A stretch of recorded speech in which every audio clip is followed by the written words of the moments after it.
Oops. Oh no. Sorry. He's tracking FX setup, blah blah blah. Oh my gosh. I was talking this entire time.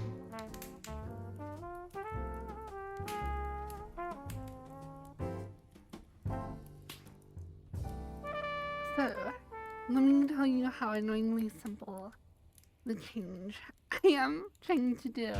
Okay, so when I have to fix the eyes, you can see how they clip to my face. The other one is if I frown with my mouth, my eyebrows do nothing in response. But with my other version,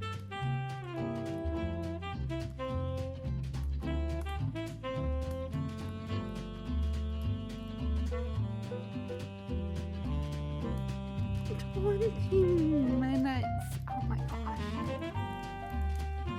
This isn't how it turned on right now. Okay. So now my eyes don't click. And then when I frown, it's pretty subtle. I kind of want to make it stronger. But you can barely see my bangs even cover it. That's what I have. Yeah, let's do the other hair.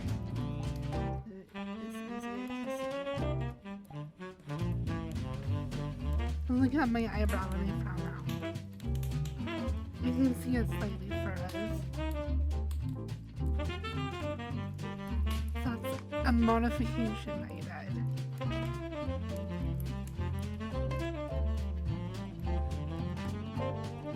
I will add more.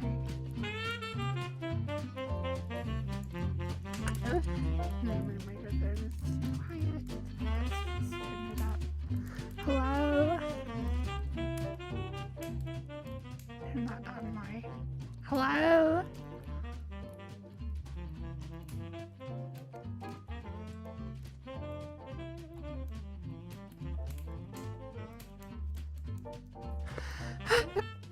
So you can see how annoying this avatar is in particular. I don't know if anyone here is like an avatar, like messes with their own avatars. But the layers needed for face tracking are many layers are needed. With kind of blend shapes. And also, this avatar has smoothing built in as well. So, on my old avatar, supposedly the parameters for my face tracking would be updated over the network for global players without any interpolation. This avatar has interpolation built in.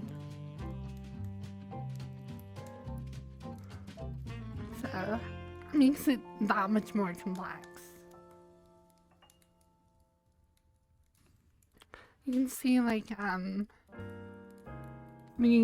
VRCFT is the VRChat face tracking. We have these float smoothers. These layers are just there to add, I don't know, smoothing to it. I'm not sure how that part works. But it's just these crazy weird things. I don't understand them that well. In fact, they use a lot of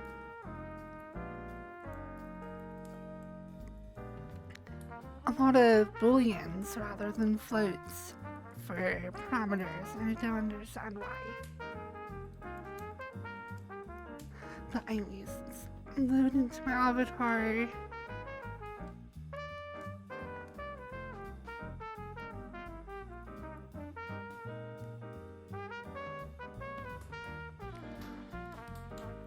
Yeah, hoping and added a little bit of eyebrow movement when I make a sad face. I'll show you how amazing this avatar is though. So this package from Cam, they made it super simple. So as I've made changes to Blender files here. So like I have this maid outfit. So I have this FBX file of the same avatar but with maid outfit. And setting it up is like super easy. It still needs some work before it will be ready to go. But look at this. So they have these custom scripts. This avatar creator, and they have the logo.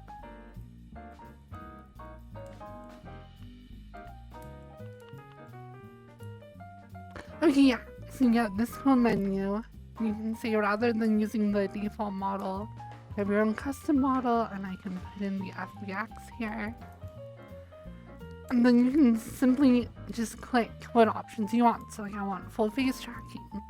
And you see this memory usage limit. So every feature they have here, it shows how much memory they use out of the available 256. So if I want full face tracking, you can see it takes 118 bytes.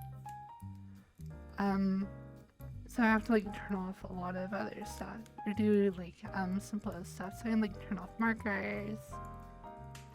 I don't really want the third person camera. The touch menu is cool but kind of big. I don't really want the Mungus follower. I also don't really like the face tracker. Through joint is expensive. The guns with game, so that's like a whole game that you can play. It's like a little mini game where you shoot targets, but it's kind of big. So I can like take all that stuff off and create avatar, and this will automatically set up all of your animation layers to enable all of these features, and also sets up all the parameters and the VRChat like radio menus for all of them. It's actually super awesome. So yeah, but yeah, very cool, very amazing project. This modular avatar creator by Cam. There's their Discord, I guess. But yeah, it's kind of amazing.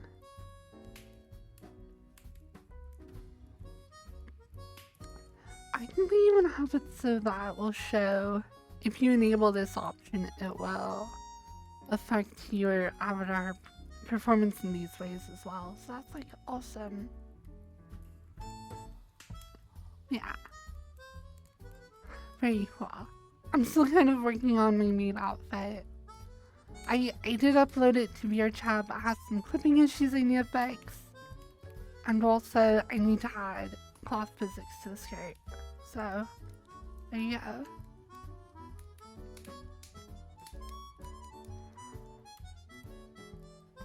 Okay, yeah, wow. So I need to do that right at the beginning of my screen. Sleep capture. That's good.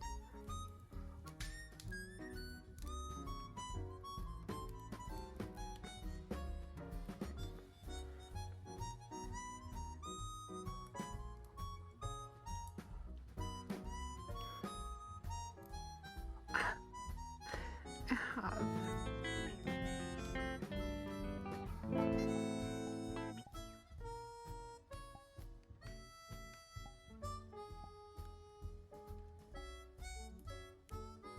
Schwa, thank you. Sorry, I'm flipping around my booba. Oops. And a couple of other issues as well I need to take care of. Think around this.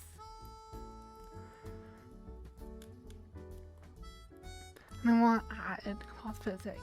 Oh, I also have this leash that I don't have set up to do anything either, so it's just pull them out. And my boobs are clipping through the middle, and there's also like some clipping I saw up here. Like other stuff.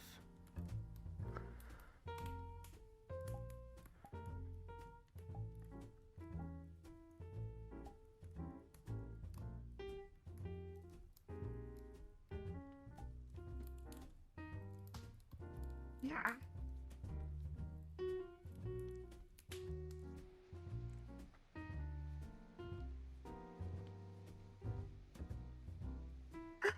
Wow, my boobs are hanging out.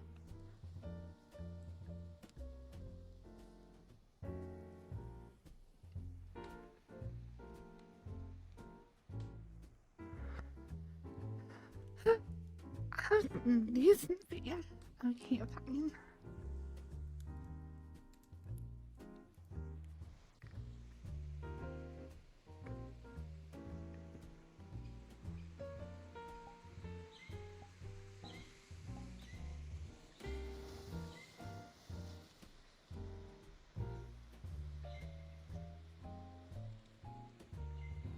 I only have one more level left of Jedi Academy.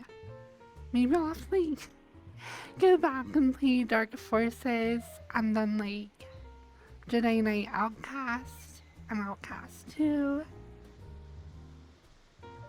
I'll have to play through all the old Star Wars games, go through the entire Kyle Katarn story.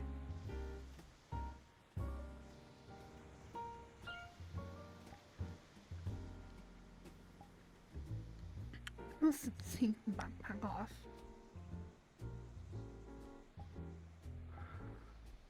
And I have my guns working again because I broke them on earlier model.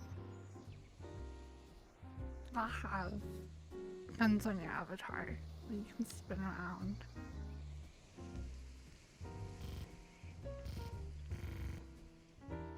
They even have like ammo counters on them. I don't know how they reload. This sounds like a part of one. How do you reload it actually? I don't know. Oh, you just push it in. Oh, that's cool. So if you shoot it all out, bullet, whatever, just take your other hand and push it in. And that has 69 bullets somehow. Okay. That's cool though.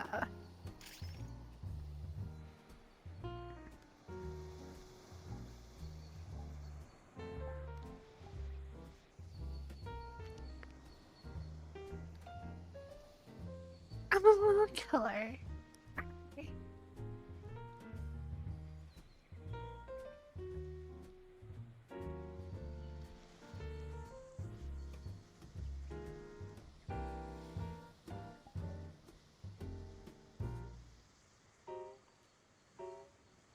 Oh. I must have broke something. Normally you're supposed to be able to spin it in your finger. Oh wow. Well, actually no, I think... I don't know. So I'll throw it. But... I don't know, I must have broke something. Kinda like saber.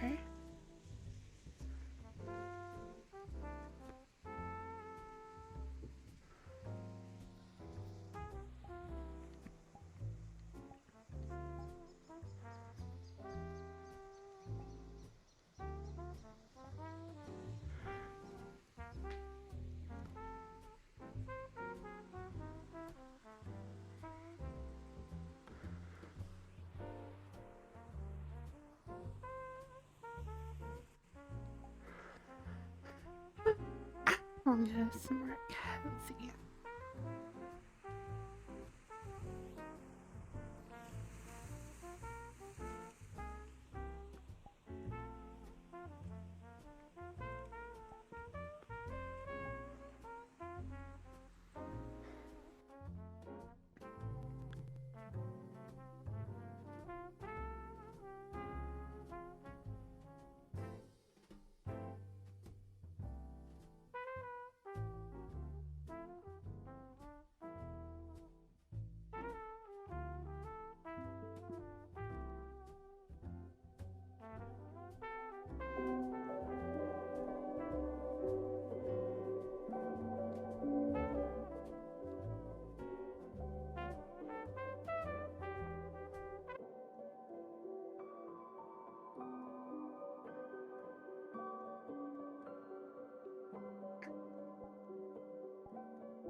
Oh, smart.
I I've been following this. I wanna like show you.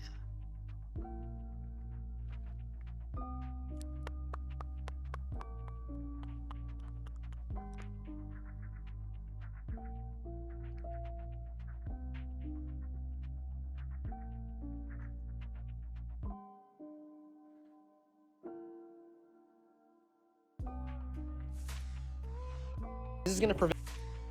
For the display of the VR haptic glove, I've added a new upgrade that should make it a lot more durable. This retention mechanism holds in the bearing and keeps it from flying out while you're using the VR haptic glove. The modules go in like this, and you can see they still rotate pretty smoothly. This is going to prevent an issue where the fingers would start flying off, which is not great. And here's what the modules look like. For the display of the VR haptic glove, I've added a new upgrade that should make it a lot more durable. I want to build it so bad. The prototype is not quite ready, though it's not been like released.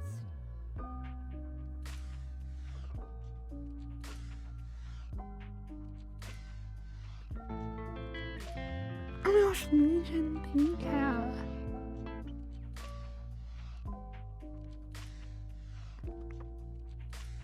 Thank you.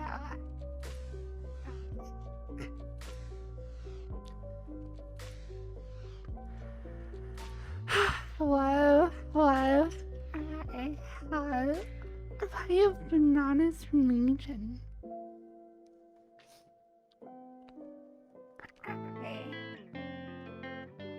Oh, hello, Kuro.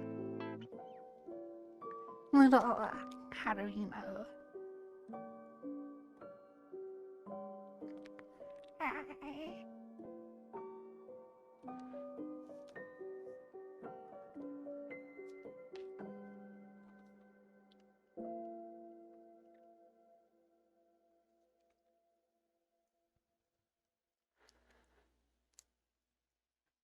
But I really want to build those gloves. I want to have better finger tracking for VRChat.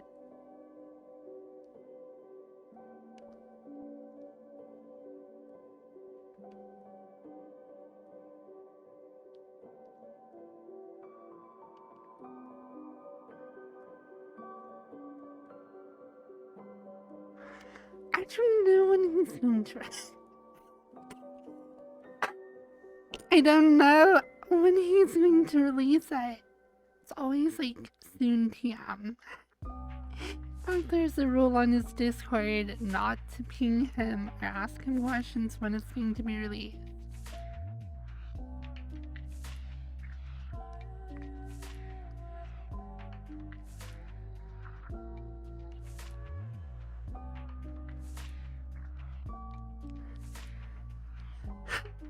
Like, so what he'll release will be all the files you need to print out on a 3D printer, the parts list for servos, potentiometers, the microprocessors that you'll need, just like on a little board, and also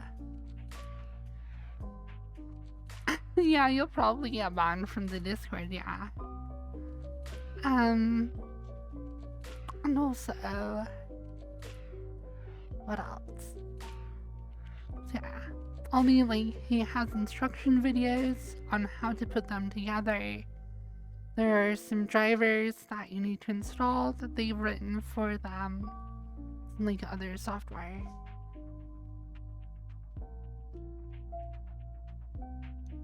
So yeah, it's pretty involved. But it would be super cool.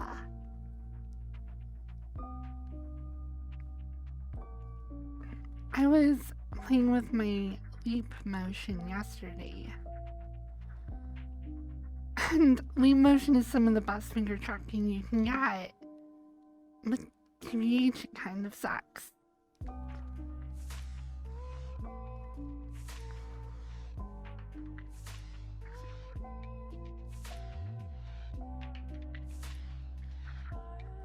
Hello, little Anna.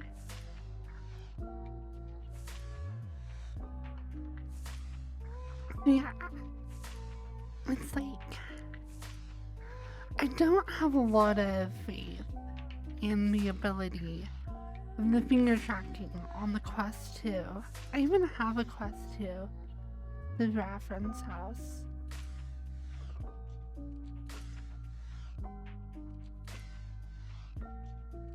So, I just don't think camera-based motion tracking is the best option right now for like doing full body or doing finger tracking. And it's what Quest is kind of going for.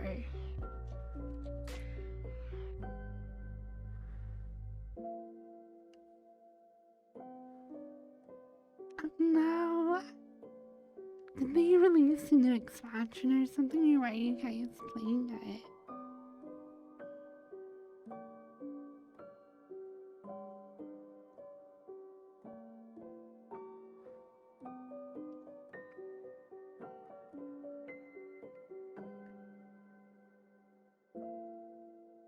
No idea, I'm just loving them all. I've actually heard that the index controllers are capable of measuring finger splay, but that there was a limitation in the bandwidth of their ability to like communicate to the headset. So they just didn't add finger splay, which I'm really sad about.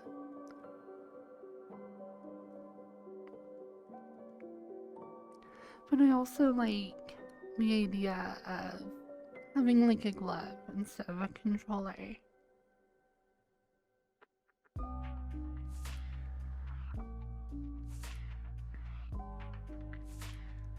But the thing is, if I build these gloves, one thing that is not built in,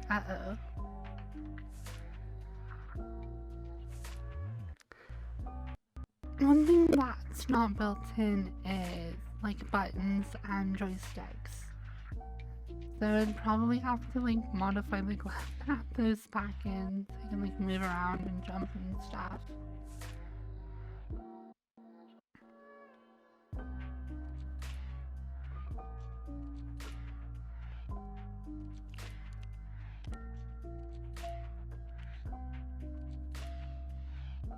Oh.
Pizza stuff.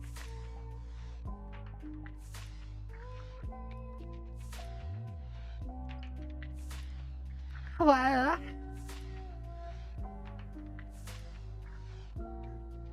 Meta is Kingdom the hacker. It is.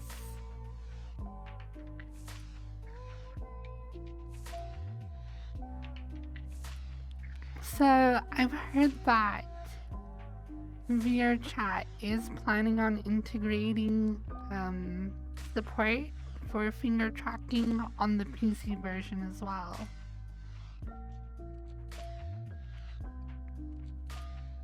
So I think finger tracking will come to the Quest 2 via PC VR as well. So like if you're using Quest Link and stuff, I think there will be finger tracking for that as well.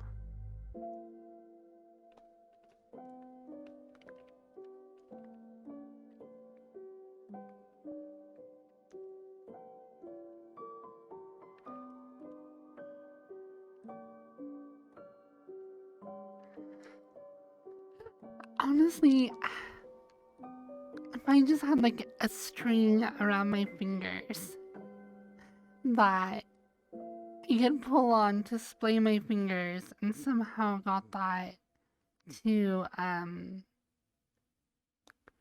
just to my computer in some way.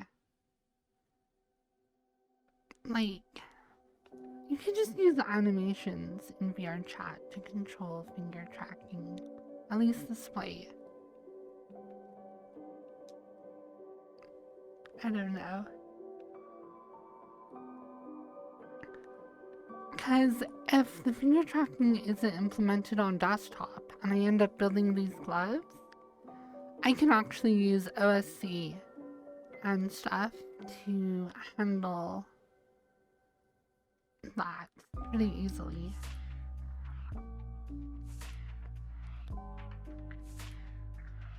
It's very delayed.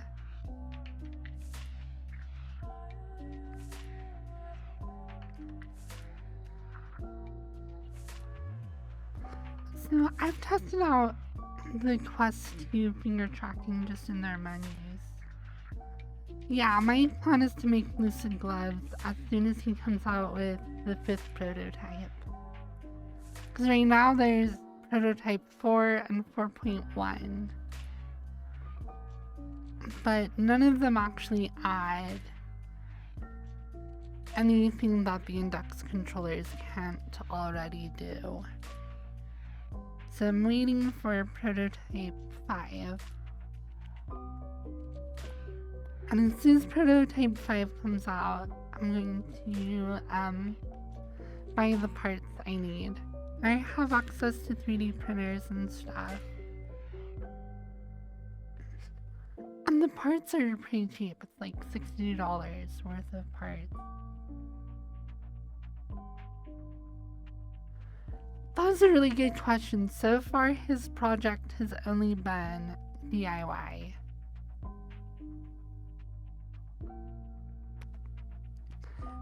But like, I know how to solder stuff. I know how to use 3D printers. Like, I soldered my own oscilloscope together with this like DIY project before. So like just doing a microcontroller with a couple of potentiometers stacked on stuff. Seems like that shouldn't be too hard. Cause all the driver software and stuff is already put together for you. So you just have to like download and install it. So it should be super easy. We'll see.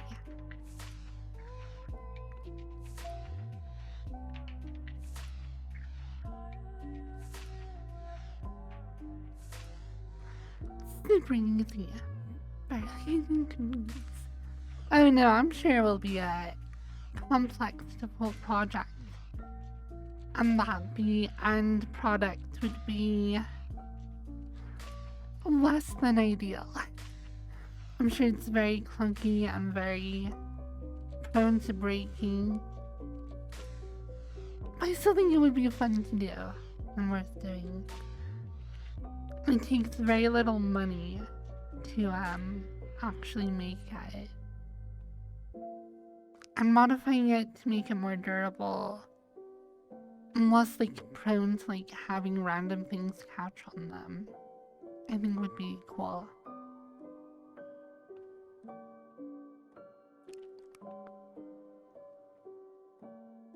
So yeah, I want to try it out.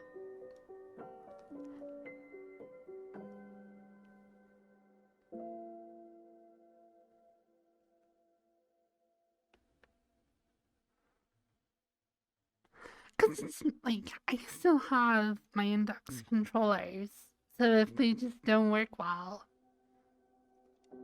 I just use my index controllers. I honestly don't expect the gloves to be a perfect replacement for my index controllers. There is actually software out there that exists to do controller emulation using hand gestures. So even if we don't go to the effort of building in buttons and a joystick to the glove, there's actually software that you can use that will let you like change, like, so if you like pinch two fingers together, it will like interpret that as a button. But that might also be super annoying. So I don't know. We'll see. We'll see. Alright.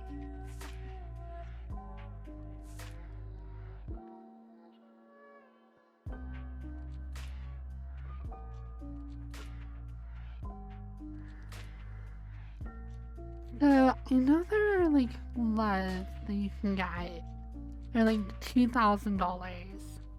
And they use like electromagnetic field sensors to do their tracking.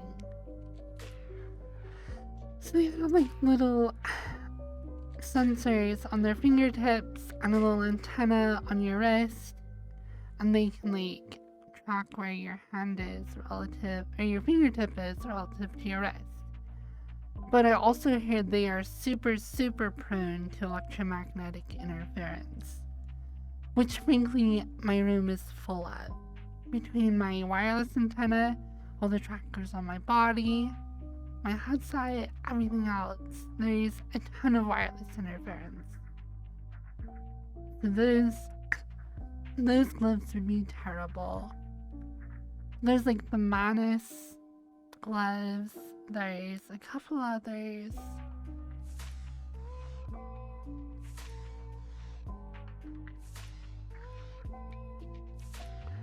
So yeah, there are a lot of like really expensive options out there that don't work super well. And I think that Lucid gloves are going to be the most like interesting, affordable, accessible version of VR gloves that you can get your hands on in the next 2 years. I don't know if a company will end up making VR gloves that will go mainstream. I don't know if that will ever happen or not. It feels like to me, yeah, I don't understand. So you have Gap, who I love. And back when I was making a lot more money from streaming, I bought Gap, a pair of index controllers. Even though they're like $200, I gave her, I gave her like $250. I'm like, go buy index controllers. They're so much better than Vive ones. And Gap, she did, and she used them, and she's like, I still like them as much as the Vive ones. And so even to this day, she has index controllers. She doesn't even use them. I think that's so crazy. How can you not want to have this kind of finger tracking? It's so good.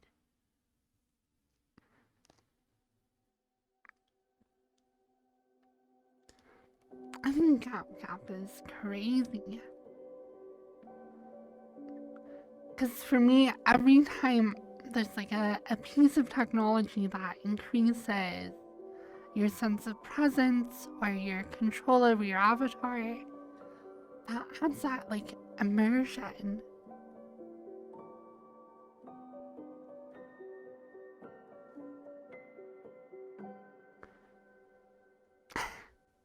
Argrox, you're such a humor. I'm talking about this cool immersive technology and wanting to have every extra bit of immersion you can. Talking about getting your pubes stuck in freaking servo motors.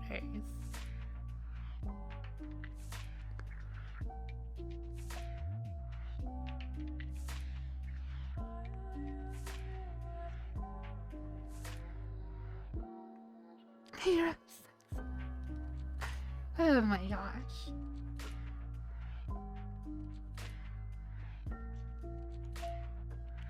So the actual servos in the motors, or the servo, because there are servo motors for the Lucid gloves that are there to provide haptic feedback, and all they do is they lock up things to prevent your fingers from being able to move. And for VRChat, I don't know if it would make sense to have those. I like the idea of having haptic feedback on your fingers, so that when you grab something, it will actually stop your hand at a certain place, so that it feels like you're actually grabbing an object. But for VRChat, since nothing is there's nothing about this game that is built to support that kind of interaction, it would actually not make, it would make sense to get rid of that part of the glove and just not install the servo motors. Because I'm just after tracking. I'm not after haptic feedback. So all I need is the plastic and a couple of potentiometers just to measure where the hands are and where the fingers are.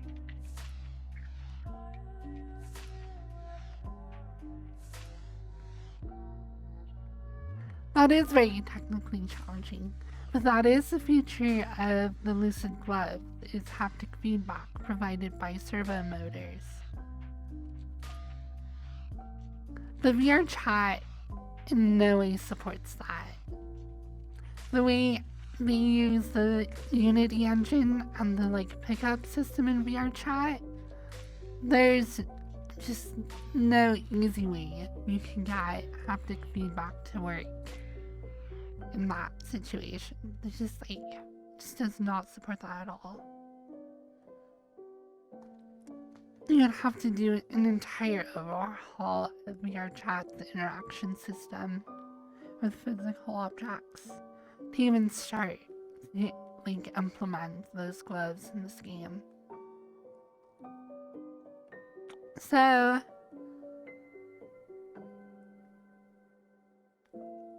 I don't see that happening anytime soon. VRChat is a really cool game, But to be honest, the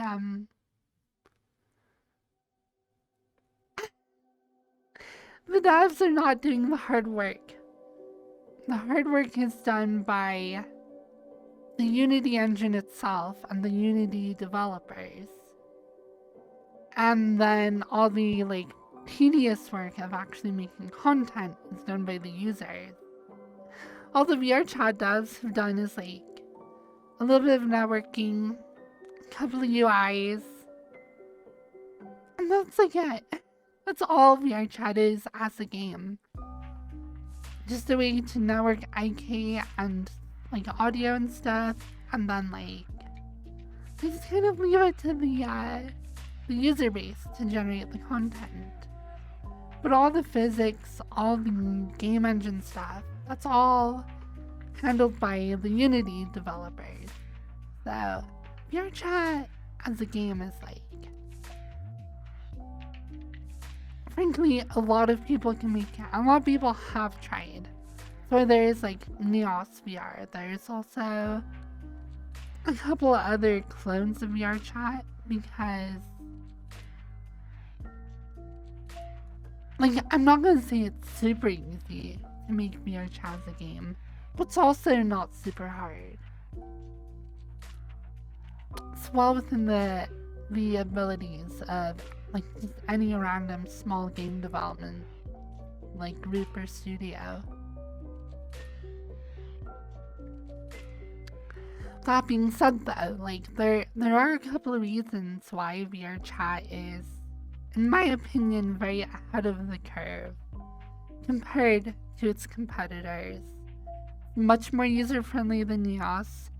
The Unity integration makes it a lot better than Neos VR. Maybe I need to learn more about Neos, but Neos functions under this idea where you do your development while you're playing the game. VRChat, it's separate. Doing map or avatar development in VRChat, you do that sitting at your desk in Unity. And frankly, that's way more efficient than trying to do that while you're sitting in VR. Trying to sit in VR and manipulate objects in 3D space, and then obviously typing is a huge limitation, all your keyboard shortcuts. The precision of a mouse compared to other stuff. Neos VR is a really interesting idea, but also kind of doesn't work as well as VRChat's workflow. And then you have, of course, MetaQuest, which is a very closed environment. Do you make worlds for MetaQuest, or is it all just done by their employees that all just got laid off?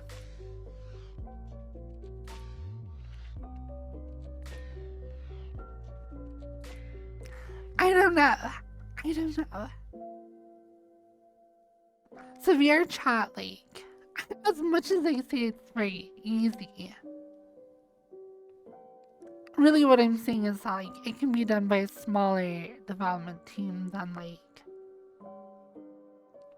any AAA game or even many indie games that just have larger scope. So I don't know.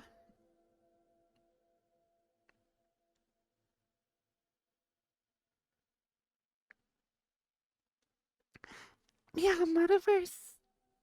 I don't know how they dropped the ball so hard with that. They really did. I don't know who their world developers were. I'm sure a lot of it comes down to the limitations of trying to run VR on a mobile processor compared to a full-on graphics card.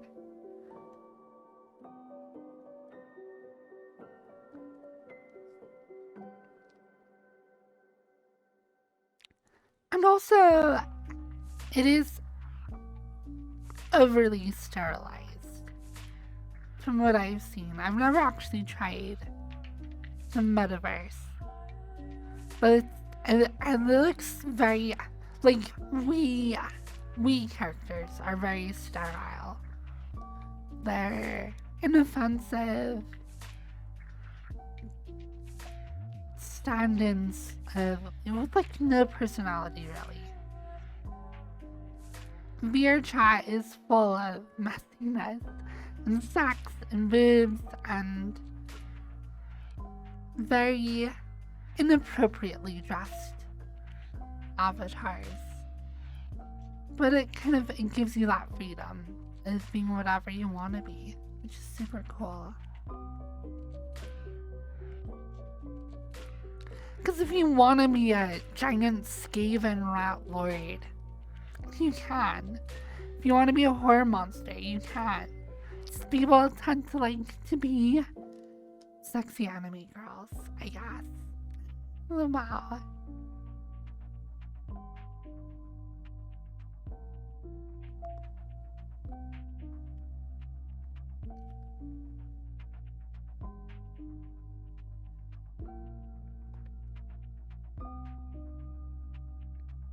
Your chat's full of coming like me. So yeah, it's like really cool what we can do in this game.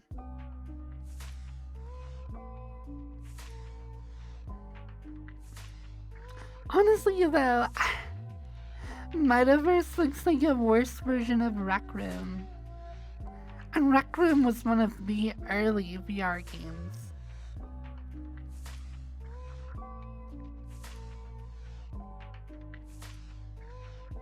If you want like a kid-friendly, sterile, yet fun environment for virtual reality experiences, Rec Room is kind of the place for that. You're essentially like some Nintendo Wii avatar, and they have paintball and they have other little experiences. Frankly, some of them are better than VRChat experiences in those capacities. Like, if you want to play a VR shooter, PvP shooter, Rec Room is a better option than VRChat. But there are other games that are more dedicated towards that, like Pavlov and whatever.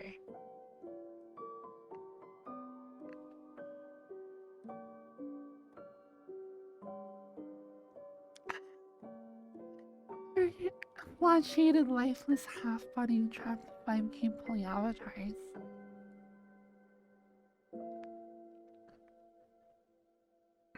You know, it's funny though. Is the DPS in VRChat, it's actually become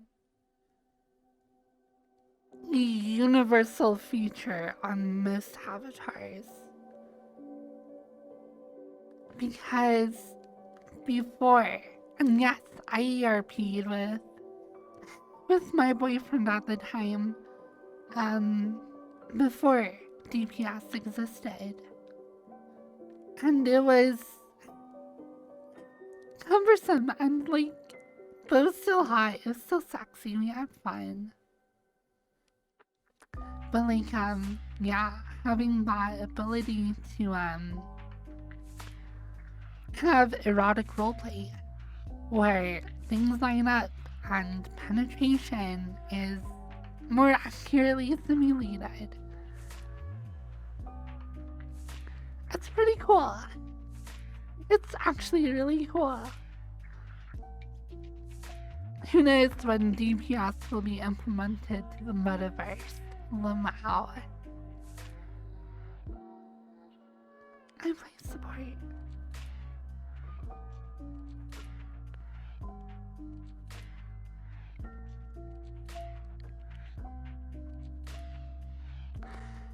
And that is the cool part about VRChat though, because it's just like the Unity engine provided with like VR support, full body IK, and that's it. That's like all it is. It's like you can get together with a bunch of people and have physical presence in VR, everything else about the game is up to you. You make it. If it can be run on Unity, you can do it. And that is so cool.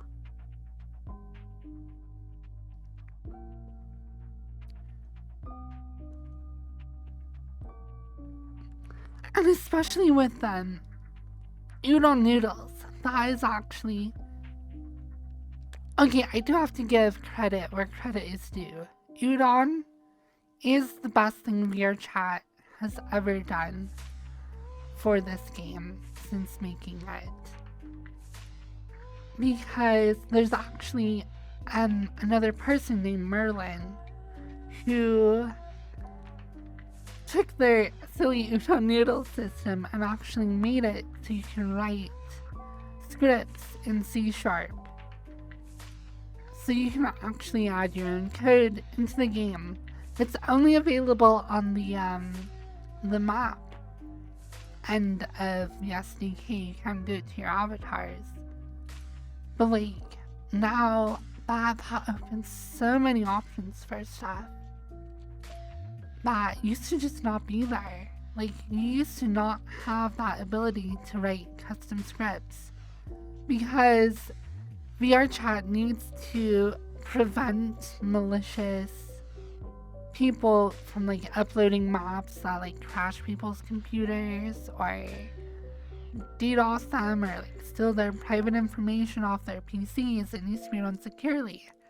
They made a scriptable, secure system to still have some freedom, and that is Udon, and Udon is really cool. So yeah, that's enabled much more complex game worlds.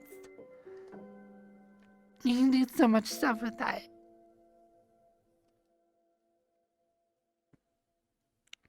That opened up a lot of the capabilities of Unity that were previously not there. So Udon is kind of awesome and huge and amazing.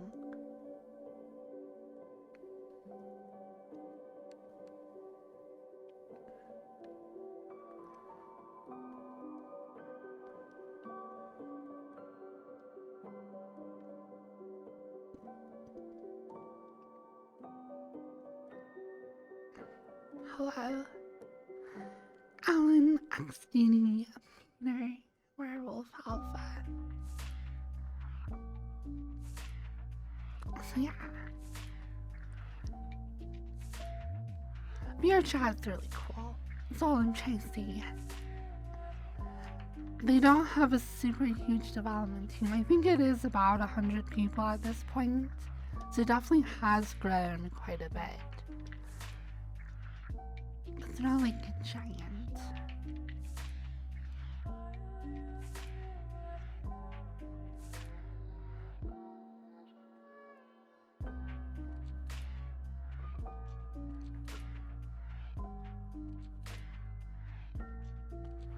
Feels like 3 dudes.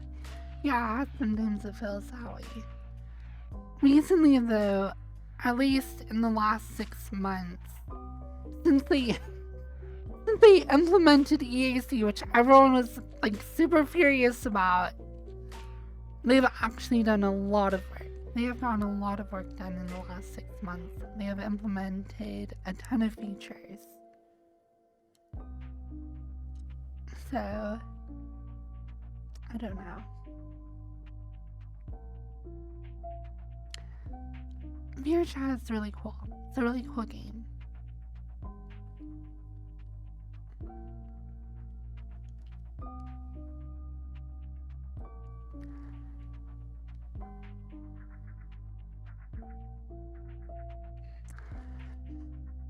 I wonder how many people are self-employed through VRChat via either Patreon or Gumroad. There are dozens of avatar makers that I have seen. How much success they all have, I don't know. But there's like Dottie, Fluxa, There was Kim Daniel used to do it. Obviously Cam, whose avatar I'm using right now. And those are ones that I have like personally used or met or like personally know. There are dozens, if not hundreds more. And how many of them actually like full-time live off of avatar work, I don't know. But it's actually kind of big.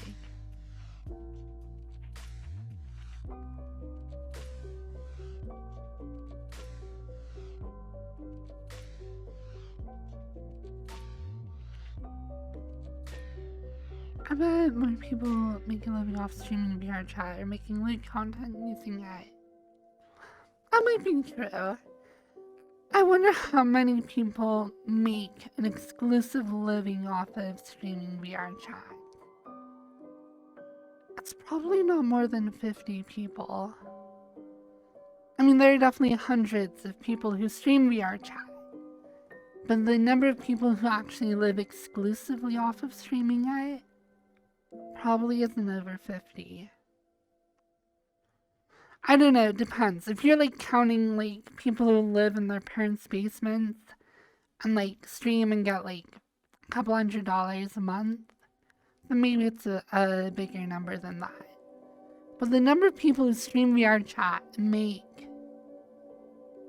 over $1,000 a month to like $2,000 a month or way more, you know, obviously with like Trumpet and Rob, that's probably not more than 50 people. Maybe it is then. Maybe it's like 100 people.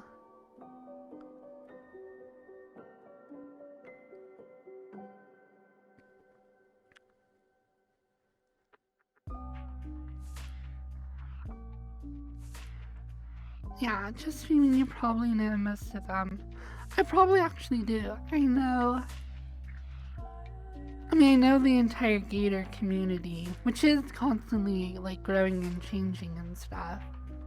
I also know a lot of streamers that aren't super associated with it, like Artsy and like EDC and Ron.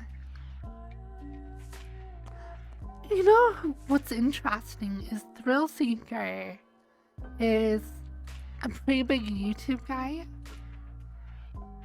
I know that at the end of all of their videos are always like, hey, come watch me on Twitch, I stream. I've never seen one of their live Twitch streams, like ever. I never have them come up in my suggested content either. I don't know how many numbers they get with streaming, because they've got a really good YouTube channel. I don't know.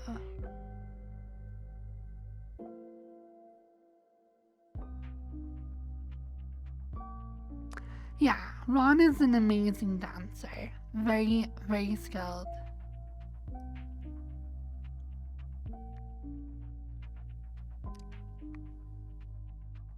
Way better at dancing than I ever was, for sure.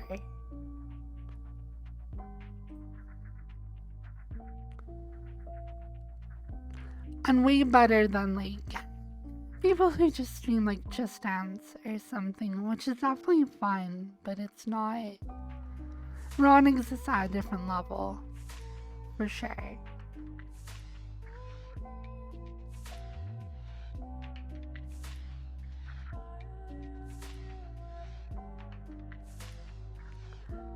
I have a lot of respect for Ron. They are one of the first streamers I ever followed. Certainly in VRChat, I think they were the first. I think Ron and Artsy were two of the like content creators from this game I first like ever learned about or followed.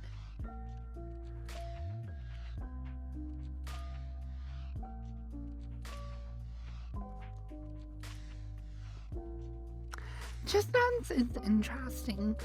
I think there is an issue with actual performing arts on Twitch. Because if you want to learn how to dance, it's a lot of repetition, a lot of slowing down, a lot of looking at yourself and like like if you're doing actual choreographed dance, that takes a lot of work to actually understand the whole routine, execute on it well. Choreographed dancing takes a lot of boring, monotonous, repetitive work. So, actually dancing on VR, and especially choreographed dancing, like in Twitch, I just don't see it doing super well. Because Twitch is kind of about quantity over quality when it comes to content. Doing content that requires a lot of work to get polished performance, it's not a functional model on Twitch. It takes too much work. So like playing a lot of music or dancing choreographed dances, like they definitely have their places on Twitch. But the like effort to reward is so steep compared to just chatting or playing some random game. I don't know.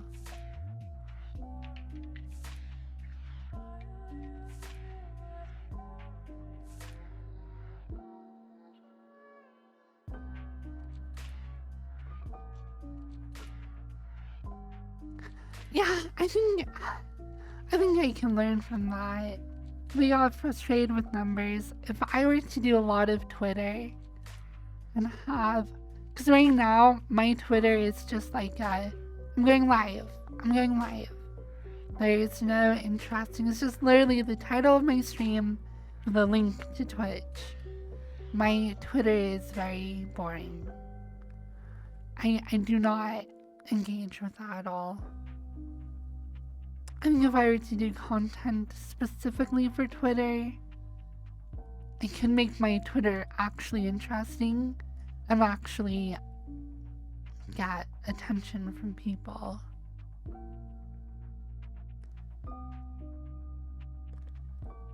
Same with YouTube. I could do like YouTube content. That would be good with ASMR. There's a lot of stuff that I should really work on.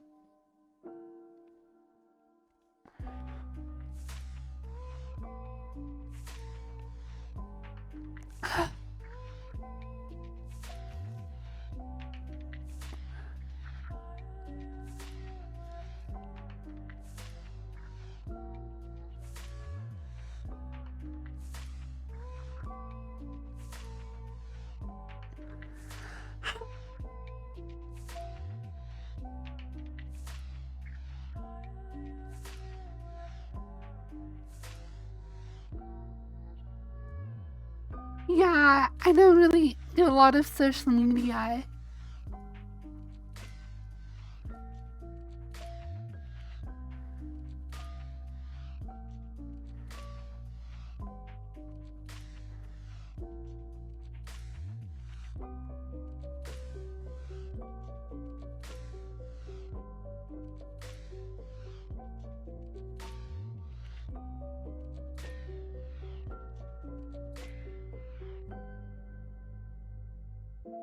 I see a lot of people get live posts, but with butts. Yeah, I see that as well. Twitter is having some interesting stuff.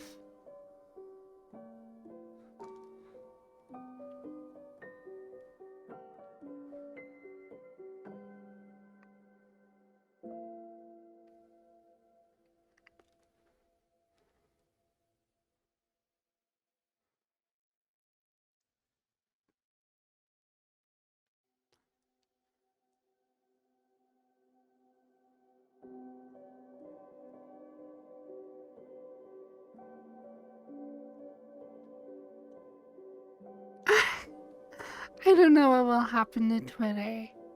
Like, my personal use for it hasn't changed. I don't know what will happen.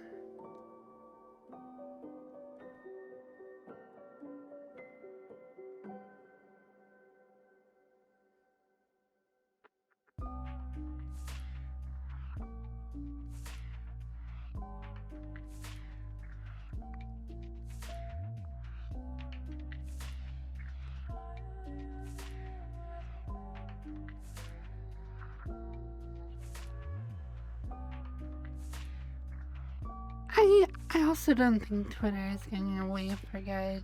I have no idea though. HTC owns stock in VRChat. I will say VRChat is by far the biggest seller of their little trackers, bar none. I'm probably one of the biggest seller of headsets.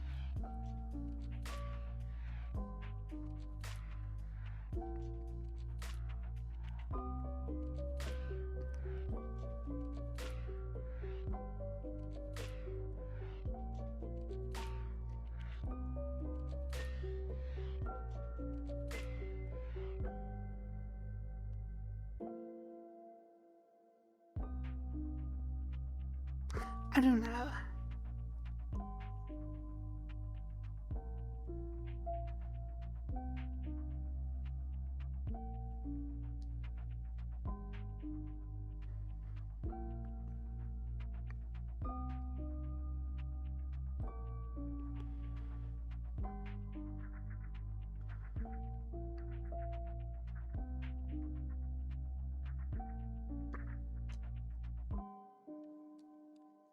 I will admit that personally, Twitter has no personal appeal to me. The only reason I would engage with Twitter at this point is as a professional business decision.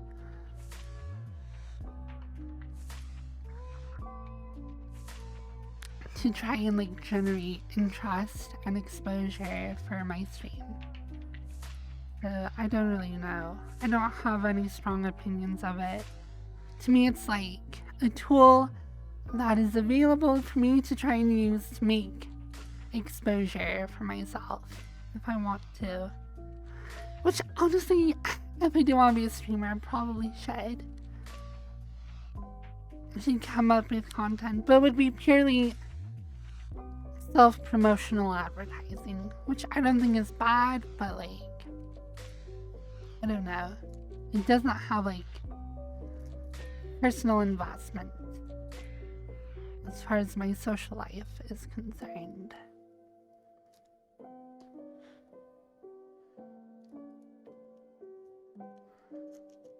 I don't know.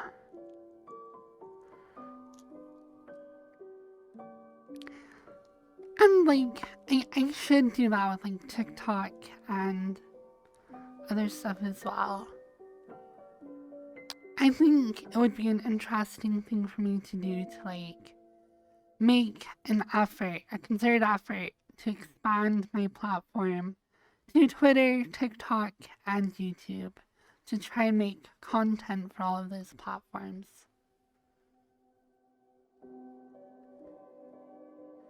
It's actually crazy. Crumpet was saying that they are paying their editor for YouTube alone, not including TikTok or whatever else Crumpet's doing. Crumpet has been paying them $700 a week for their YouTube videos, which is insane. Crumpet's paying $3,000 a month to try and grow their YouTube channel. Holy crap. They are full on employing someone to do that just to make YouTube videos. I think it's only one a week. I don't think that's a reasonable price at all. I've watched, when I heard that, I went and watched some of Crumpet's YouTube videos. And it's just his highlight reel with text slapped over the top for captions. It's not it's good, it's entertaining, but it's not worth $3,000 a month. That's not $3,000 a month worth of effort.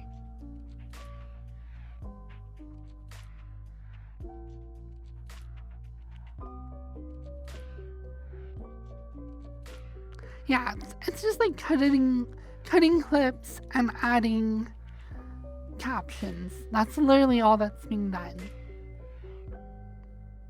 So I think that could be done at a much more competitive price.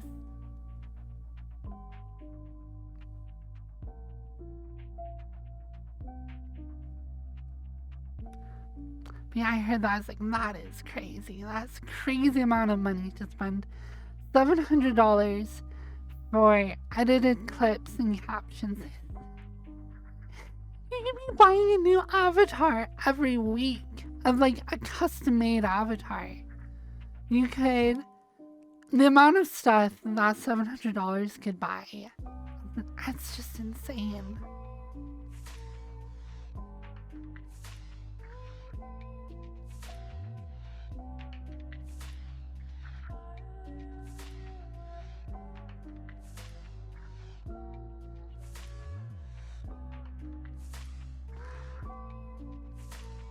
Like, I do think the videos are funny, but not because of the editing. It's just like a highlight reel. Like, I could literally be a YouTube editor for anyone on Twitch. Just go to their top clips for the week.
No.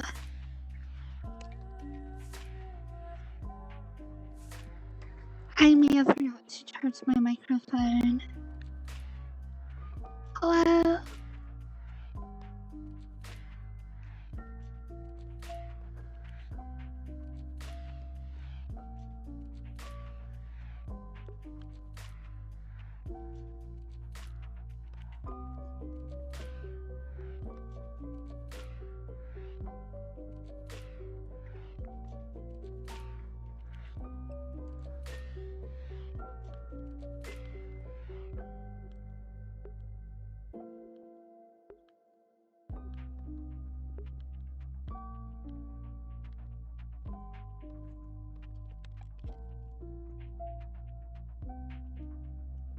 Throw a headset. True.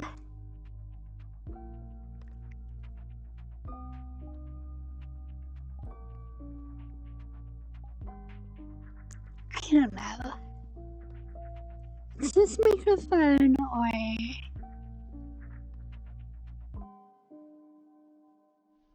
This microphone. Hello? Hello? Hello?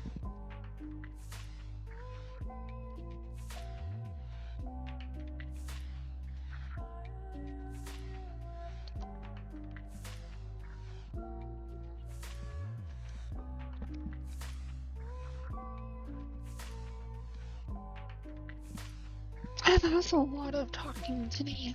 Like 2 hours of just talking.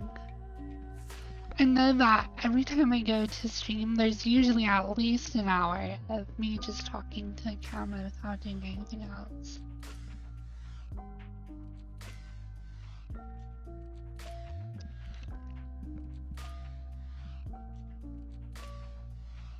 But I did have like 20 minutes of updating my avatar as well. So, oh well.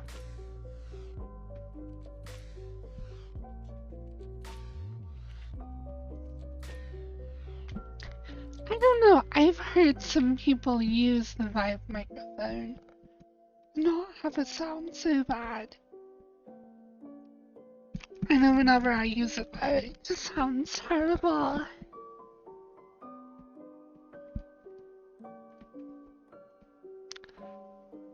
Here, one sec.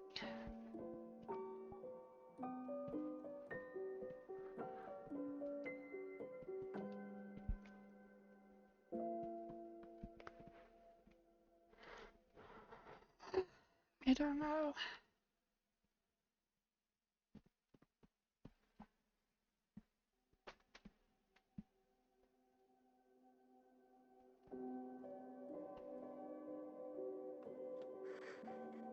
Hello. That's so much louder. The mod editing Vive microphone is just so much louder.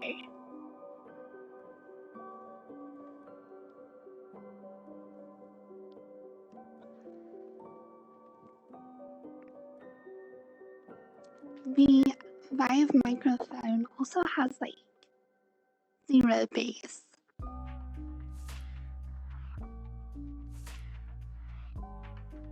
Hello? Hello?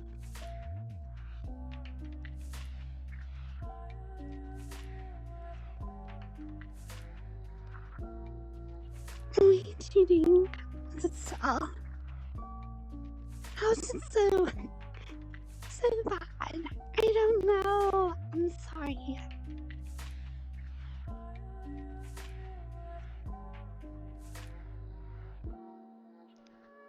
Where's this one? Just a lot quieter. Hello? Hello? Hello? Hello? Hello? I don't know. 2005 Pavlonia. It makes you sound like you're having a helium. It does.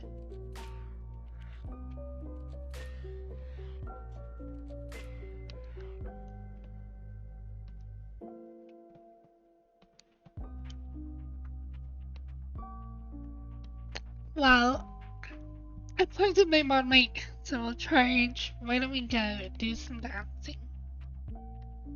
Oh wait, you don't have to listen to this terrible microphone. And then hopefully we'll have enough charge that we can switch back to my mod mic.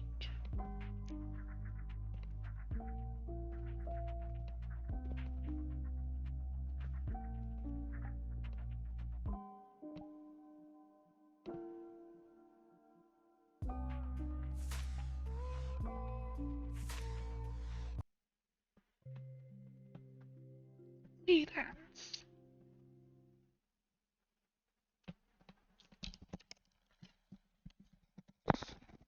I love how this headset does as like really good eye tracking, face tracking, wireless, like 1 gig technology. It's so cutting edge. And yeah, it has a microphone that sounds like a potato.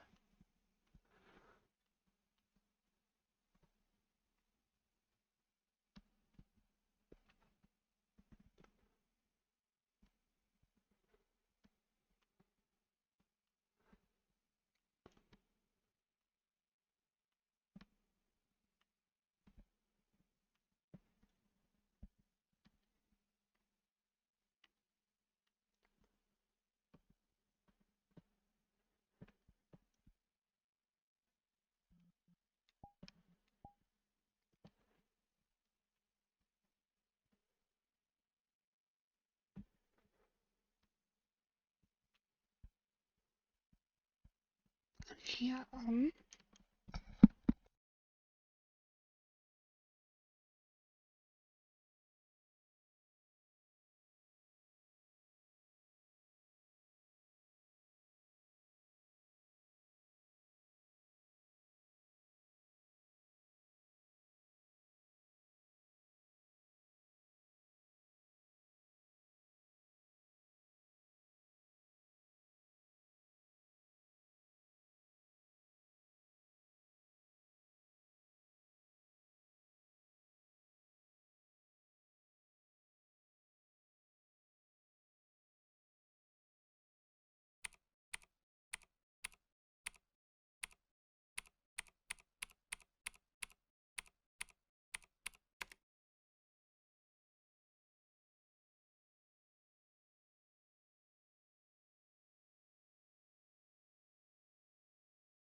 again. It's always such a pleasure. Remember when you tried to kill me twice?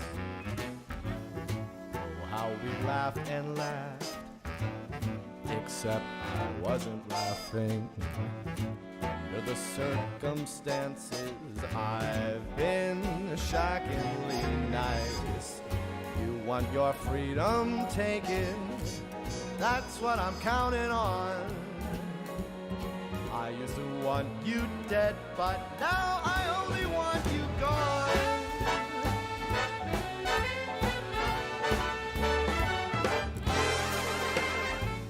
She was a lot like you, well, maybe not quite as heavy. Now little Caroline is in here too. Say, how'd you get in my room?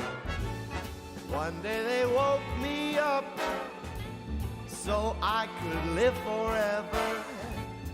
It's such a shame the same will never happen to you.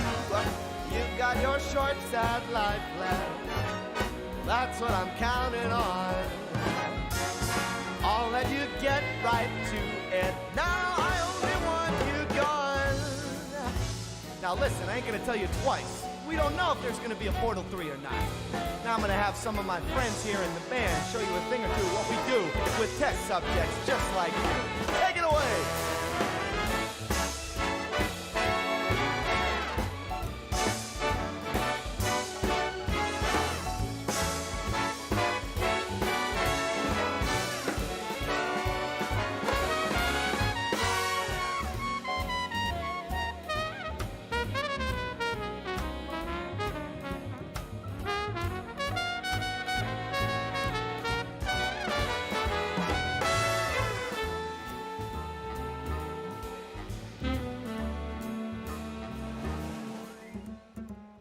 Goodbye, my only friend.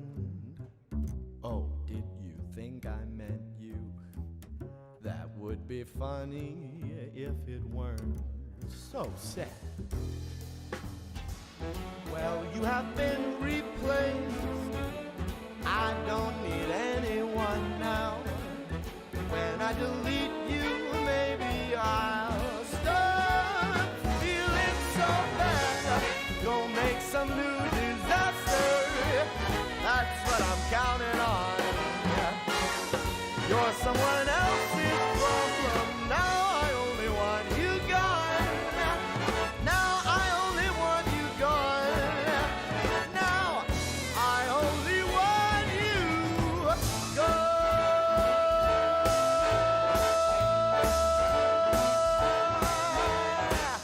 I want you gone.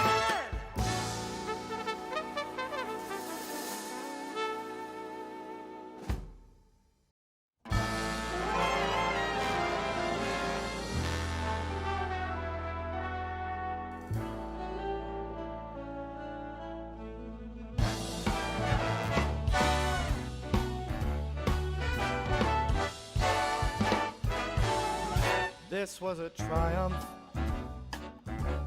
I'm making a note here, huge success. It's hard to overstate my satisfaction. Aperture science. Do what we must because we can. For the good of all of us, except the ones who are dead.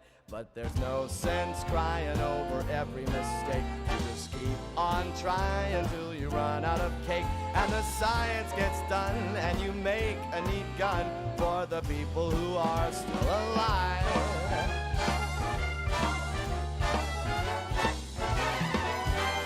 I'm not even angry.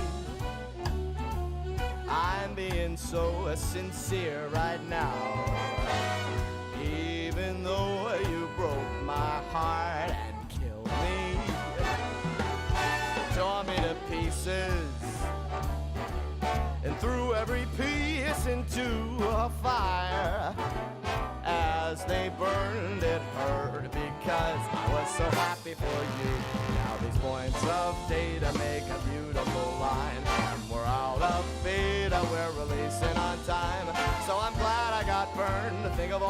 things we've learned for the people who are still alive.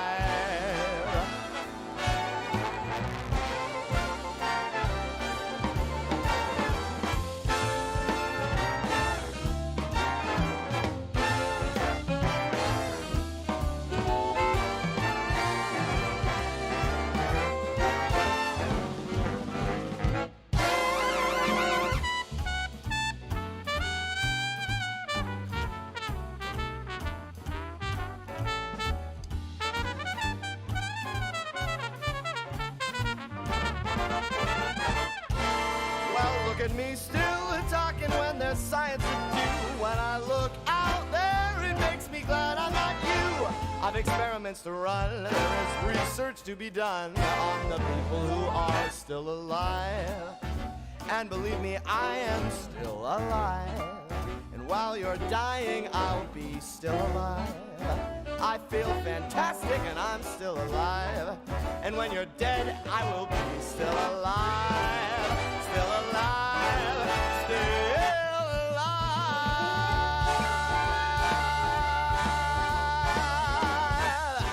I'm still alive, baby.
If I didn't care more than words can say, if I didn't care, would I feel this way? If this isn't love, then why do I thrill? And what makes my head go round and round while my heart stands still? If I didn't care, would it be the same? Would my every prayer begin and end with just your name? And would I be sure that this is love beyond compare? Would all this be true if I didn't care for you?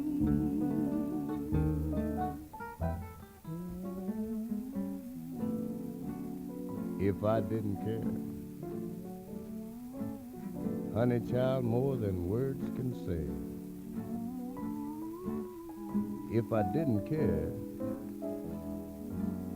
would I feel this way? Darling, if this isn't love, then why do I thrill so much? And What is it that makes my head go round and round while my heart just stands still so much? If I didn't care, would it be the same? Would my every prayer begin and end with just your name? And would I be sure that this is love beyond compare?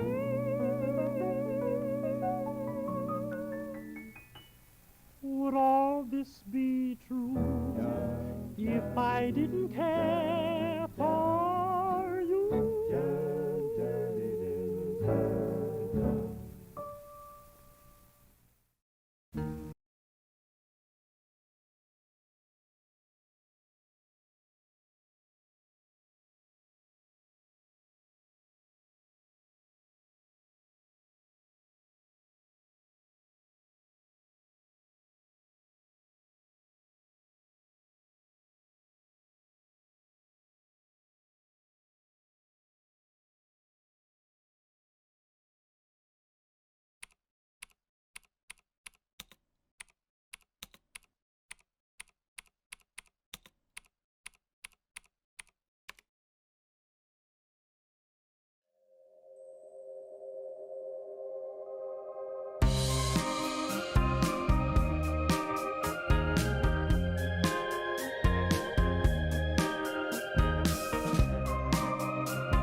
Hello.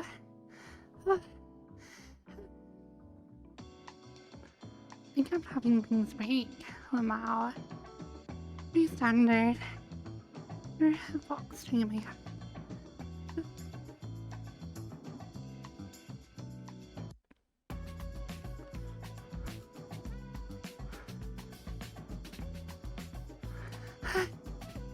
Oh, sweaty.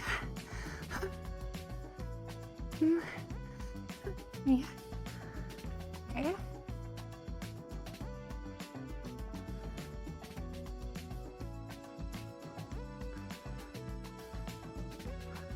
We'll recalibrate.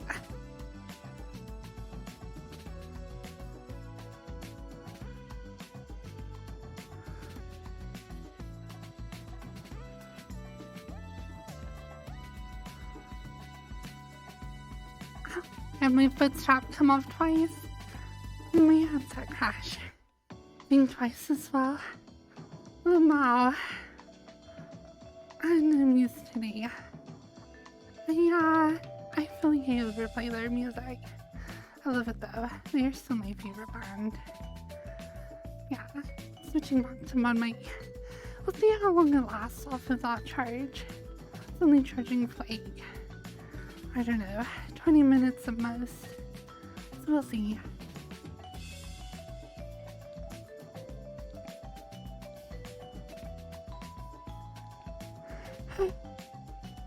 Hello?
Ishmola, thank you. What is happening? I don't know, just getting to the world.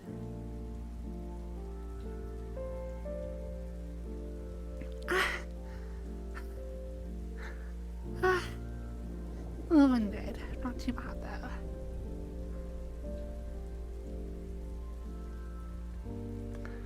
I use so much for 8 subs though. That's a menu.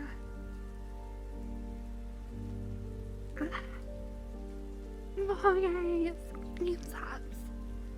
I'm sorry. I really am not sounding very enthusiastic. I'm just winded. Need to dance more.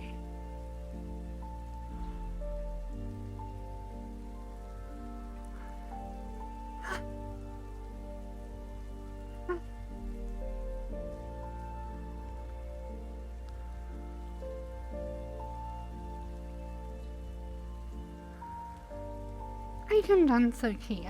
I am on carpet. The shoes I have right now have medium grippy soles, kind of. They're not super grippy. They're not slick either. So, whenever I go to twist my foot while I'm dancing like on the ground, there's just a lot more resistance. Which, I don't know, I actually find my knees getting sore faster. Like, I feel like I'm twisting my knees more. Because I gotta twist my foot on the ground, and there's just a lot more resistance. So it just puts more, like, torsion on my knees. It's not bad, though. But yeah. It's a decent amount of space, as well. A React harder streamer. You know I'm so bad.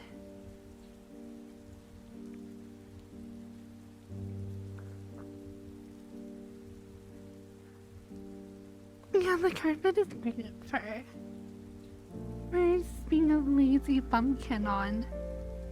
Way better than hardwood. In fact, it's almost too comfy. I'm always getting feral. Okay.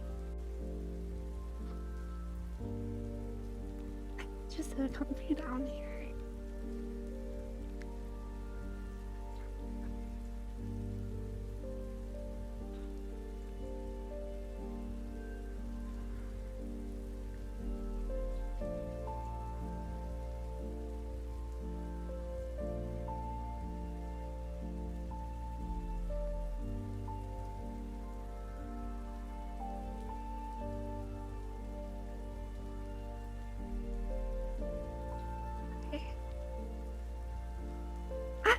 I'm sorry.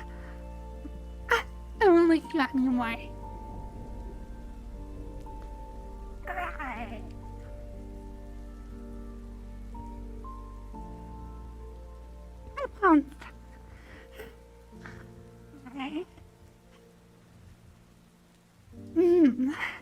You're all mine.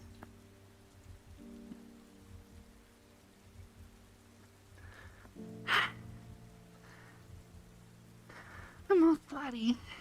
And now you're all covered in sweat, too. Uh-oh.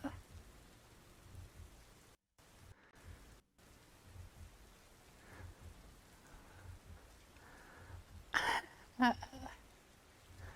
I don't want to outside. You haven't moved that much.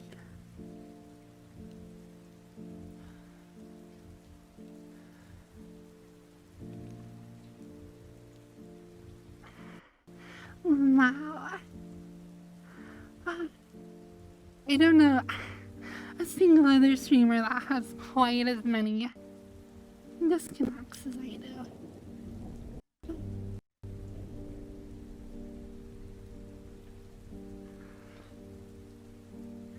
Hello? Wow, my face is stuck again.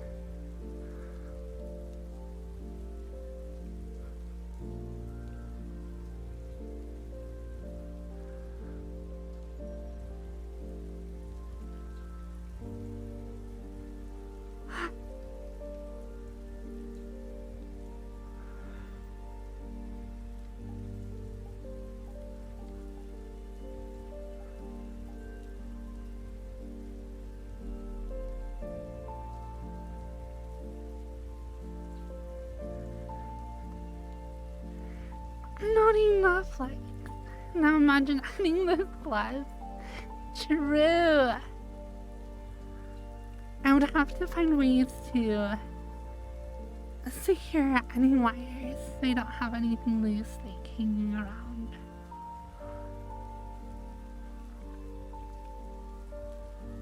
I hug.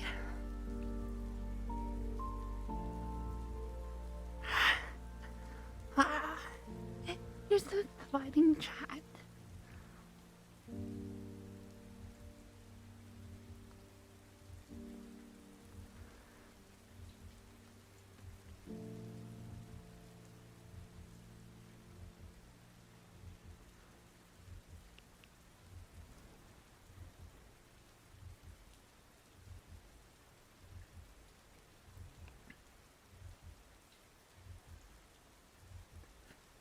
Hello, hello, hello.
thinking about doing cold showers. I'm super hot out. I love them.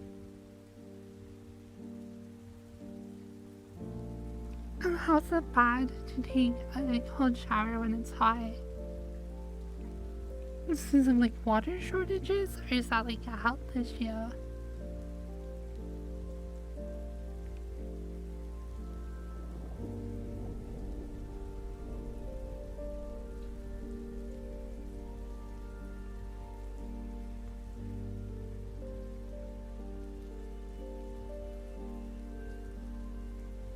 Because it cools down your body, and whenever you get out, your body heats up immediately. Oh, so your body just like compensates for the drop in temperature? Does that make sense?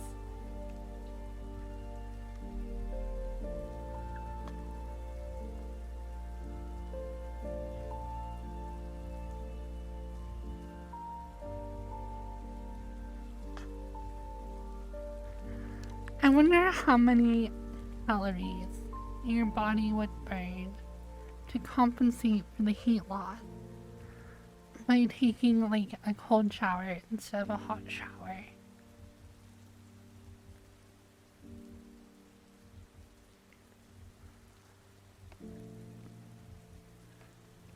I wonder if you were to like, oh no.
This is like low effort ASMR. Just barely moving one finger.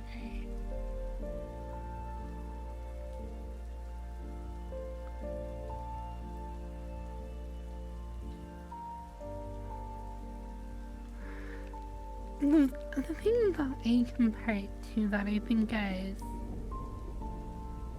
normal for most people, have you ever held like a newborn baby in your arms, like 1 month old or newer? And they just have smushed potato faces.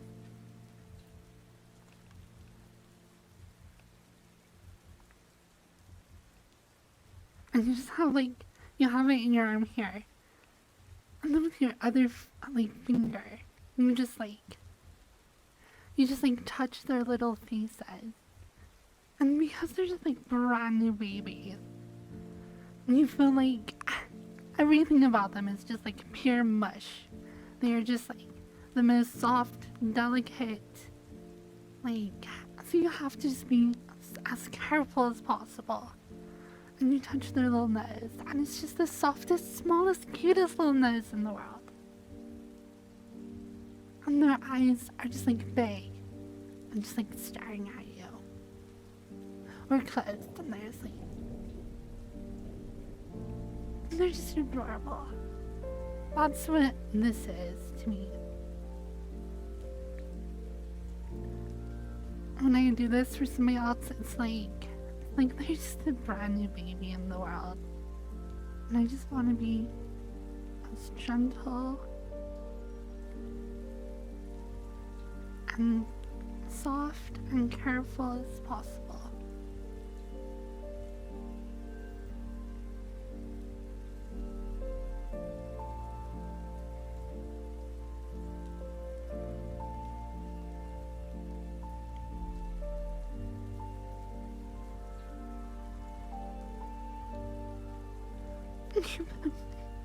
And I poke their little eyes out and then I eat them up.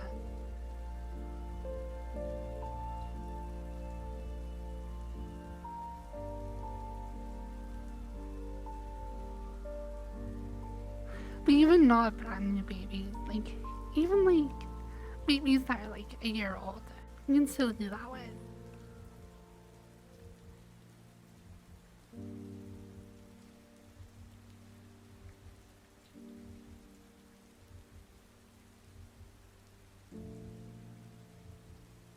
It's that kind of love and affection and like attention that I think my personal brand of ASMR is.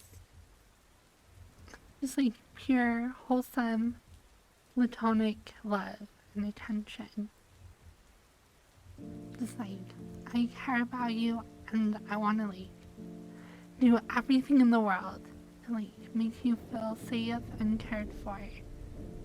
Because when you hold a baby in your arms, that's like, I don't care. I would move mountains. I would fight armies. Like, this baby needs love and protection, and I would do anything for it.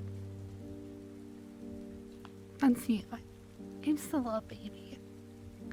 And I just like, when you be like, I love you. A little baby.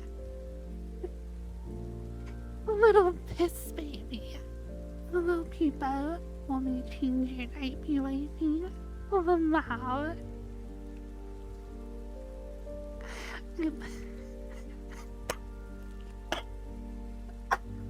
I'm sorry.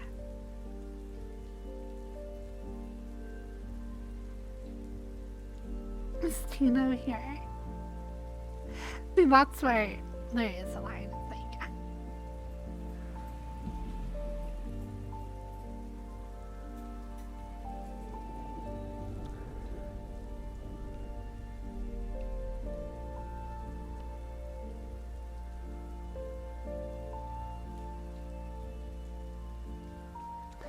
oh yeah, babies are boring compared to older children.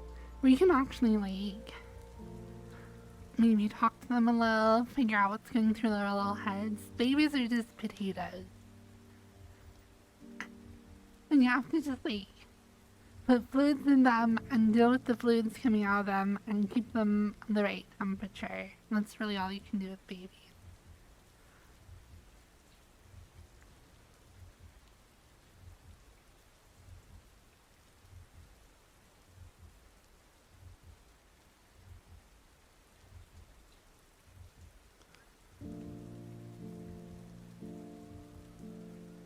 So yeah, I think kids are interesting at a lot of different ages for like a lot of different reasons. Like, babies are cute and adorable and I love them. They're also pretty boring and a ton of work. All kids are a ton of work. I do not have kids of my own. And I kind of would want to, but I feel like that would be biting off the largest, most difficult possible thing in the world.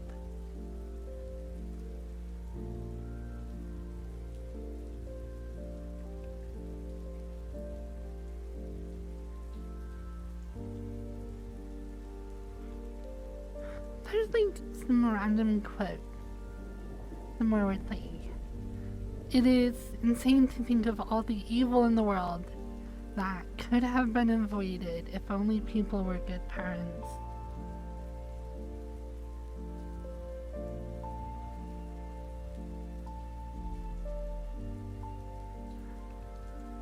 So I'm afraid that, like, if I were to have a kid, I would be a terrible parent. It's so crazy to me that there are, like, people out there who just reproduce and just, like, I don't know, are terrible parents, because they do exist.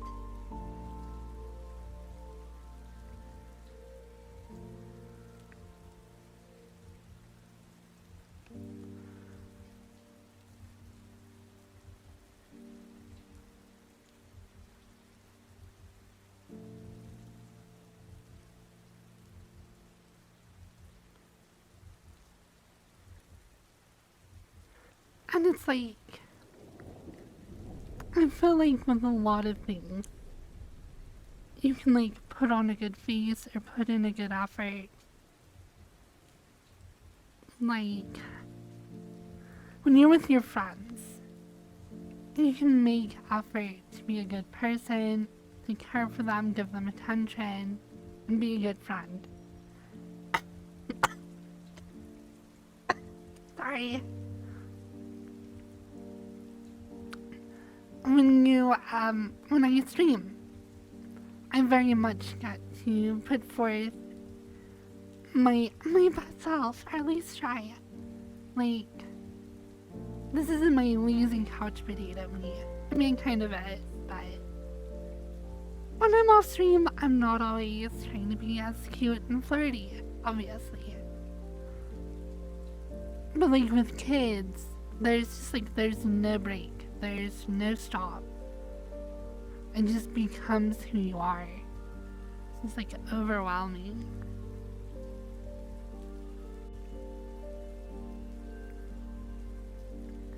There is no, I don't know. And you see that, like parents just like, anytime there is like any small break where they just don't have to be a parent for just like a minute, is like nirvana, because they're just so stuck into that.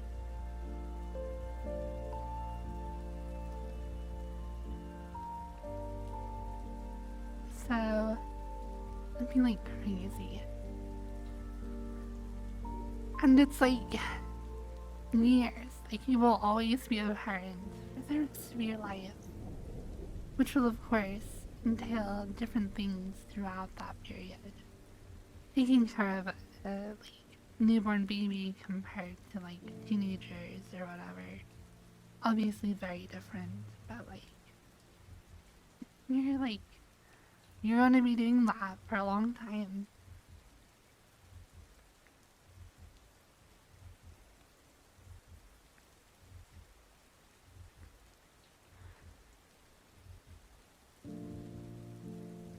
There's some of the other music in this map.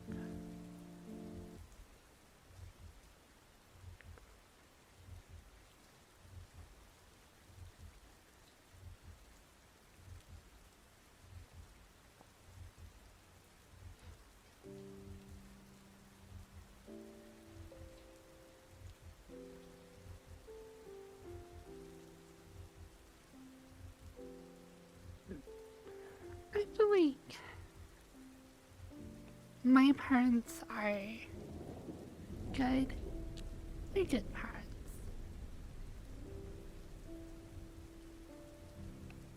What an intimate relationship you have, and how that like changes growing up. And the stages of like, sometimes you think your parents know everything, sometimes you think they don't know anything at all. As you eventually like recognize their limitations and stuff.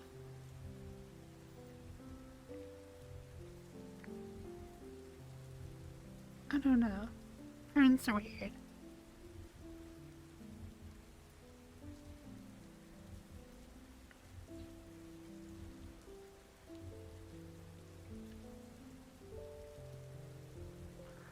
And my mom and dad are like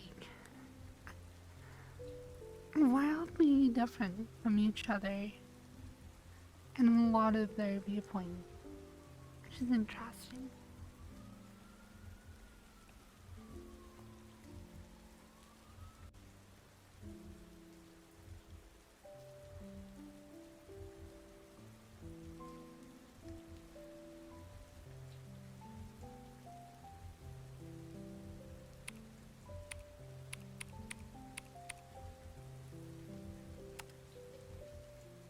They did get together really young.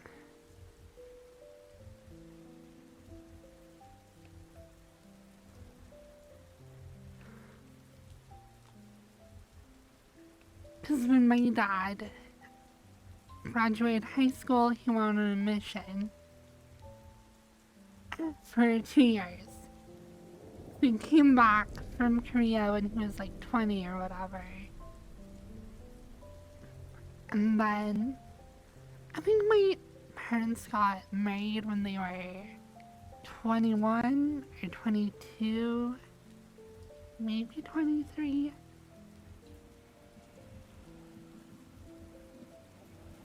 Yeah, super, super young. I don't get how people get married that young. My grandparents were even younger when they got married. Like, my grandma, I think, was still in high school when she married my grandpa.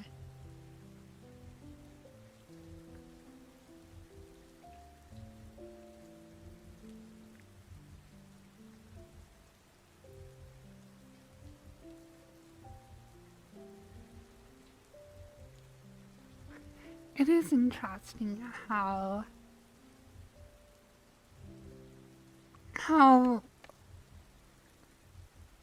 I think people are, I don't know if they're growing up slower or differently or longer, but like, I don't know. I'm pretty old. I'm really old. I'm 29 years old. Heck. And I feel like I am 29. Holy crap.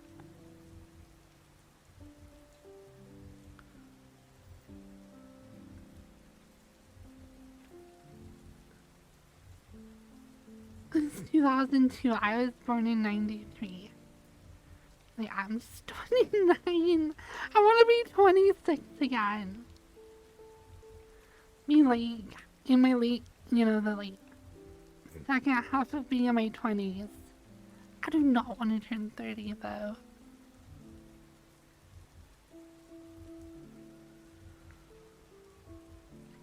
Because, like, I don't have a career. I don't have a house. I don't have a husbando. I don't have little kiddos. Like, my dad had 3 kids. Like, yeah, my mom and dad had, like, 3 kids. And they were my age. They were, like, on to their 3rd. But they did have 5 kids in 7 years. Which is crazy fast. Hello, Spiral.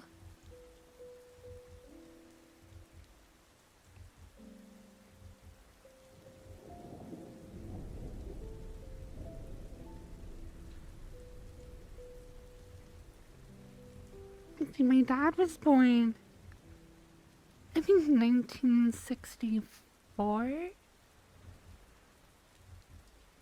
And I was born 1993.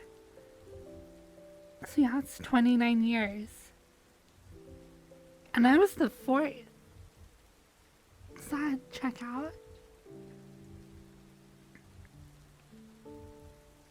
Excuse me.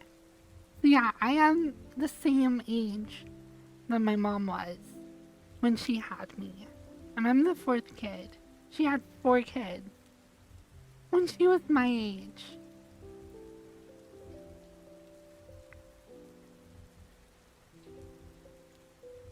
That's nuts.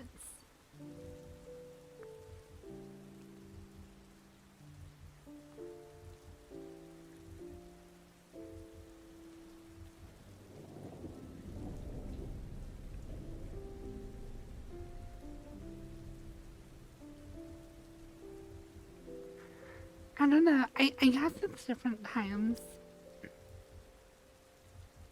And that was 30 years ago when my mom had me, nearly.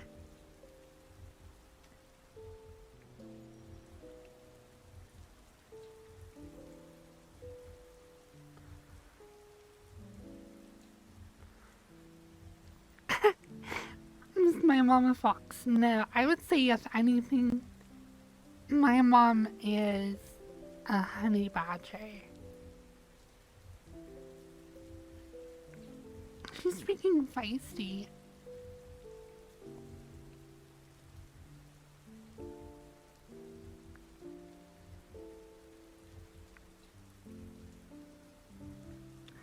Honey Badger don't care.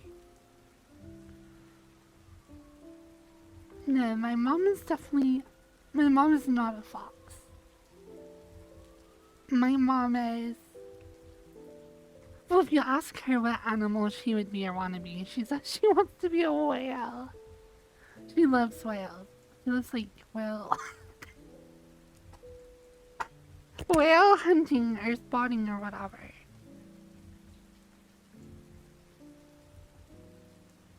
Oh my gosh, sorry. So yeah, if you're like, your mama's big as whale, I'm like, yeah, she wish she was. Like, she loves whales. Her favorite animals are like orcas.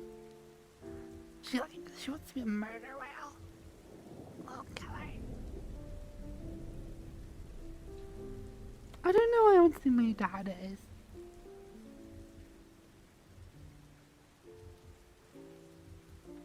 My dad is super introverted, more so than I am, and a workaholic. Dad's an engineer.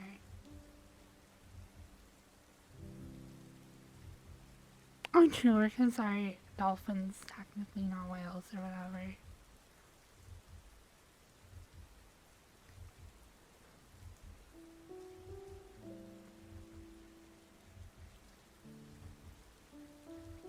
But my mom also loves other whales as well.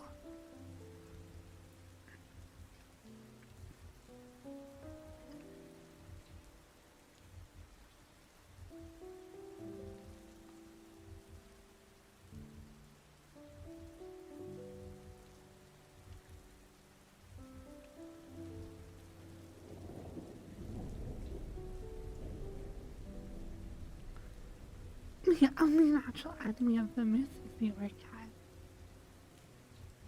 I like sperm whales. Of course you do, Ark.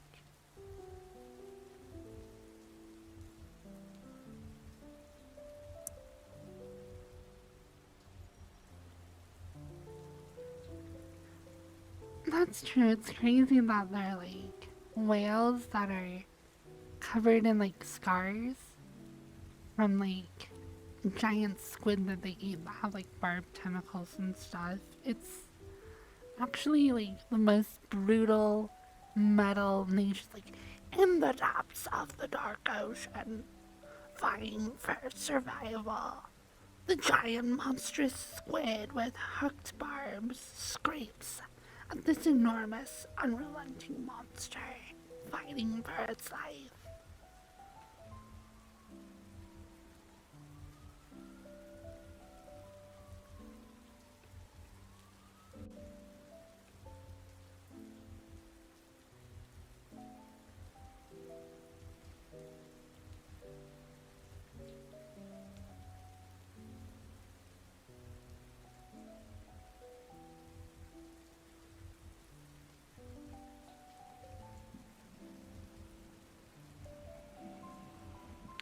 You know, that's actually an interesting question. Which came first, sperm or the whale? My guess is definitely that sperm have been around for a very, very long time. That is like an interesting question. What is the origin of the morphology of mammalian sperm? What is sperm like for other vertebrates and other invertebrates?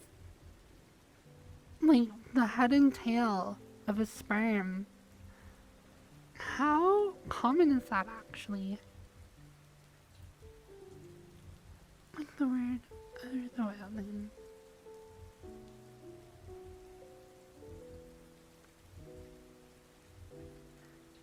How old are sperm?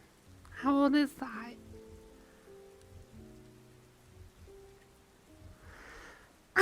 It's obviously like early life, reproduced asexually. I mean, how old even is like yeah, various forms of reproducing.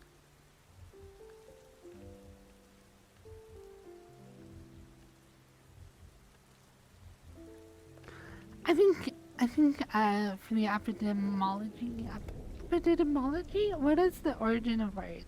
Whatever. I'm guessing that sperm from like semen came before the whales. Or the name for whales, anyways.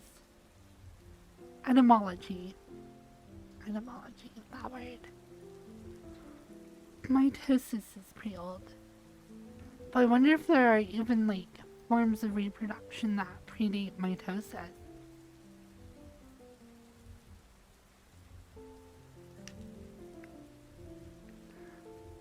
Because you have like viruses that reproduce just through like invading other host cells, but that probably came after those host cells because it requires those host cells for them to even reproduce.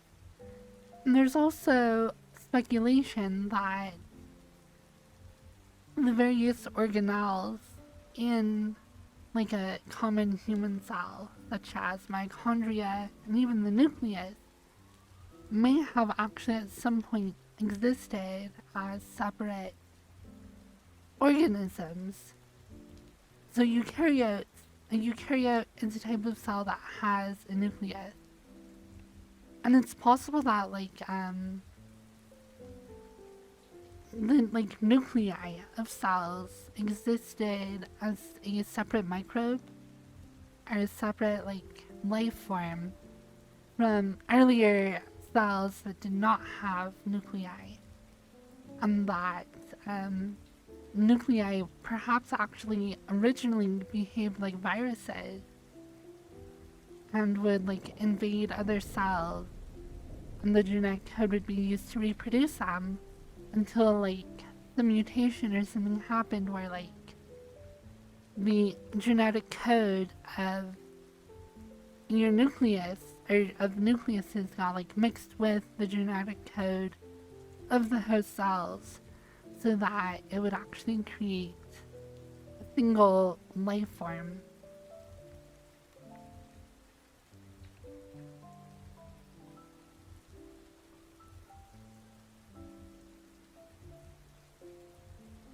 Did you know that Delta Education Engineering's and neutral universal tree structures for machine learning applications are used to make that happen? No. I did not know that. Gosh, the top really is.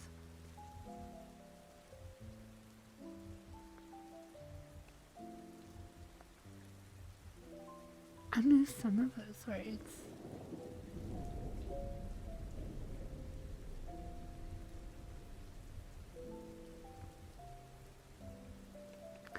That really does make my boobs look good.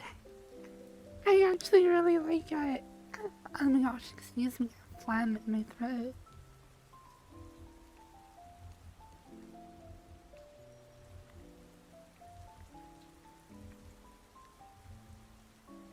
But isn't that interesting? I think I'm fascinated by evolution and early cellular evolution. So we talk about various species of finches. You have Darwin's finches and these evolutions of mammals and dinosaurs, whatever.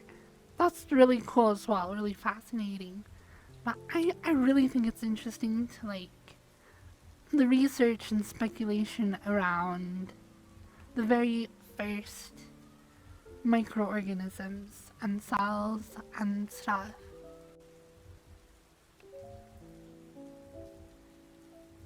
Bye, Ishvola.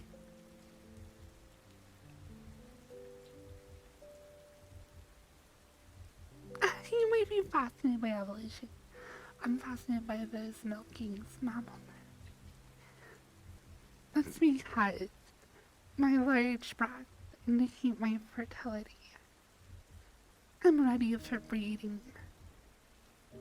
And your primal mammalian lust and urge breed my body, implant your seed in my womb, and continue this crazy thing called life. My body is ready and fertile and breathable and submissive. I'm ready for you. My breast will provide your babies with adequate nutrition.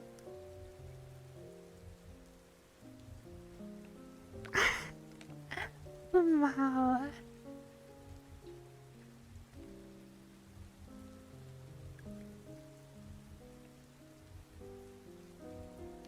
We're just a bunch of mammals.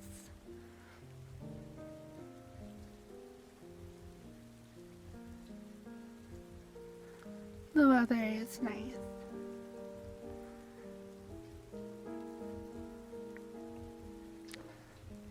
Molecular biology is cool though. I love learning about.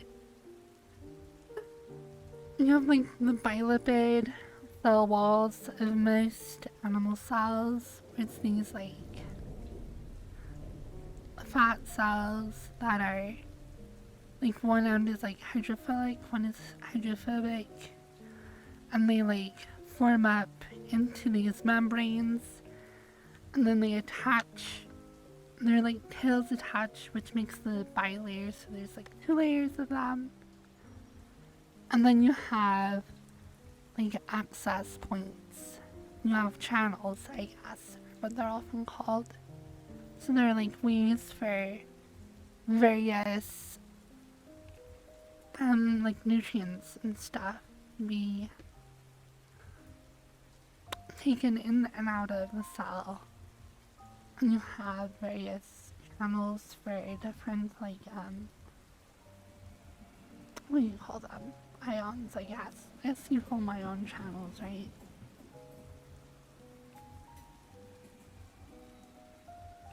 And you also have like different types of openings in the membranes of your cells. Some of them are more complex than others. Some of them are like activated by molecules that like act as a key.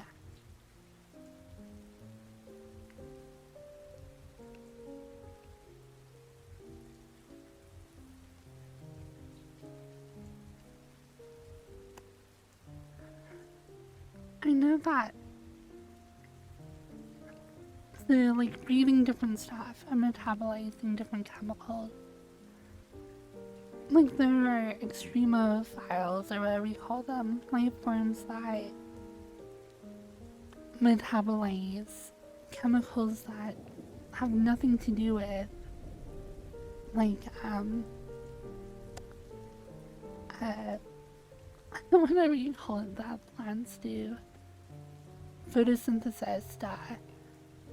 There are bacteria that live near like the volcanic vents at the bottom of the ocean that actually metabolize various chemical compounds that come out of the earth itself.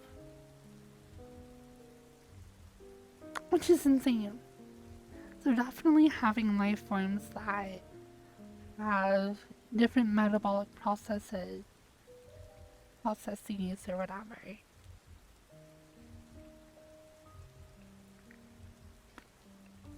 There's definitely plenty of life forms capable of doing that.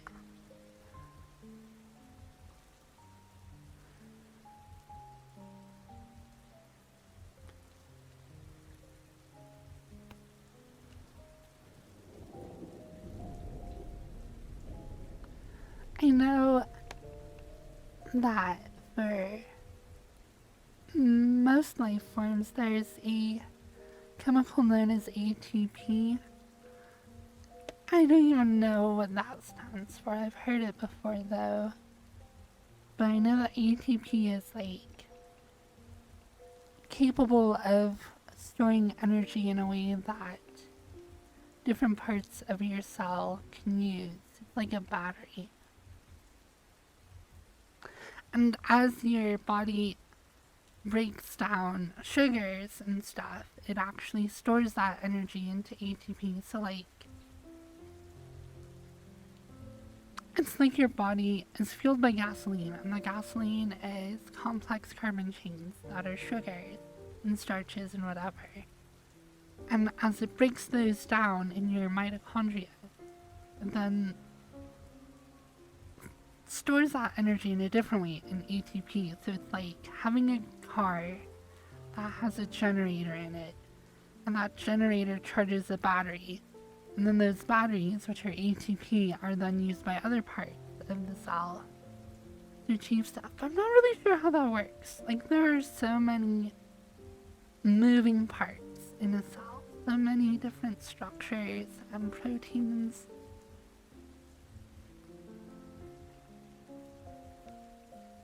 You have ATP consists of adenine attached to the nitrogen atom of the 1-carbon of sugar, which is attached 5-carbon sugar to triphosphate group.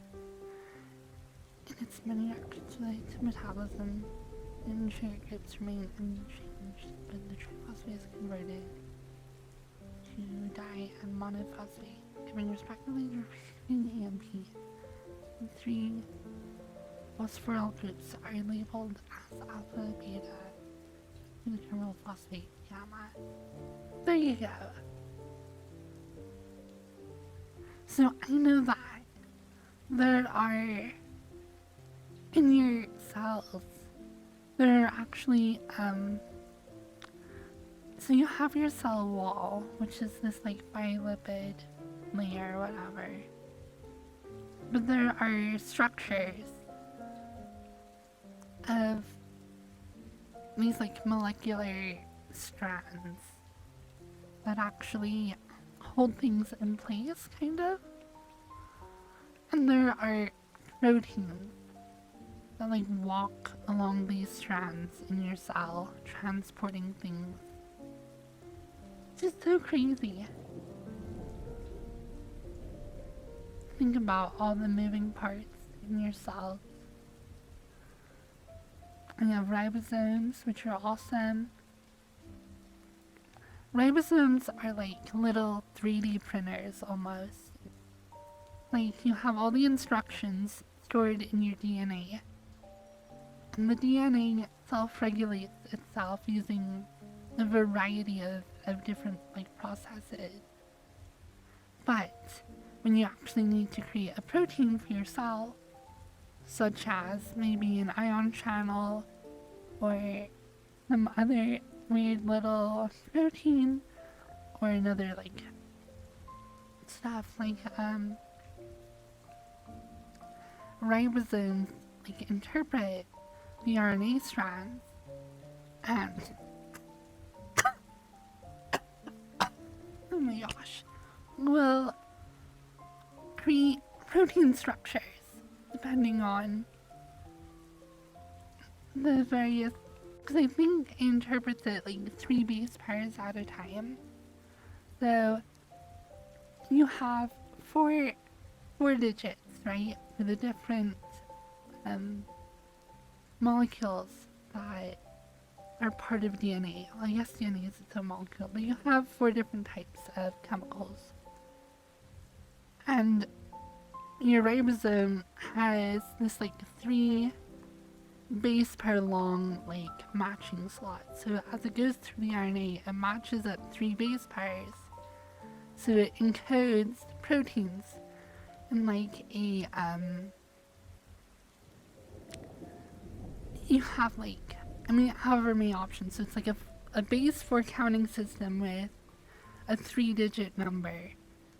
And the various like smaller proteins are encoded in your body so that ribosomes will grab out those proteins from around them based on the number encoded in your DNA and then fold the protein out of it that can do any number of things in your body.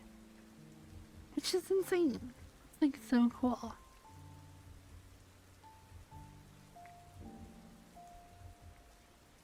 So it's just like feeding your ribosome a string of numbers. And it just like smushes those parts together and more often than not gets some useful protein out of it that your cell needs. And the way that your nucleus will regulate which bits of its own code are actually sent to the ribosomes to be expressed. That's so insane. And you have, what do you call it? The,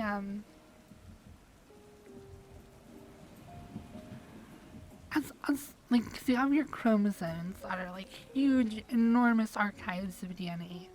You also have smaller structures within your cell of DNA that helps regulate and structure your chromosomes. It's just such a complex computer that regulates the cell, builds the cell, and then on top of that is able to have the spell, especially with stem cells.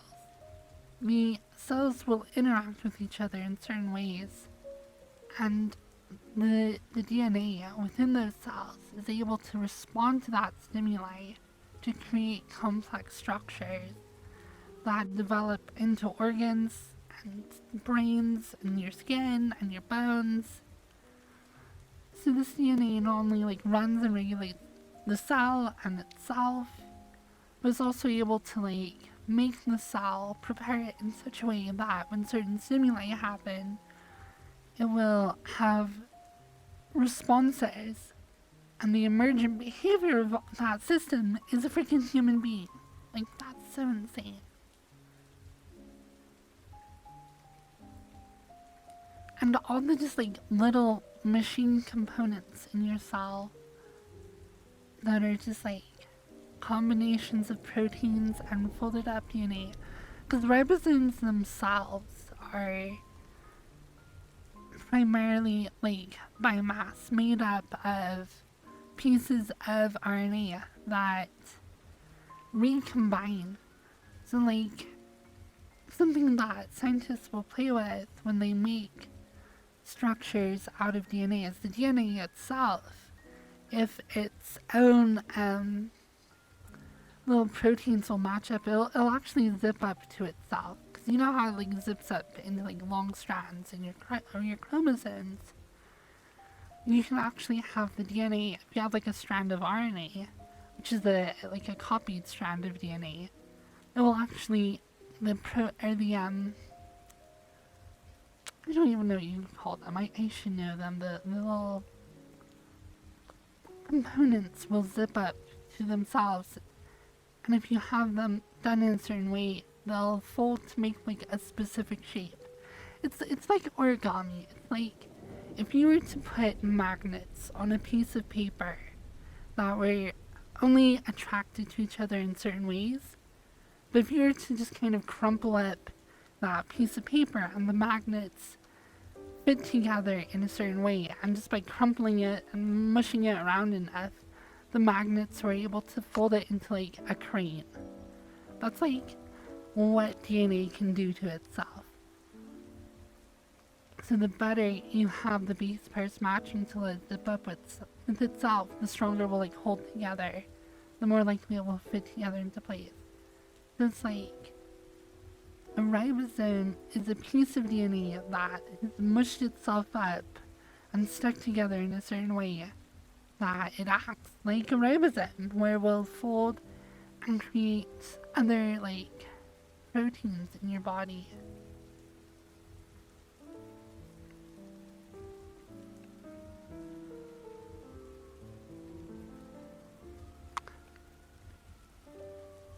Yeah, the structure's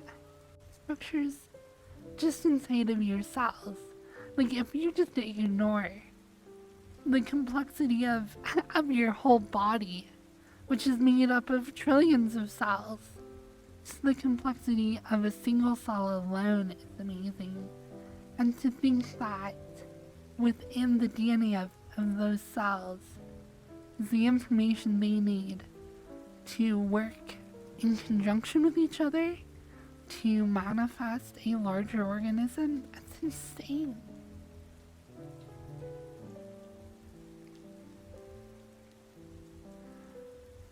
This is like amazingly complex ladder of layers of more complexity. And we get our stupid brains out of it. Out of all of that, we have these people, these thinking, reasoning, intelligent, feeling creatures that make art and technology and explore the universe. And it all comes from these, frankly, DNA. Okay, there is a lot of information in DNA, but also not that much. There is more information of pornographic material on the average person's hard drive than in an entire person's DNA. Like, the amount of amazing, fantastic things the amount that the information in your DNA is able to achieve is truly astounding.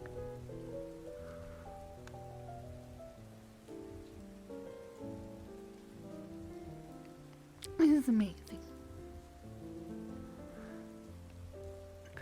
And I know people that look at that and they're like, it's proof that there is a God. Which I guess, like, I don't know. I feel like that's a lazy way of explaining it. You're like, wow, this is so amazingly complex. Certainly some sort of intelligence had to be behind it all. Something we can never comprehend. Like, that's such a lazy way of explaining it. I'm just writing it off to like, oh yeah, well, it must be divinity. But whatever. Clueless.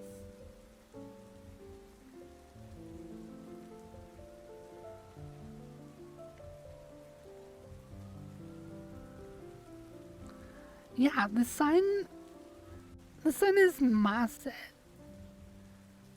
But as far as like information density and complexity goes, yeah, the sun's not exactly the smartest smartest tool in the shed. It's just a big ball of burning.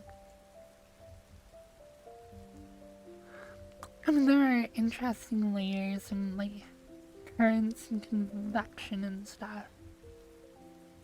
But yeah, I definitely think stars lack the complexity of biology. But who knows? Maybe there are some sort of processes and currents within the cores of stars that manifest intelligence that we have yet to be able to comprehend. Who knows? Because when it comes to computers, when you think about processing information, doing calculations, the hotter and faster your little piece of matter is, or the more energy that you have in it, and the more density you have in it, and the faster you can actually process information. An idealized computer would actually be extraordinarily hot and extraordinarily dense to process information as fast as possible. So who knows, maybe within the cores of stars there are structures that have evolved somehow and preserved themselves that are some form of life or some form of intelligence that actually exists in a much like faster time scale, because the ability to like process information in that kind of environment could potentially be magnitudes higher than anything we've ever done.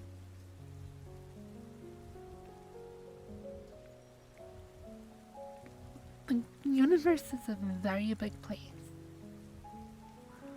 And if life can exist in these carbon chains and the like life as we know it, who's to say it couldn't exist in some sort of structure within the stars of the universe? Who knows? Definitely a possibility.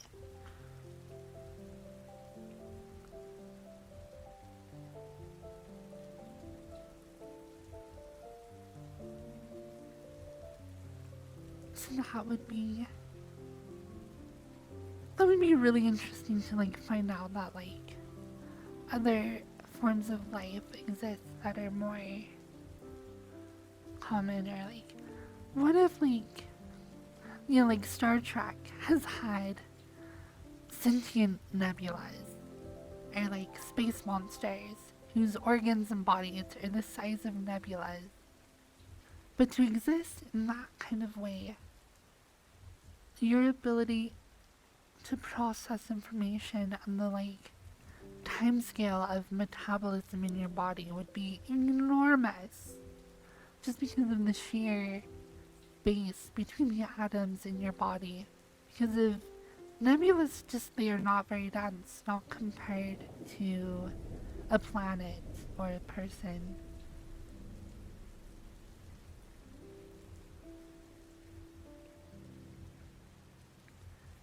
Nothing. Do you think our Earth is round, ball, or flat? Definitely pretty sure it's more similar to a round ball than it is flat. Hi, can you say hi? No, you cannot. But where did babies come from, though? There's been wholesome and nerdy. I know I am. I'm not being a hoe right now. I'm not being a coomer. I'm just being nerdy.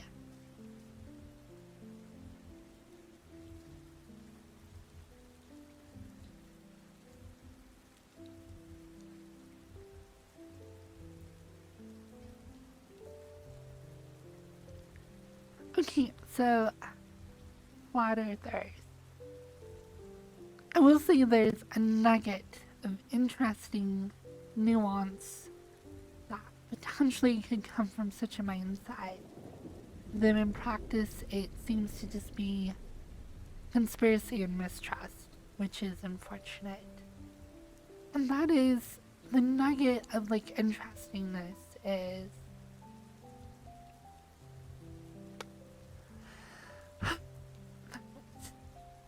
running empirical experiments and having your own interactions and personal first-hand experience with science, I think is important and good. So being like, well, all these people are telling me stuff and I don't believe them, you know. Like, I get that. Like, there are conspiracies in our world. There are liars. There are people who leverage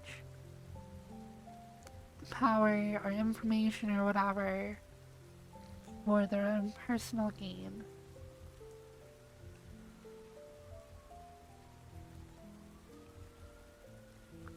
So, like, having that mistrust of common knowledge and of scientists, like, I get that. People don't believe in global warming. People don't believe the freaking Earth is round. People don't believe in the Big Bang. Sometimes it's motivated purely by mistrust. Sometimes it's motivated by it, like, those things not aligning with their worldview. Who knows? And it's, like, unfortunate, I guess. But the truth is, do I know that the Earth is round? No, I do not know that it's round. I've never flown around it. I've never actually performed experiments myself to verify its shape. I've never been to outer space or been far enough away from the Earth to get a very good perspective on the shape of the Earth. But I am satisfied to trust that piece of common knowledge that the Earth is round. I have studied mathematics and I've studied other theories and stuff that definitely seem very cohesive and sensible. So I definitely think that the Earth is round, but I don't really know. And I think there are a lot of things I don't know. I've never sat in a microbiology lab and messed with proteins and DNA. I've never, like, there are thousands and millions and so many billions of things that I've never personally done that I rely on trust of the education system, of freaking Wikipedia articles to try and have my understanding of the world. A lot of it does not come from first-hand knowledge. A lot of it is second-hand. Most of it is. So, I understand that my knowledge of the universe is, one, very incomplete, and two, very much formed by second-hand knowledge. I think that is the interesting thing about being a flat earther. It's just understanding that everything that you think you know, you don't really know, and it comes from second-hand knowledge. So, a lot of science and a lot of learning requires trust. And so in that, I trust that people don't have a legitimate enough reason to lie about the earth being flat or round or whatever. And that my understanding of physics and math and stuff, definitely, it makes sense that the earth would be round. And so that is what I think is the most likely reality in which we exist, that we live on a round earth. But I've never measured its circumference. I've never even done experiments looking at shadows and seeing the differences in the angle of shadows or stuff like that. I don't really feel a need to, because my trust in that information is so strong. I personally don't feel the need to verify whether the earth is round or not, but I don't know, it's just me, I guess. Earth is triangle. Earth is square.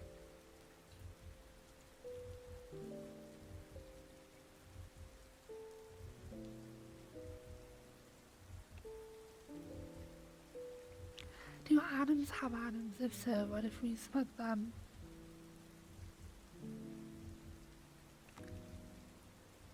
I mean, you can split large atoms into smaller atoms. It's nuclear fission. It is a process that has been studied for at least 100 years at this point.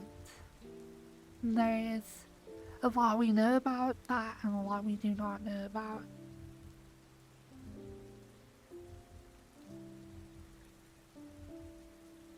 So I don't know.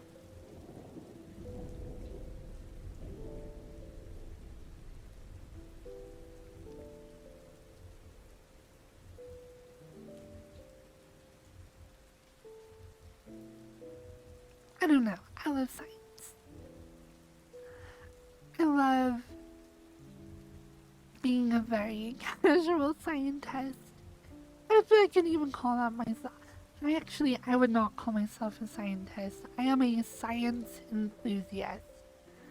I do not actively participate in the discovery and study of our planet, or universe, or whatever. But I like reading books, and I like watching YouTube videos about stuff. Which I think makes me more of an enthusiast than a practicing scientist. In a way, we're all scientists, I guess, but I'm not a professional scientist. But science is really cool.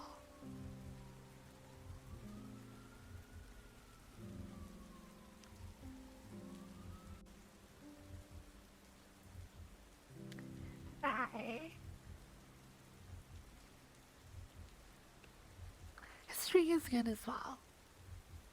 History is sad and hard. And I would never want to live in any period in the past compared to today. At all.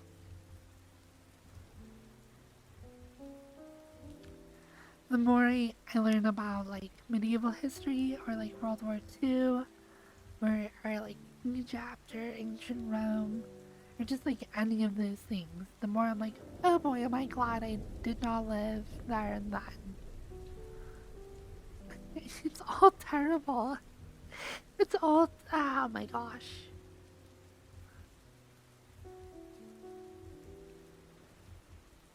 Living now it's pretty good compared to living at any time previous to now. Living in a modern first world country today, you have more creature comforts, more stability than pretty much any other time in the past. You have people value human life today more than they have in the past, I think, generally speaking. Like, thinking that is worthy for a human being to just exist and live, I think is a more commonly held belief today than it has been in the past.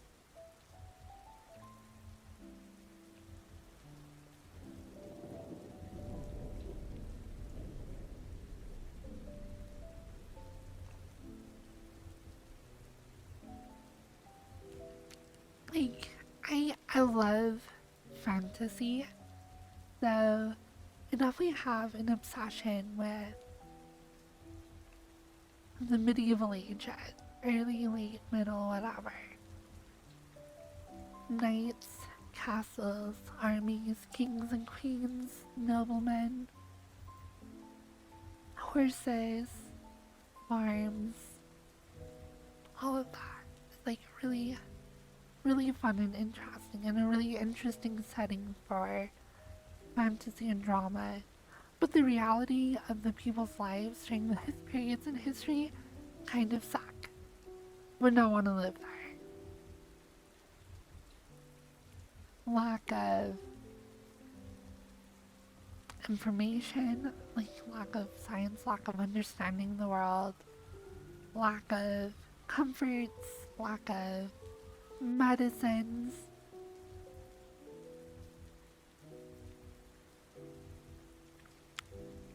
I don't know, having governments based off of who has the biggest stick, which in a way is probably still true today. I don't know. Feudal societies and kings and queens and all the drama and the, I don't know. Modern democracies, though, in my opinion and experience, seem to be the best way to be governed for the populace as a whole. I believe in democracy and I believe in republics. I think that's a good way to do things. They definitely have their flaws, but compared to anything else, what I would want to live.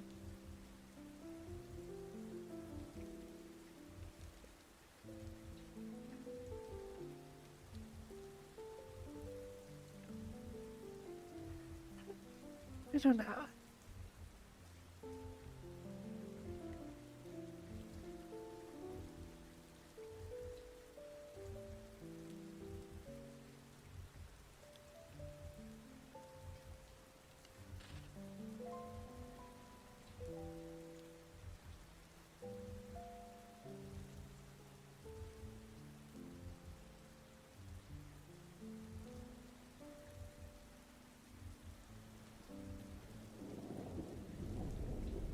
I would never want to rule the world. It would do such a terrible job, and it would be such a horrible job to have. Even if I had the best intentions for people in general, ruling the world would be an absolute nightmare.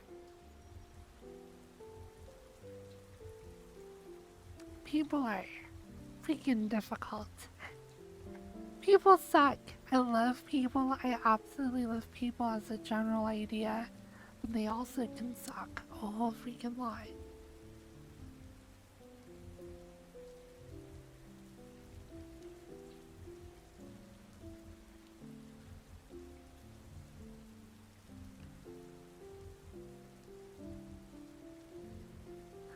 I love the posts.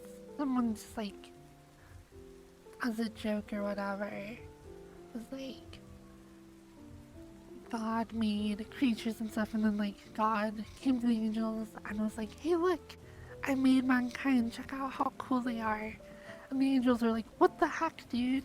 You just like gave monkeys anxiety. And I'm like, true. Well, we're just over-evolved monkeys who just got smart enough to realize how much life sucks. Wow.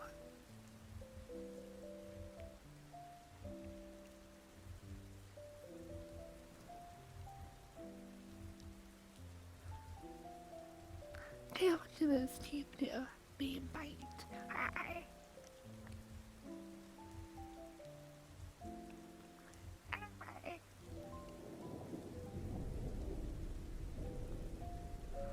I will return to monkey. I love how Hitchhiker's Guide put it as well. Like, people were like, we shouldn't have left the trees. And then the really hardcore people was like, we should never have gone to the trees. We shouldn't have left the ocean. Why go back to monkey? Go back to fish. We should go back to fish.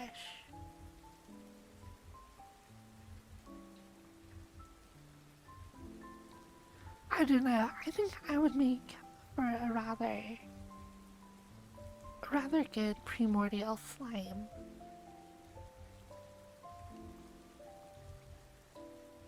Why even be multicellular? You know? I can't handle all this being alive stuff. It's too hard. All this like paying rent and stuff. So why not just go back to like, I don't even want to have to manage having a brain. Like, I'll just be a single little cell. I'll be a little amoeba. I'll go back to being an amoeba. Bananas, pick, please go back. Yeah, but then you have to deal with your monkey girlfriend or boyfriend and like all the like politics of tree, all the screaming and yelling and the hitting. Just go back to amoeba. Just be like, munch, munch, munch. That is all life has. It's just munch. Move around a little bit. Munch.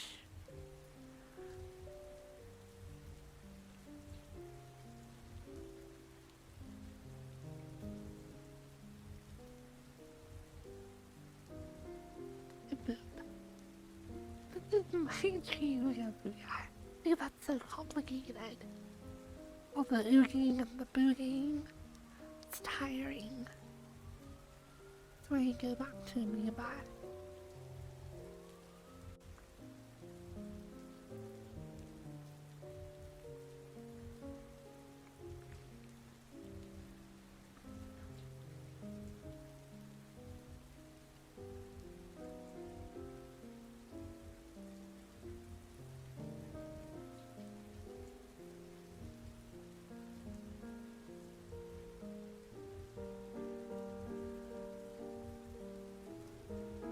Exactly. Just digest your food. That's all. Being amoeba would be like being a catatonic couch potato.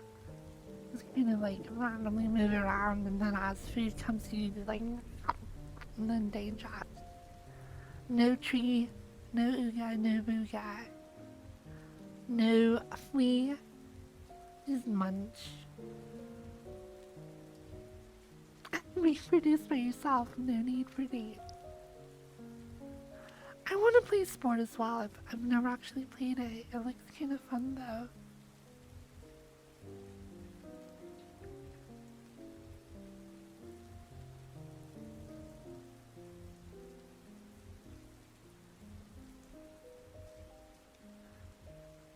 I think my BTTV or whatever is broken. Because I'm not seeing emotes, I'm just seeing people write stuff out.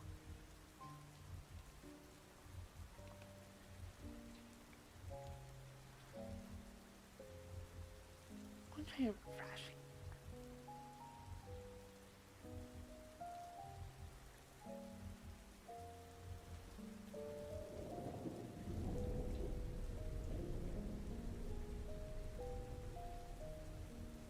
Okay, that's better. I just need to refresh.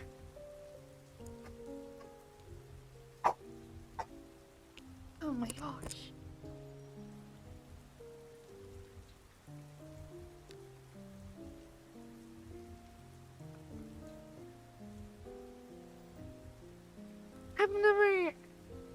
I mean, this avatar, I'm not really sure what the inspirations are. It's supposed to be like cyberware. Some little cyberfox.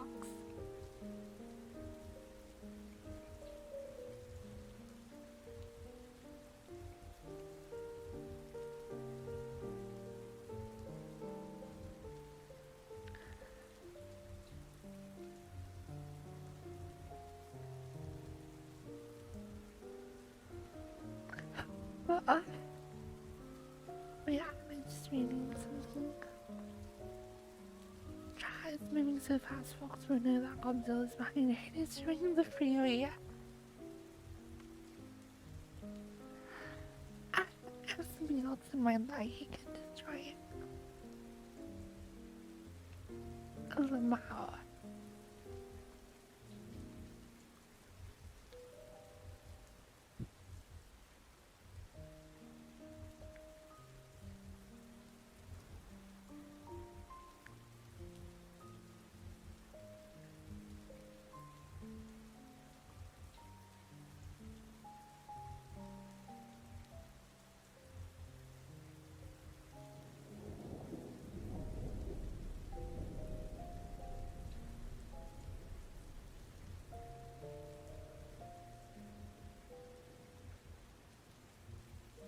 Yeah, I made the sweat textures myself.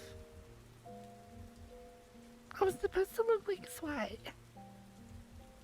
But you're telling me it looks like something else. It's supposed to be sweat.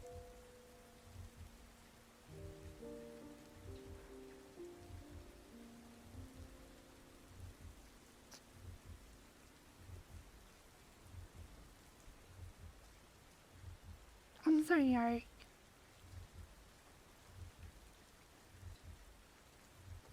Today is Friday already? Wow.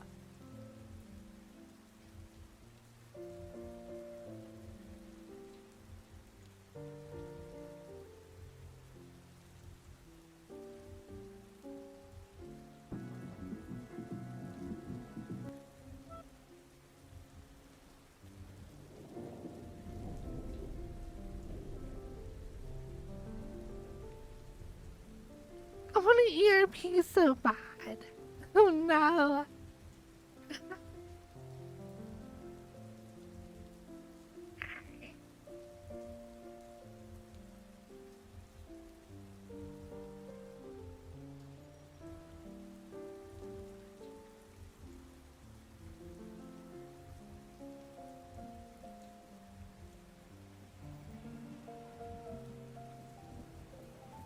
Just move here.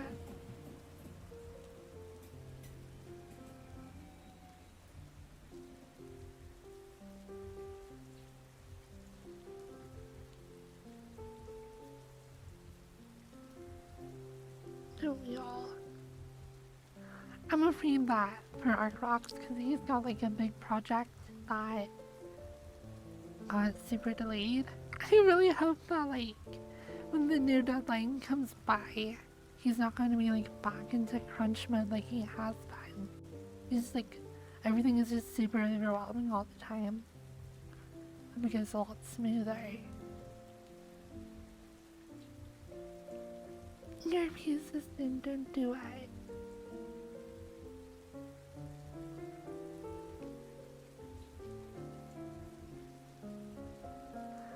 Oh, hello, Cripsy. Cripsy, do you have other maps? You make anything that's not terrifying and the worst ever. And I mean that in the best way. I want to get to know other avatar makers, not avatar makers, world creators. I want to do more world creation. Because it's really cool.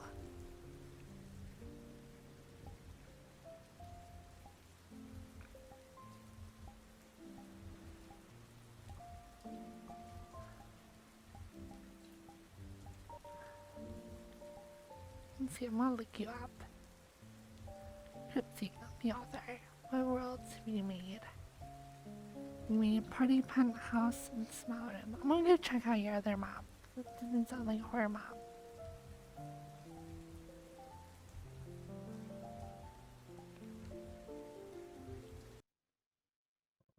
I made a weird party world.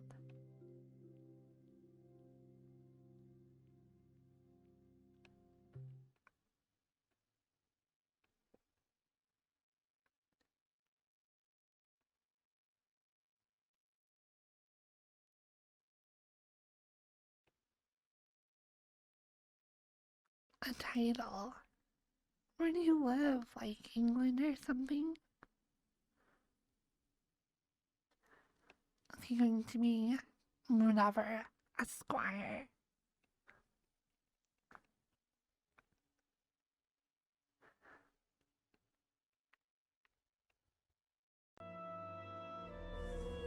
Inscription. Party Penthouse.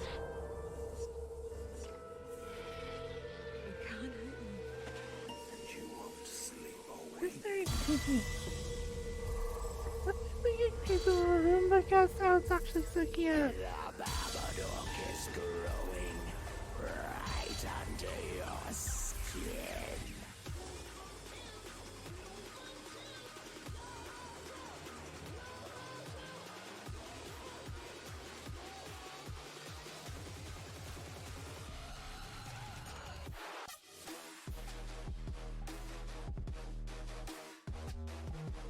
Georgie.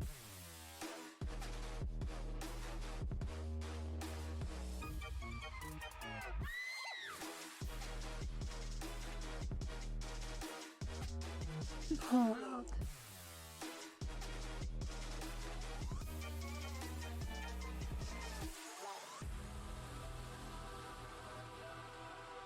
Drinking game circle.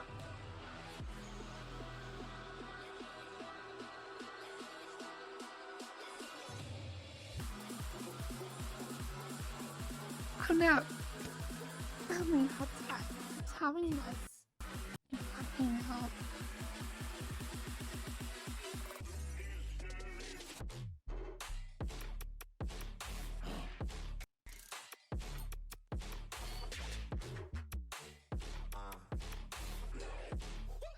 Okay, I feel like this music is trying too hard. Maybe I just have bad taste.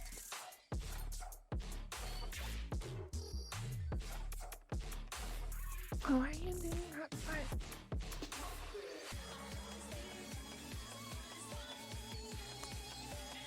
I think it's time for a new USB cable.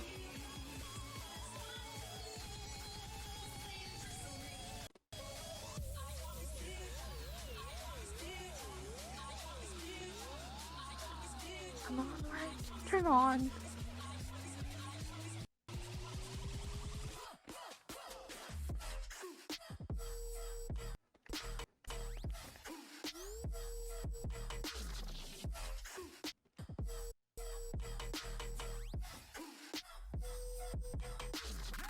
No, I'm stuck on my head.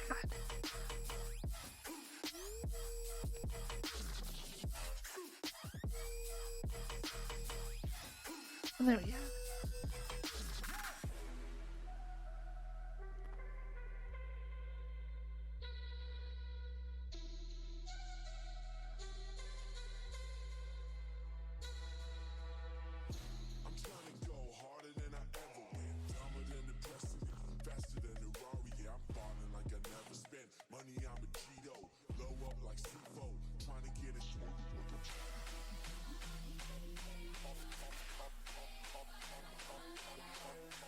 Very subtle.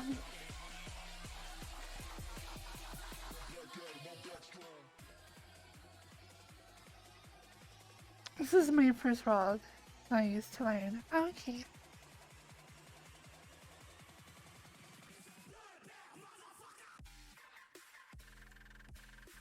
This is really cool. Laputa, Castle in the Sky. Game Miyazaki film. That's really cool though.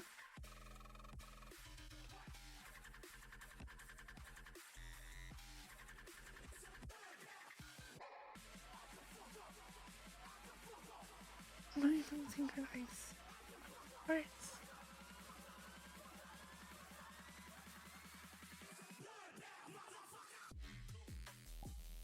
Here, help me real quick.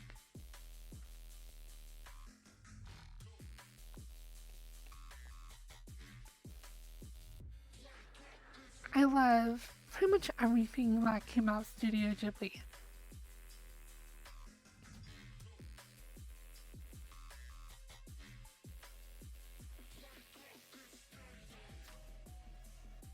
This is a really cool world.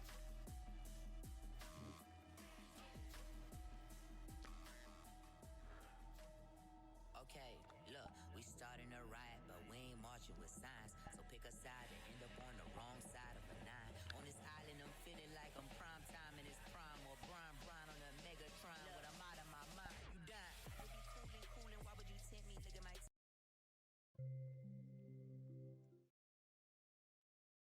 Tell me why you need about castles in the sky.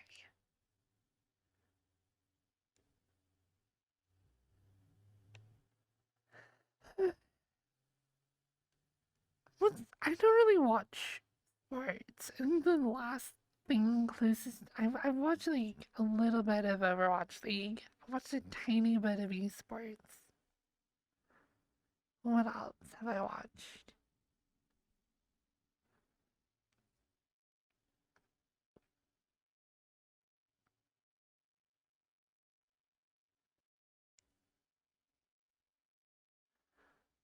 Load.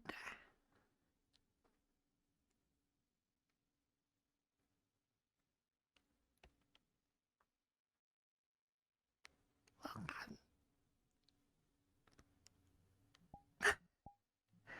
I feel weird right now. I don't know why. I don't feel very Firefoxy today.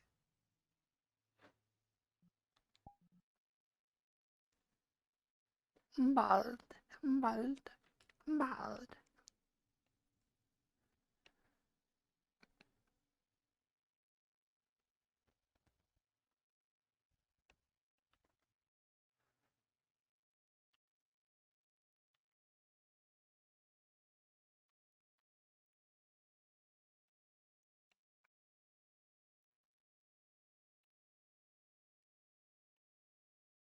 I haven't touched this for like at least a month. I haven't touched this for probably like 2 months.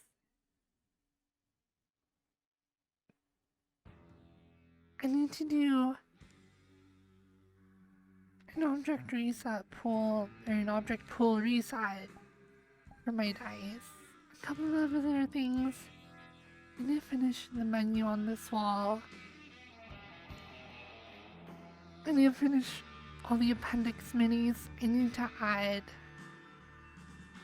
physics to them and all that. I need to add all my player characters.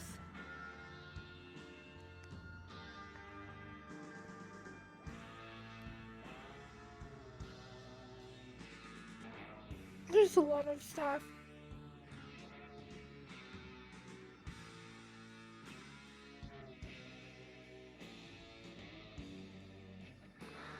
No, I haven't really been trying though.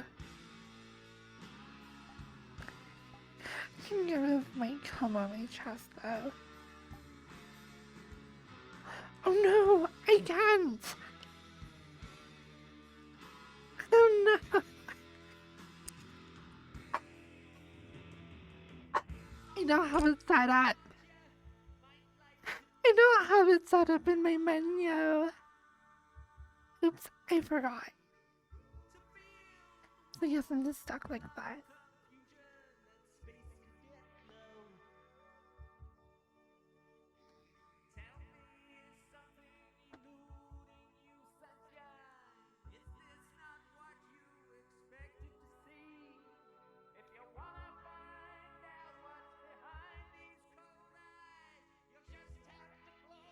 You know, it's weird. Since I've moved twice in the last year, which sucked, by the way, this basement feels more homey than my own apartment. That's going to be kind of the fun thing. If I end up moving again in a year or so, or 2 years, this basement may end up being more persistent than my actual home. Which I'm sure is probably the case of like other VRChat people.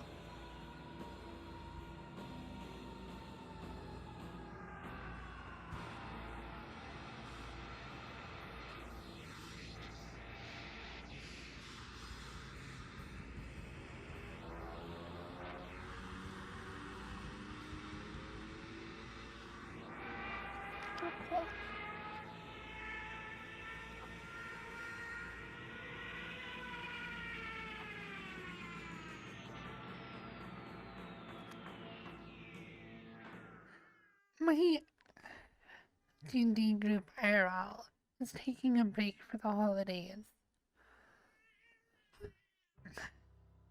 So I won't be able to play D&D until like January. Unless I like get a group together in VR. And I moved away from my other group because I had 2 groups. But now I'm like over an hour away from one of them in my new apartment. So no D&D for a while. I'll read you a paragraph. Paragraph 4. Or section 4, chapter 1 or whatever. Describe your character. Once you know the basic game aspects of your character, it's time to flesh him or her out as a person. Your character needs a name. Spend a few minutes thinking about what he or she looks like and how he or she behaves in general terms.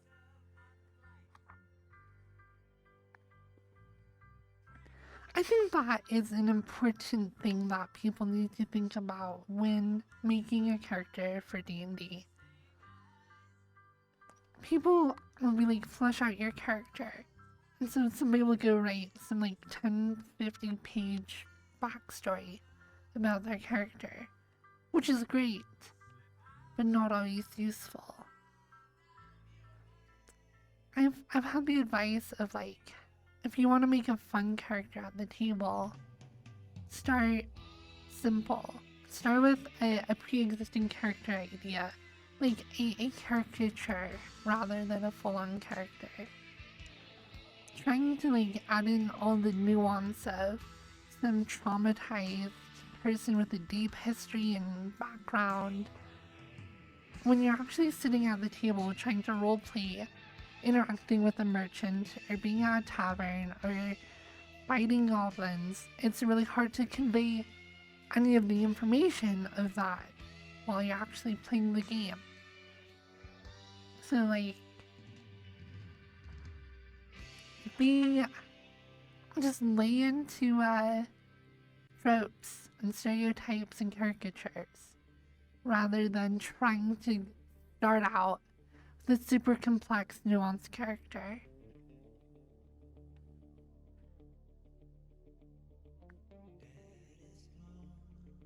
Go for simple, easy to roleplay things, like maybe they're boisterous, maybe they're snooty, maybe they're like overly affectionate with people or something that... No, stop it. No, escaping the tropes is hard. No, it's not. You will naturally, as far as D&D goes, you will naturally define your character as you play them and add nuance and complexity. So start simple. Start somewhere that you can have a launching point that you can just sit down and act out without thinking. And you'll get there. You'll get to complexity. It will come with time. So lay into the tropes. Grab a character that is easy for you, specifically you, whoever you are, to roleplay. And try and avoid brooding characters. Too many people want to play Batman or that stoic knight who sits in the corners like, yes, I don't say anything, but I'm thinking about everything. Because that's kind of boring at the table.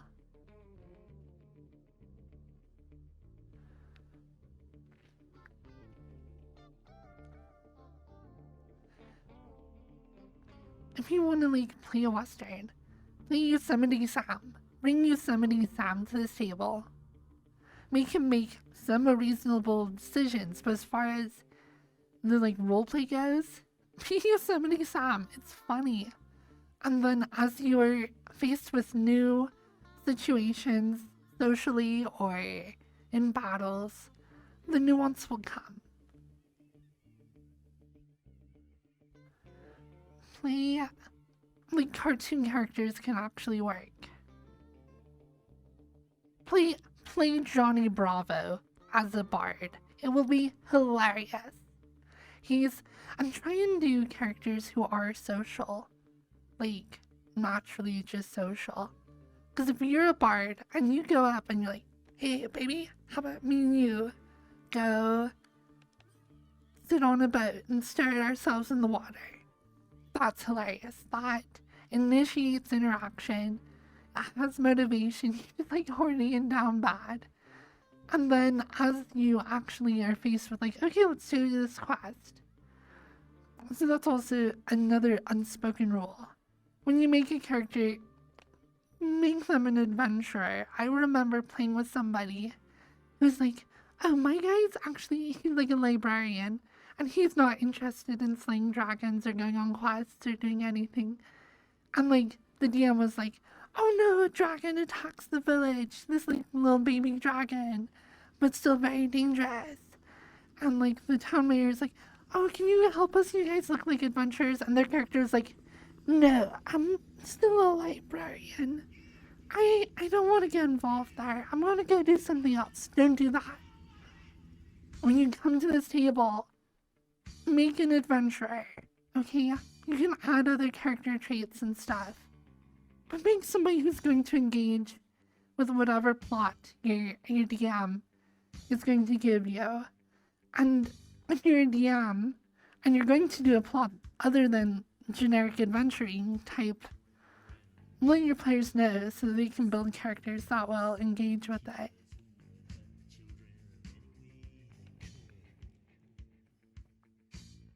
So,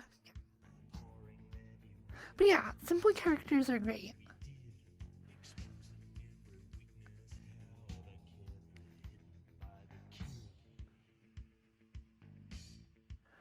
And, I mean, it depends on the tone of your table.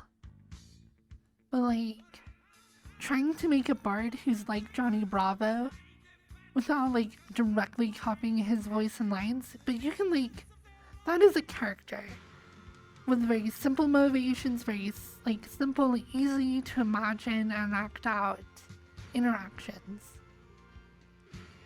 that you can just, like, bring to the table. I'm like, okay, I made a bard whose name was Cesare, and I gave him a really crappy Italian accent because at the time I was trying to learn Italian through Duolingo, and so I would like randomly just like say things in Italian as I was learning it, gave him a bad Italian accent, and was like, essentially made him into like Johnny Bravo, where it's like he would just always try and flirt with women, usually get denied, be awkward about it, but always unrelentingly, like, I don't know, would just try it over and over again with any woman he met. In a way, like, IRL, this person would have been tedious and annoying to be friends with, but at the table, absolutely hilarious.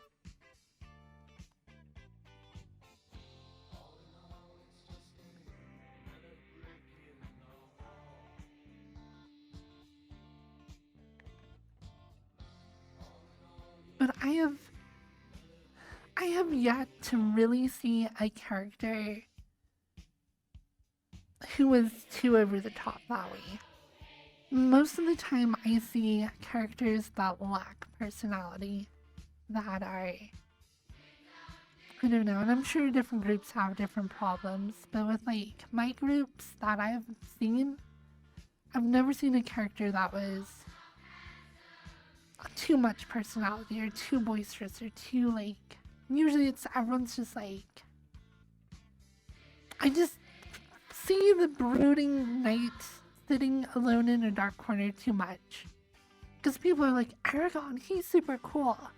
And they met him with the prancing pony in Lord of the Rings, he's just like sitting silently in a corner, where like just in the shadows, this mysterious stranger, and they're like, oh, that's so cool. But as a roleplay character at a table, that kind of sucks. So I would say make a character, lay into tropes, lay into even cartoonish characters. Something so simple that you can just bring to the table and actually act out and have fun with. And then try and lean towards a character who is very engaging both with other non-player characters, with other characters, and with the plot as a whole. That is my advice for making a character that is good to roleplay with.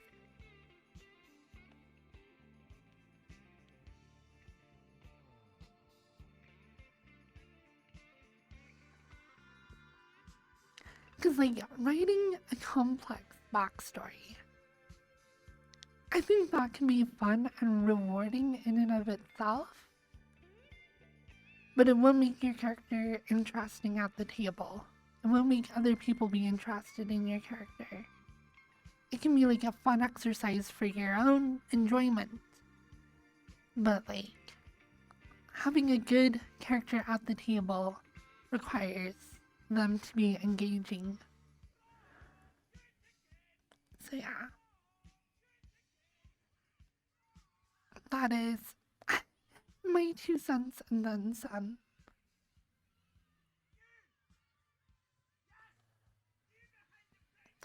I often play wizards, and I try and make, like, I actually made a wizard who I tried to make Dave Attenborough. That's been kind of my go-to actually for a while. Somebody who's like a naturalist. Somebody who's like, whenever we come across magical monsters or creatures and stuff, I'm always like super fascinated. I'm like, oh, I simply must get a closer look at this specimen. Pray, can we go just a bit closer? And then like whenever we're at bars, I'll be like sitting there and I'll like have some jar of some like monster's tongue, and I'll be like, look closely. This here was harvested from a basilisk but 3 days ago that we slayed. How absolutely fascinating. Would you like to taste it? It's like weird stuff like that. Stuff that I can like bring to the table, and then like the other player characters, the other NPCs can be like, can respond to that. Because if like you're a brooding character and they're a brooding character and everybody's brooding character sitting in the corner, no one cares. But if you're this weird quirky wizard who's like fascinated by magical phenomena and likes to share that, that's something you can bring to the table that people can play off of.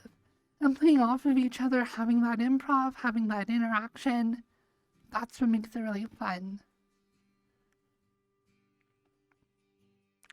Being like a religious paladin can be really good.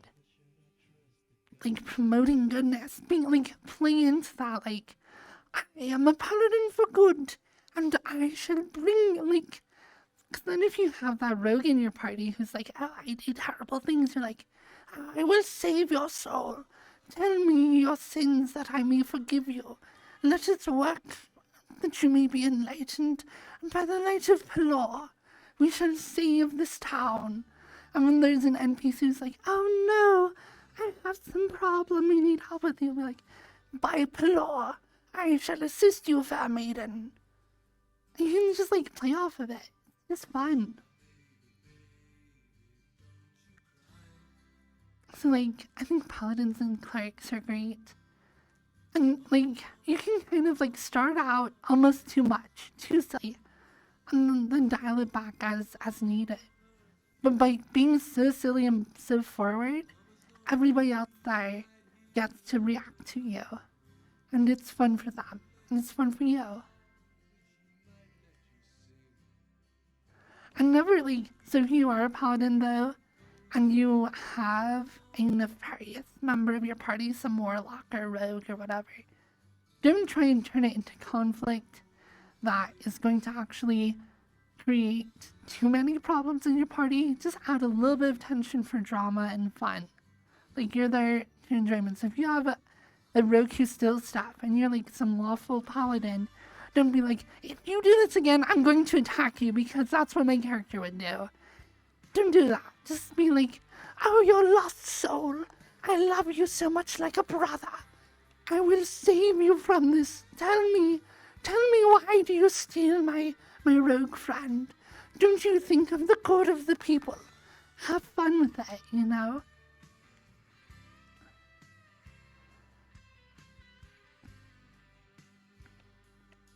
Try and interact, engage, be positive, encourage roleplay. That's my advice.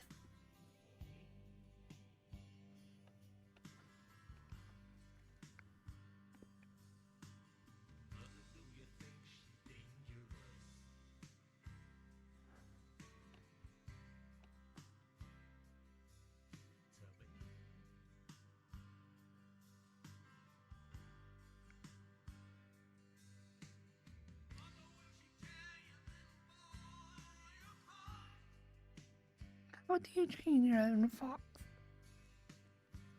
And you'll need an arm binder, probably some sort of gag, lots of straps, probably some rope, probably some like candles, and maybe various forms of clamps. Definitely a dildo. It requires a good number of things to properly train a fox.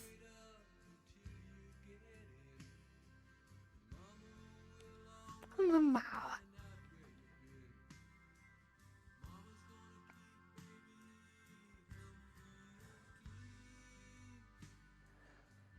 Or like play a druid. Druids are great to roleplay with as well. But like, I've seen somebody play a druid, and anytime we're in a city, it's like, oh, my character's so uncomfortable in cities, so she just like keeps to herself, and she like climbs up, and she's like, oh, where are the trees? And won't talk to anyone, because she's like, oh, this is such a cold place.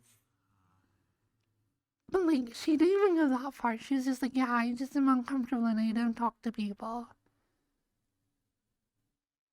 And like, try and be more engaging with that. Maybe make it more obvious that you're uncomfortable by moving, I don't know.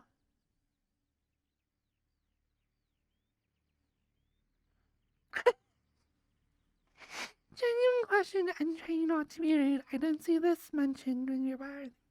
What does it sound like when you talk with a cucumber stuck on the top of your mouth? Let me go grab some. I've enjoyed peanut butter right here. I think so.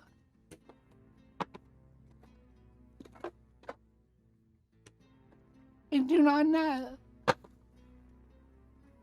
There it is. Let me grab a knife.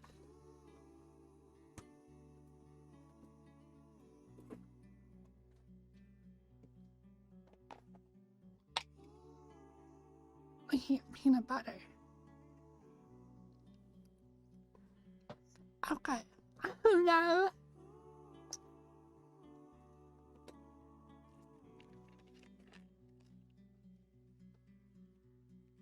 I now have peanut butter stuck on top of my mouth. Oh no.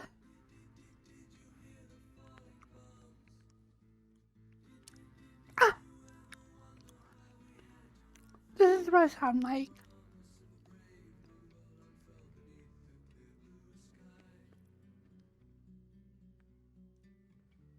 Oh, I know what. Well, now you know what I sound like.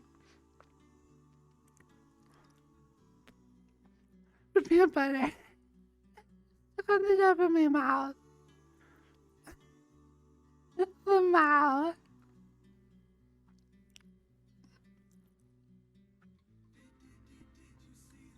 Also, I didn't have breakfast this morning, so that sounded good.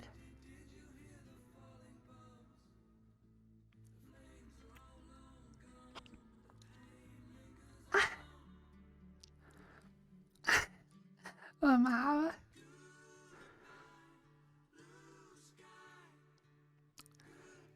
I do not know why I sound the way I sound.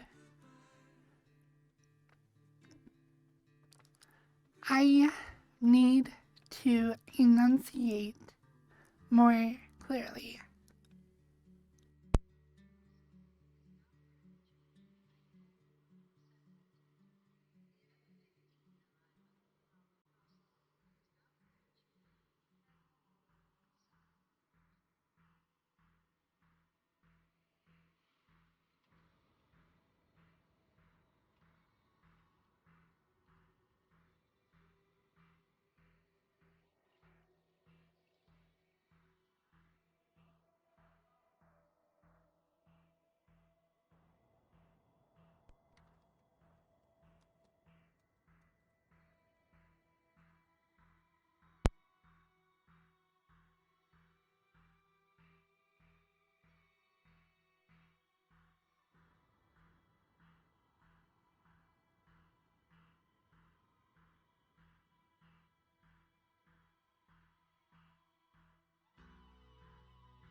Hello?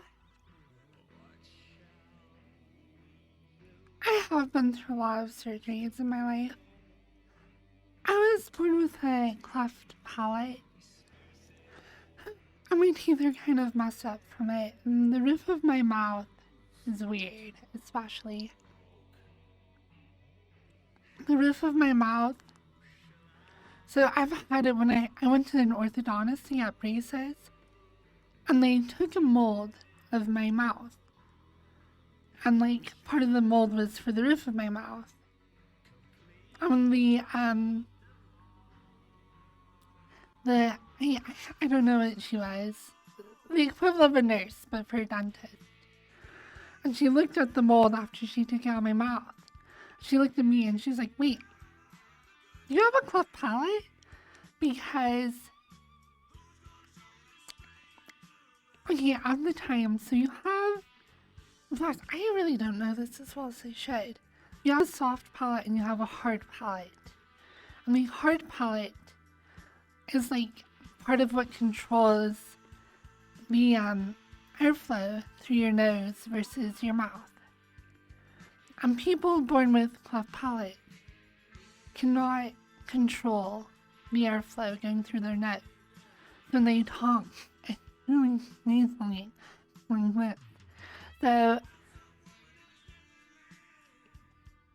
when I was born, I had a cleft palate, and my doctor did like experimental surgeries on me to try and fix the hard palate so that I could control the airflow. So when I was in junior high, I actually learned how to play trombone. And if you're born with a cleft palate, that's like a miracle of science to be able to play trombone. Because you have to be able to like put a lot of air pressure through your mouth and lips and stuff into the instrument. And if you have a cleft palate and your hard palate is messed up as well, which mine was when I was born, all the air just blows right through your nose and you can't play a brass instrument or a woodwind or really do a lot of things. But they were able to like get mine to work right when I was a kid. But the top of my mouth is still kind of weird. And I wonder if that contributes to why I sound the way I do. Because that's actually a really good way to put it. It does sound like I have peanut butter stuck to the top of my mouth. It really does.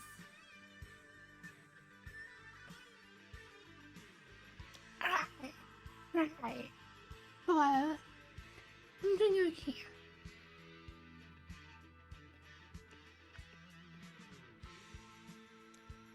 Is my microphone still not working?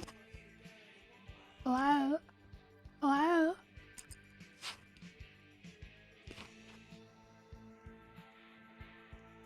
Oh, you can hear it.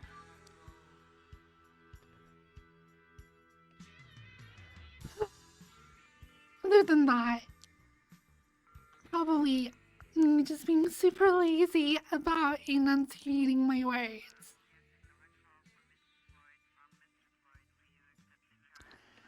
Honestly, when I hear myself talk, to me it sounds like I have a mental disability, which probably I do. I don't know. I feel like I'm not autistic, but probably I am. I don't know.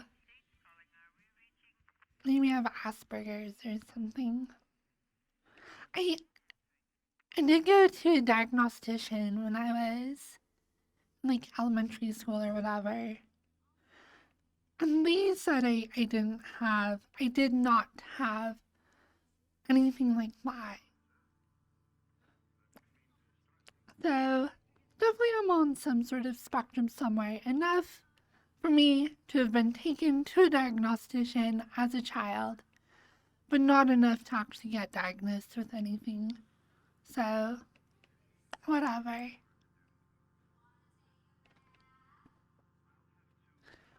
I was surprised. I was even like, because everyone I know has ADD or ADHD. And that was something I was specifically like kind of tested for. And they're like, no, not really to a point that we would diagnose them as being ADD. So, I don't know.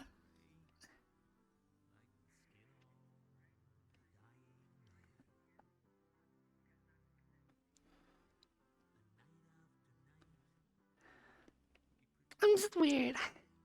I'm just a weird person, okay? Just weird. But I'm learning to love myself.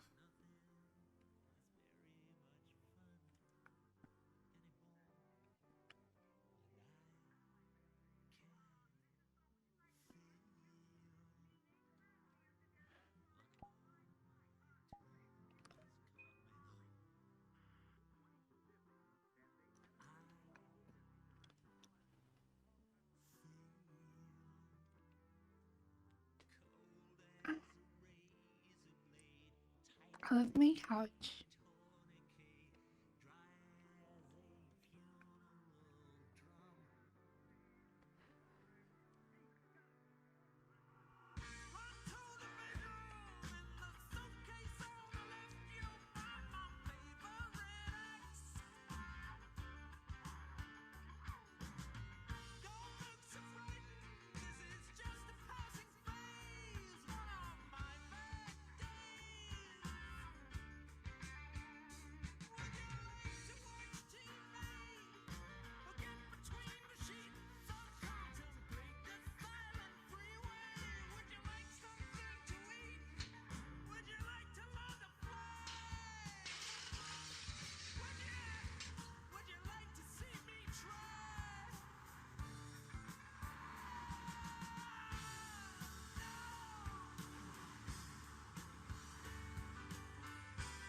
I do need to make ASMR videos. I updated this avatar to support those. And my friendly friendship ASMR camera.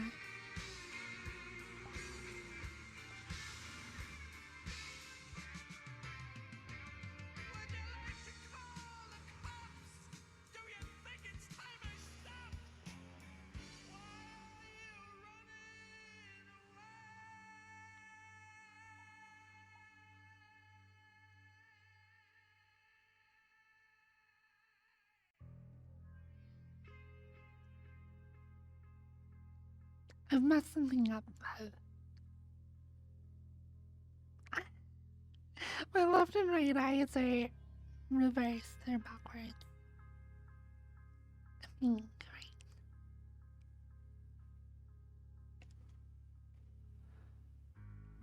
You've got things flipped.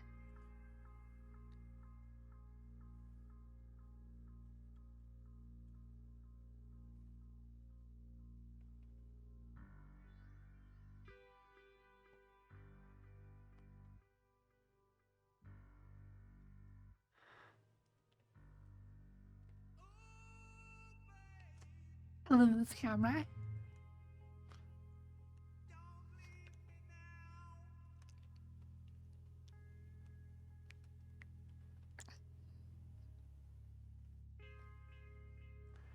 Hello.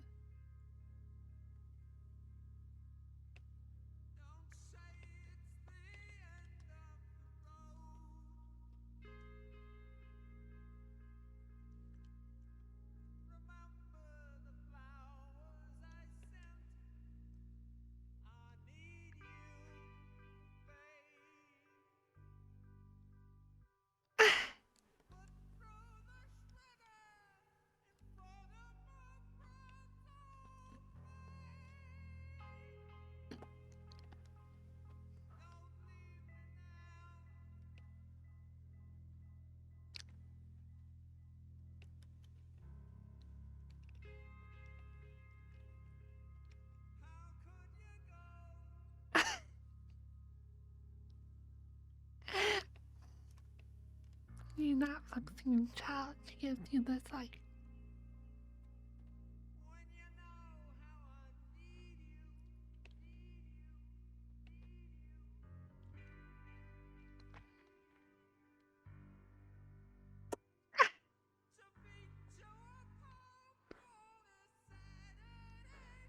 Mr. Potter.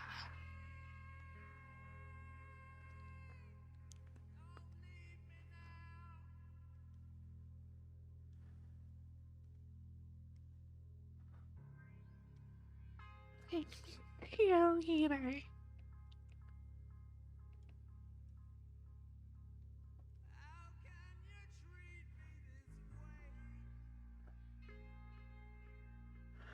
Oh my gosh, Alexa.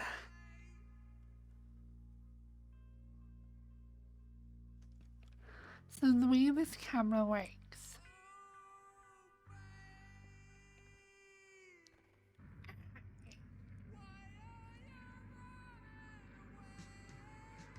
So at the very bottom of the camera and the very top of the camera in the middle, well, and it doesn't really matter. But like 1 degree rear field of view or whatever is being stretched out to the entire length of the top of the like texture or the camera or whatever, your screen. So this, the very top point is taking a point and making it so like an infinitely small point is being stretched to the width of the camera at the top and bottom. The things at the top and bottom get super distorted. It looks so weird. And the middle has the least distortion, even out to the edges. But actually, kind of does the opposite thing. So the very sides, it makes it, I don't know. It's really weird. The way you have to do stuff to get a 180-degree field of view, you have to do some weird distortion.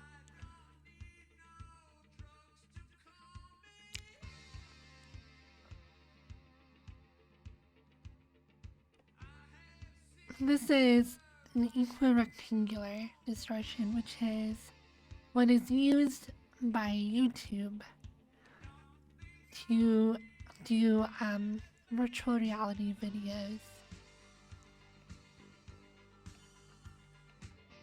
I used to have fisheye, and then I would convert from fisheye to equirectangular using Adobe After Effects. And then I wrote my own shader to do the math so I could just render it with this projection instead. it's essentially doing, so like imagine you have a globe, because this is where it came from. If you have a globe and you want to make a flat two-dimensional map, then you have to project that sphere onto a square or a rectangle, which is essentially what I'm doing here. Because you have 180 degree field of view in all directions off of the center, you essentially have a hemisphere. And I have to project that hemisphere onto one of these squares that you can see on your screen.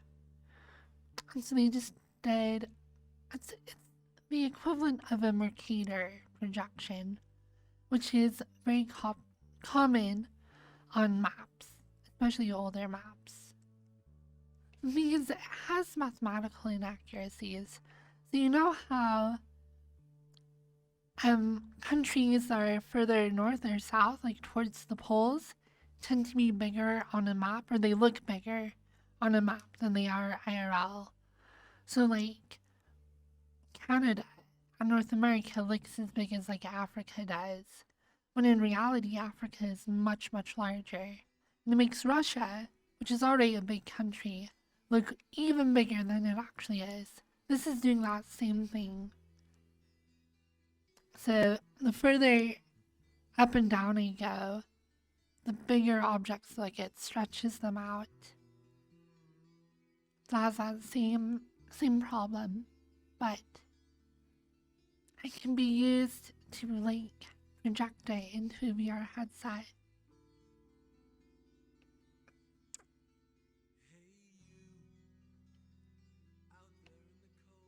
So there you go. That is the origin of this projection method. Actually came from cartography, but is used in modern VR videos.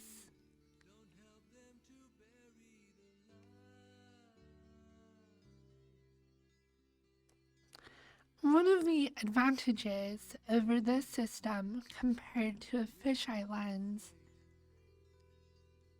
I can pull out here. Let me pull out an old avatar that has it. I can find one. And this one does.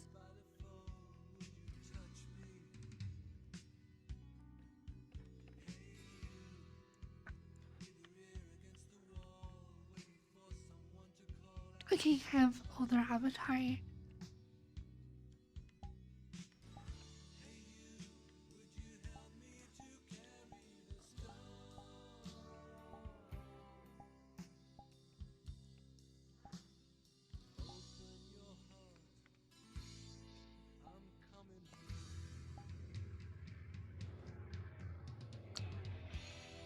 This is how I had it set up previously.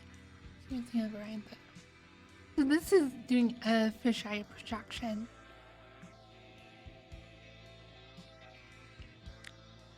But you can see there's all this black space in the corners. So imagine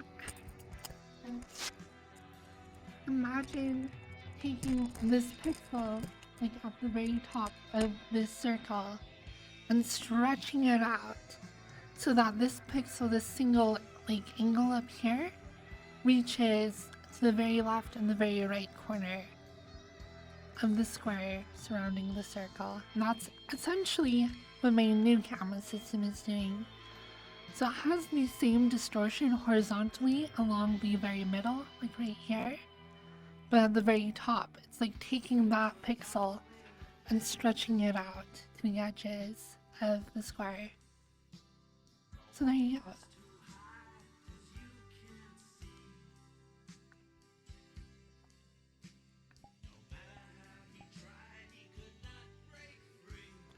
I know.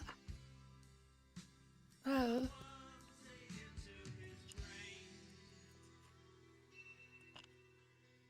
Hello? It has such a fat head. It's so fat. it's just like so wide. I do like the hair though. I miss having my hair do this, where it's just like constantly moving around my body and stuff. I think it looks cool.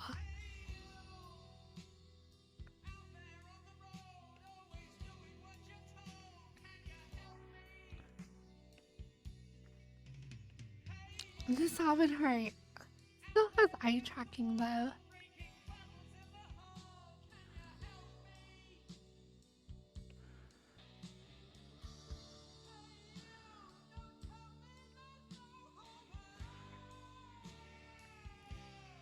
Maybe at some point I'll try and add face tracking to this avatar.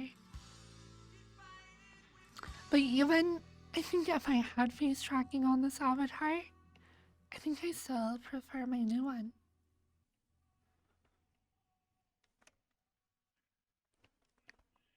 I don't know.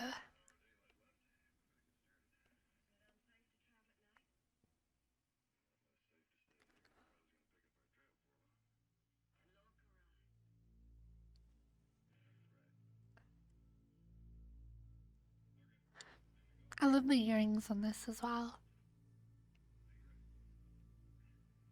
I love that when I shake my head, you can see them dangle and like move around.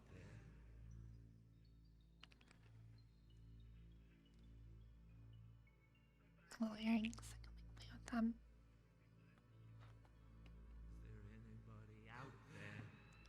Can you guys with the distortion on? Sure.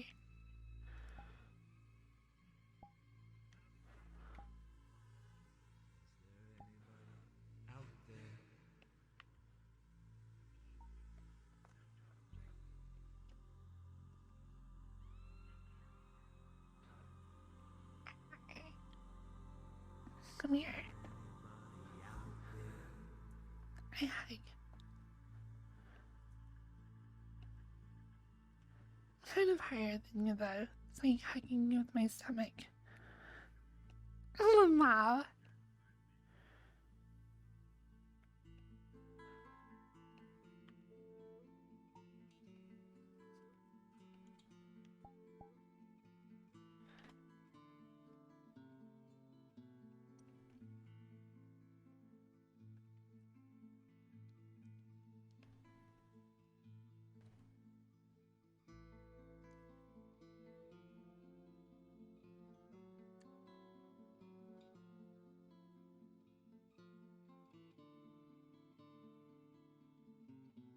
Yeah, I think I don't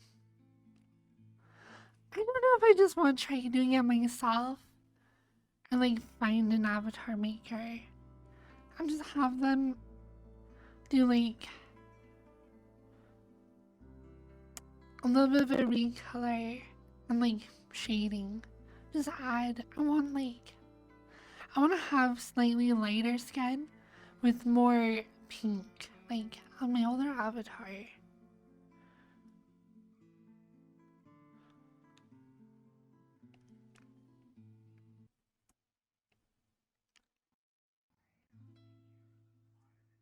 Just have like pink.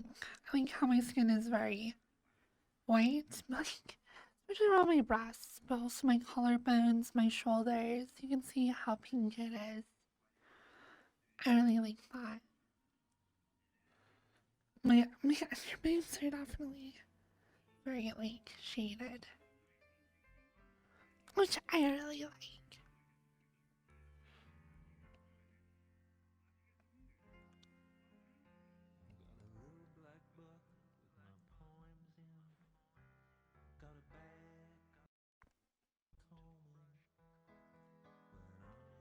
I can try it myself. I feel like I wouldn't be very good at it though.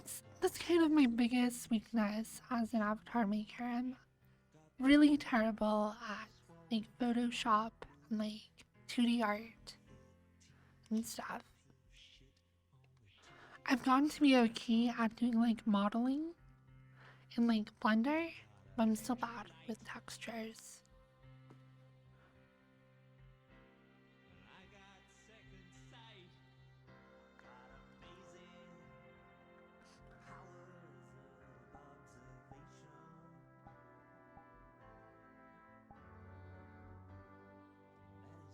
think a little bit of like,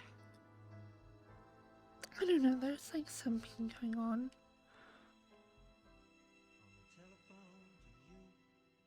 So I actually did do some I already put this texture through Photoshop to lighten up the skin a little. I don't think I have an original.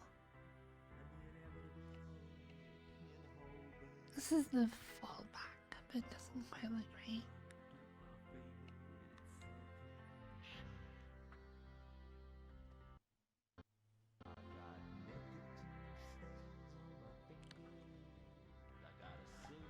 Definitely, if I think actually what would show it would be. So this is what the skin tone was originally like. You can see without my cyberwire, it's much darker. So I already pulled it through Photoshop and tried myself to lighten the skin a little bit. This is more olive for sure, but I went for a little bit more fair. I think I want to push it. The thing is, if I go any lighter than this, it starts to look too washed out.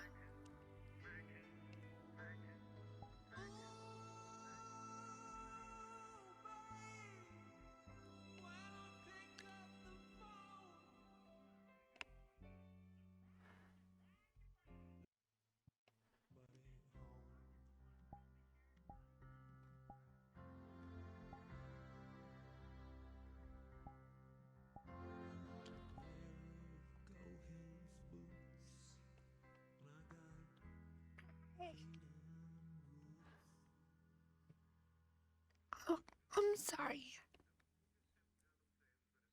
I'm just a bad girl.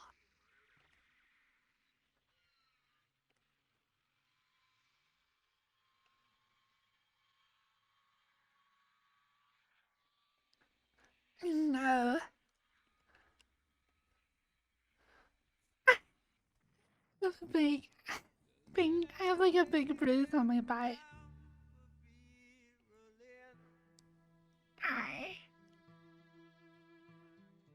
I'm hardened.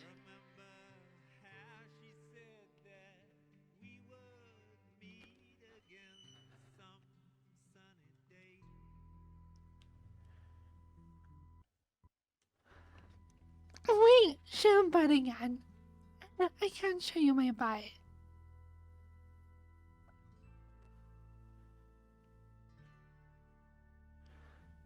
Baby, please. Show butt again. Go back, please. Please show me your butt.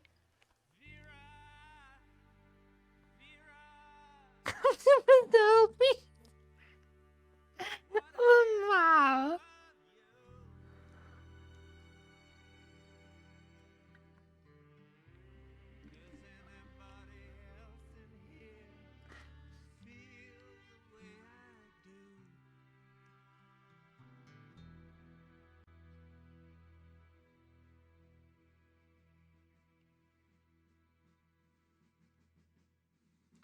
Yeah, I want to like take my skin through Photoshop again or find somebody to do it for me.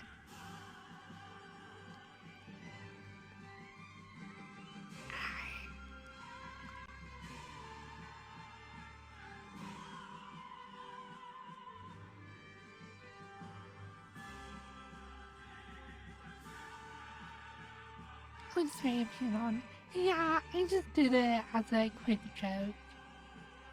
I'm part of like my main focus was to put like a bunch of tattoos on my avatar that said, I'm sorry. Oh no, I'm a bad girl. You have to punish me. And then I add the handprint at the end just says like, oh no, you have to spank me.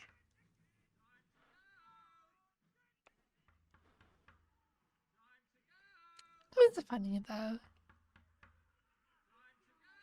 Yeah, I got banned for twerking.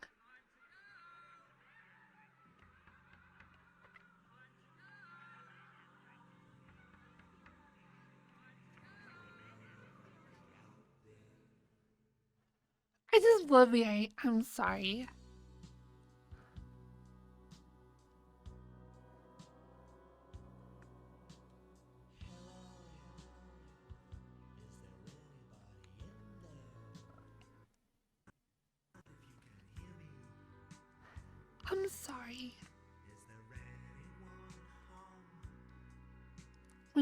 Go got banned.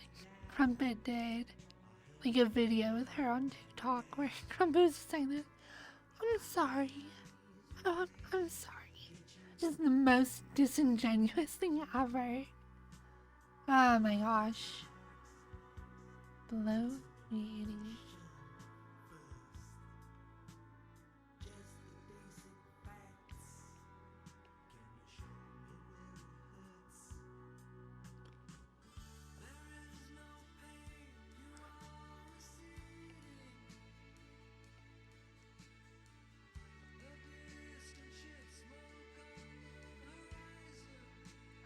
I'm sorry.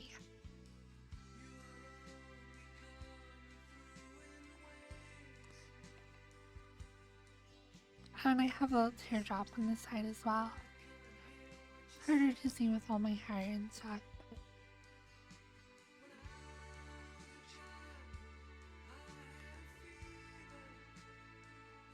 Like, I remember hearing that like teardrops as like prison tats. Like teardrop, you like put one for every person that you murdered and you're sorry about.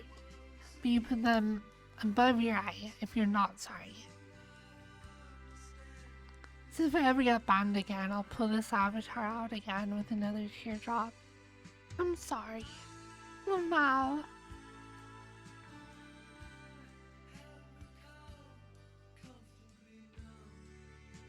You can't really read these tattoos though. I mean, I want to make super edgy and impossible to read tattoos. But maybe I went too far.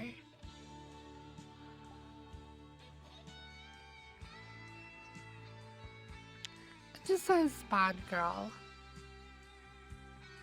Gosh, I don't know if I...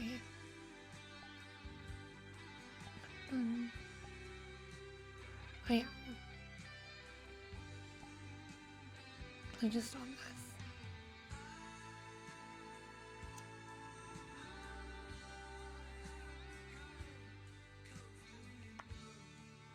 Bad girl.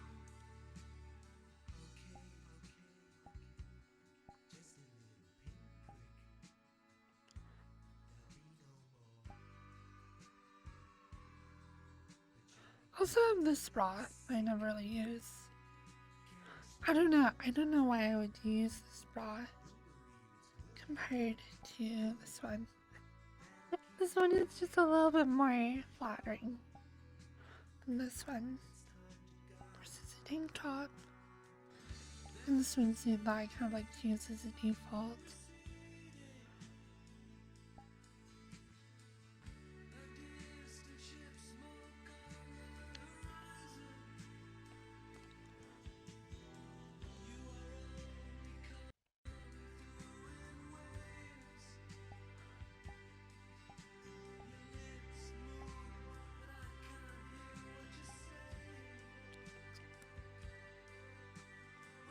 I like two fairies in that. It's a mismatch of like who I am. That's too aggressive.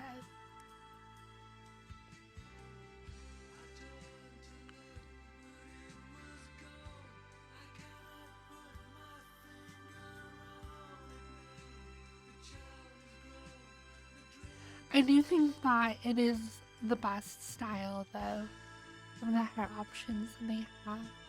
This one looks the coolest and most interesting.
Firefox Blue. I don't know who that is.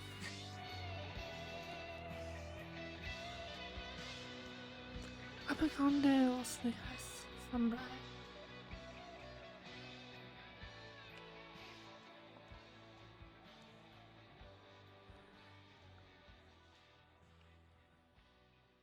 I never played Sombra. I don't play any of the DPS characters. I'm a little support main.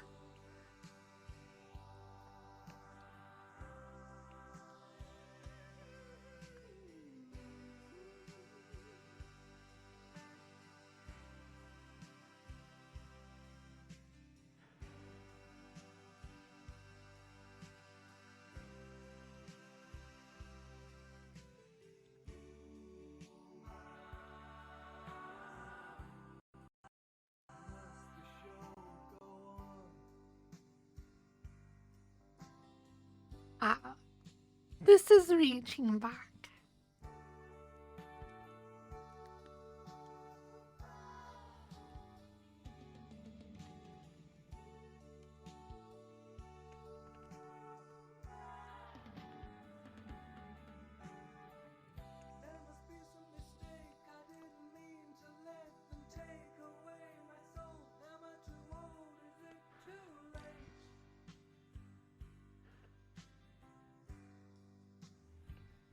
These are different eyes as well. This was the more or less unedited version from Kim Daniel.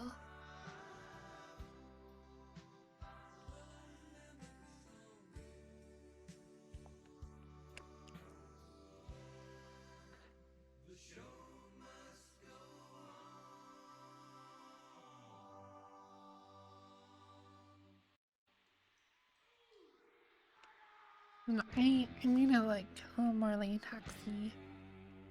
I changed the eyes. I changed the expressions.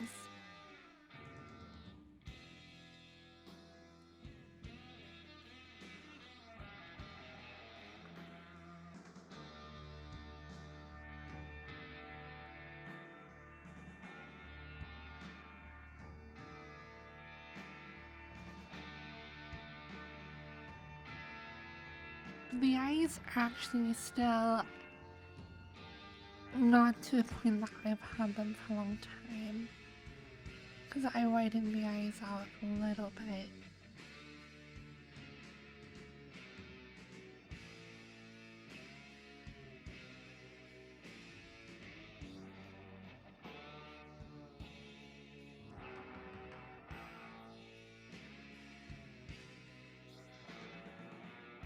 I got a little bit wider, my eyes.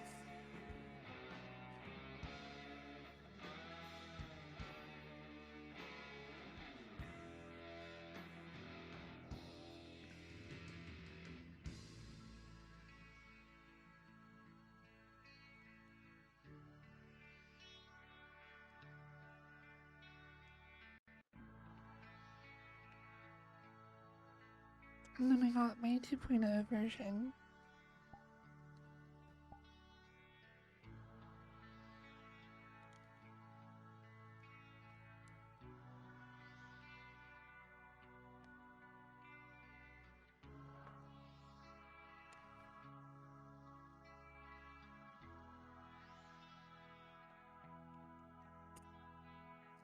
So ya thought ya might like to go to the show to feel the warm thrill of confusion, that space cadet glow. This was before I even got this avatar. I got some bad news for you, sunshine. Booba, I'm giant Booba. Stay back at the hotel and play Santa. This is like super old Fox. Hello? See, I used to have snake bites in this avatar.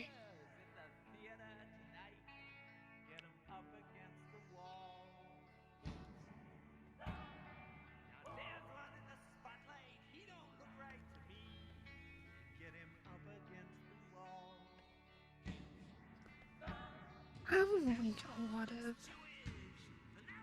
And a couple outfits in this one as well. Like this outfit is pretty cute. I've thought about putting this on my newer avatars as well.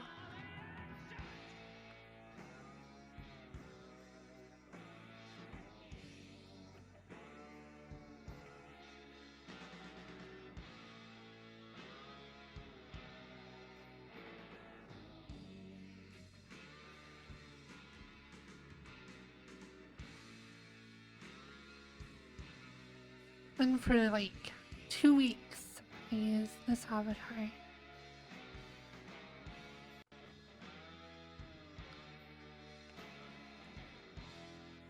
This is a really cute avatar, for sure. And I also did the tongue for my other avatars later on.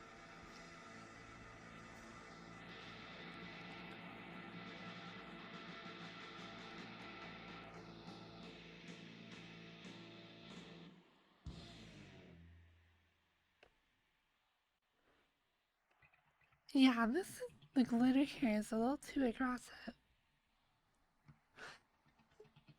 And it didn't quite fit me. It was close.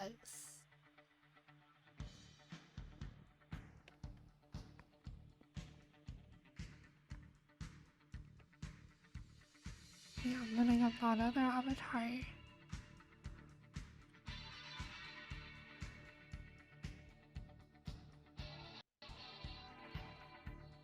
And now I'm on to this one. I like the short hair. I think the ponytail is more my style right now.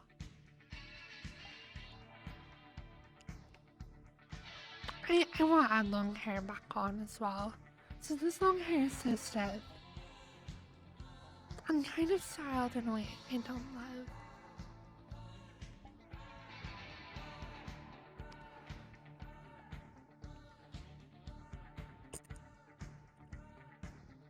I think I just need to go find good hair. I don't even know where. Here, let's go shopping. I need to update my sum hole.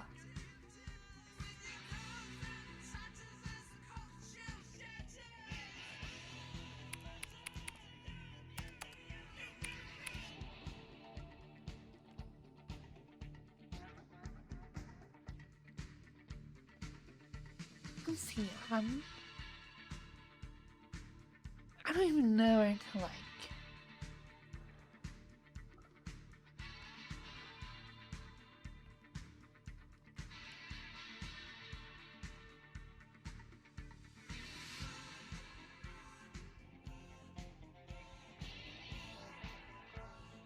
On.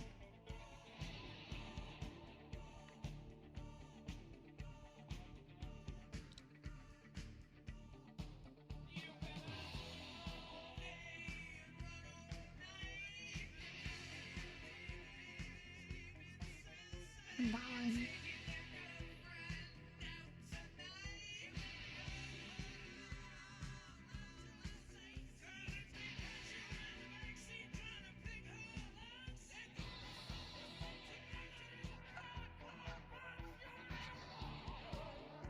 I wanna like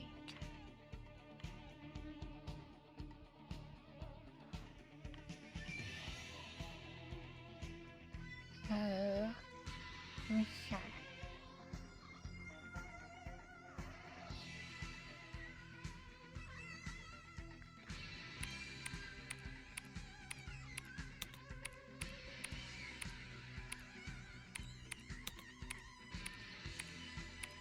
See what comes out.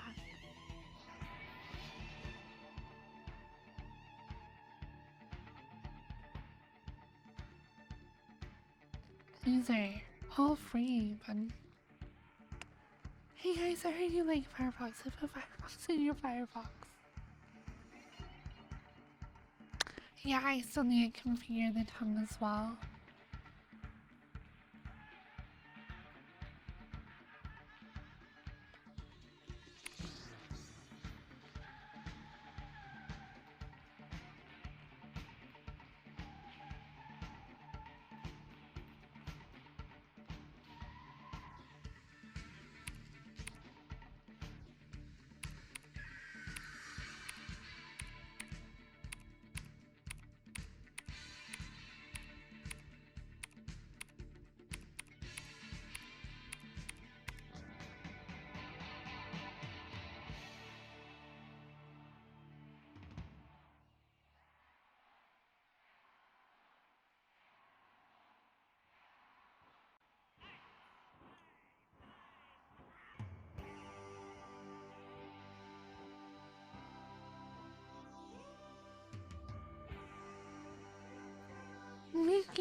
Making, that is my address I use specifically with my stream.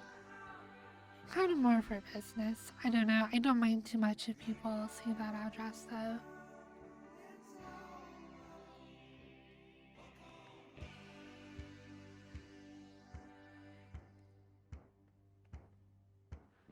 Okay,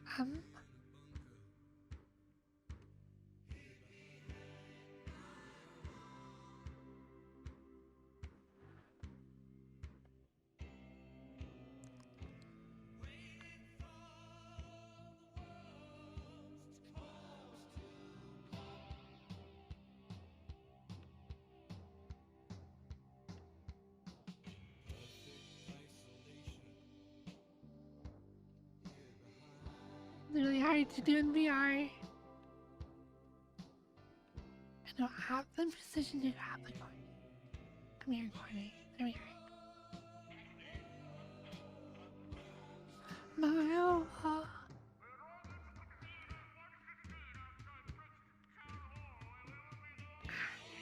So hard to grab.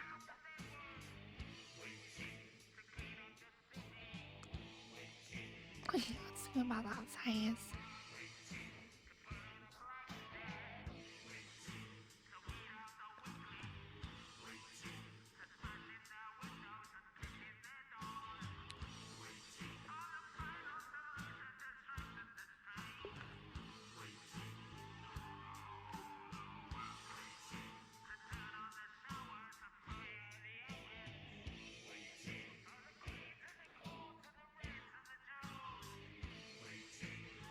Extract.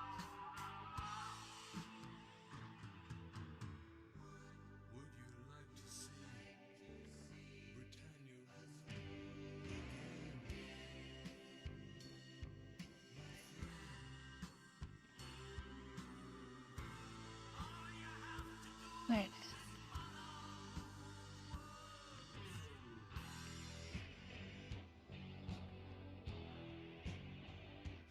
Okay, so these are all FBX files.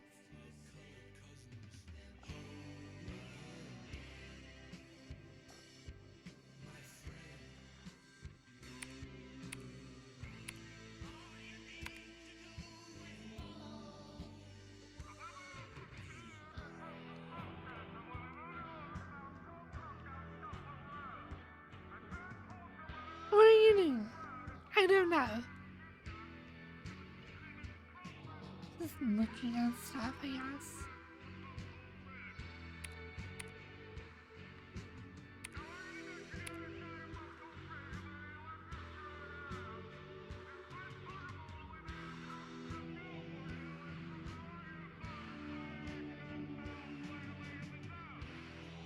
I wish I could import all of them that I can them.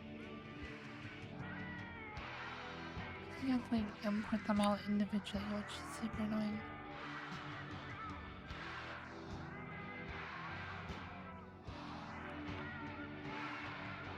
Maybe I'll grab all of them.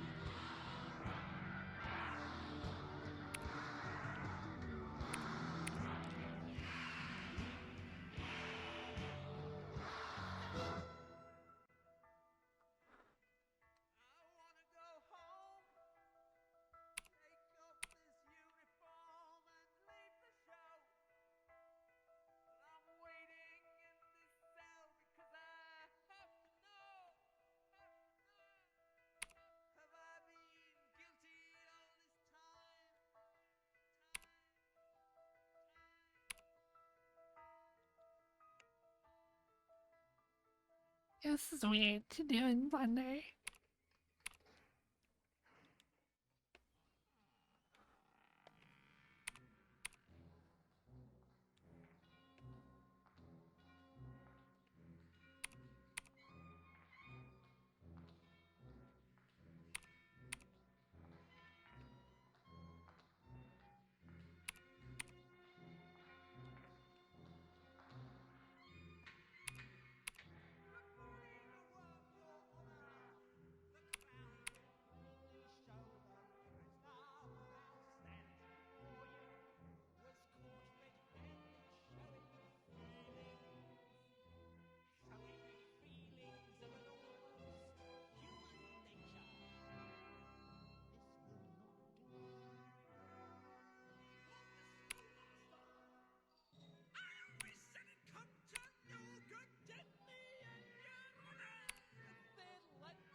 need a middle mouse button. I don't have a middle mouse button. Um,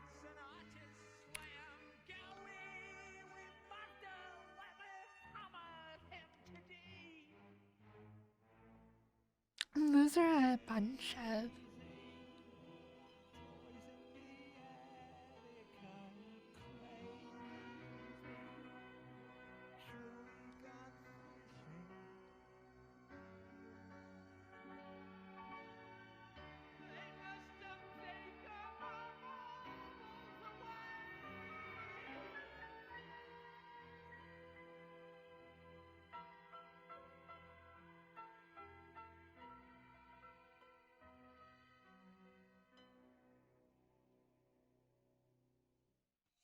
You little shit, you're in it now. I hope they throw away the key.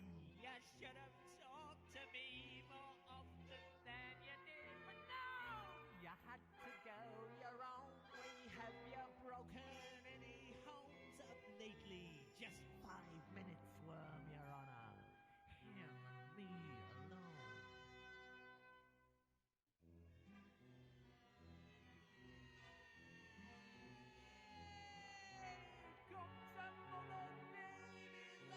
I don't have a middle mouse button.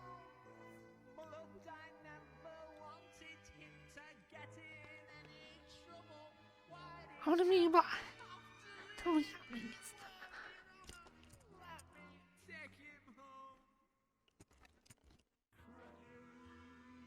Here, I'm gonna grab my mouse real quick.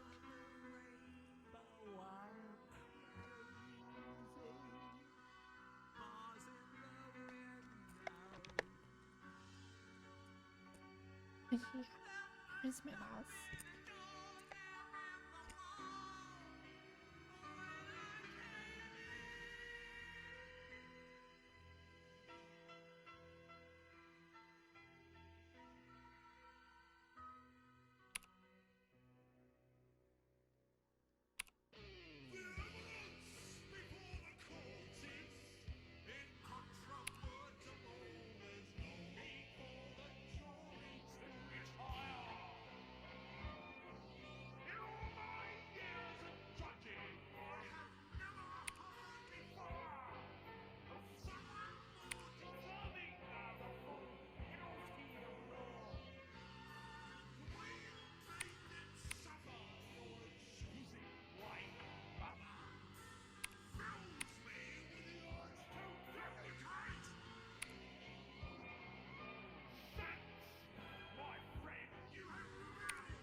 I don't know, I can like just grab stuff.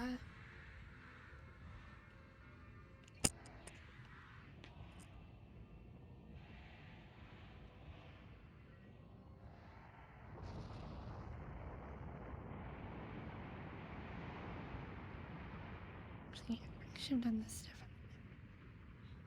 I don't know which one I like the most out of all of these.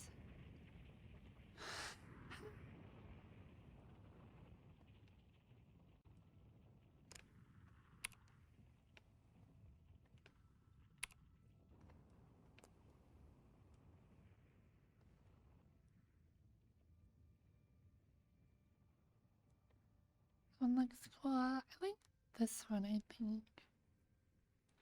Kind of the hair is too long. I kind of wanted to get more to like the small of my back, not past my hips. That one looks cool.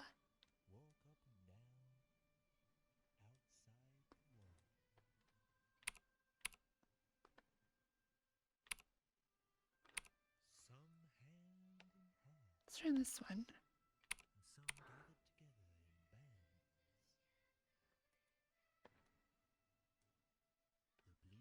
It's kind of too big.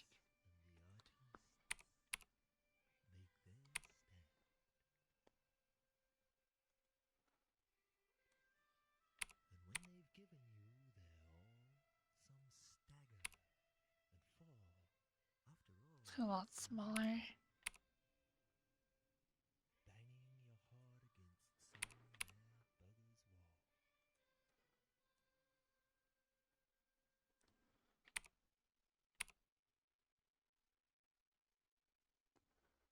I don't like how far it goes.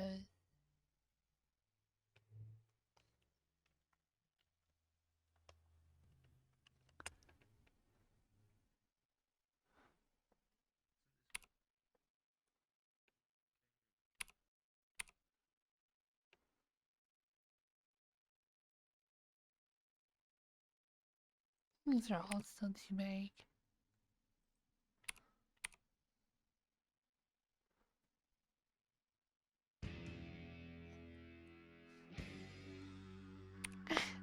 So bad when they're not placed right. Maybe a little bit bigger.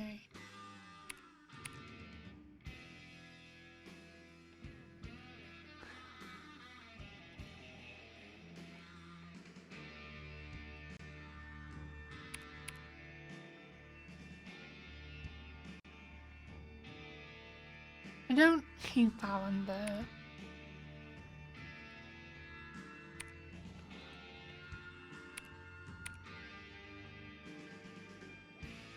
I don't like this one. This one I think is an okay.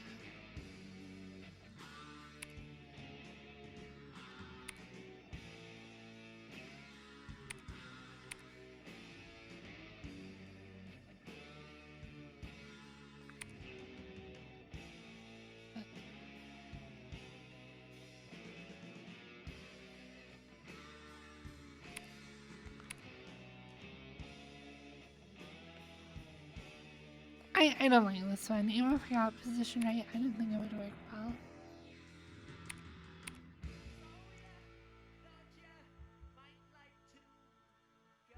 I don't like this one either.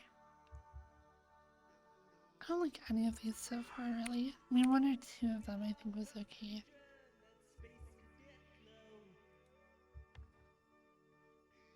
This one's not bad.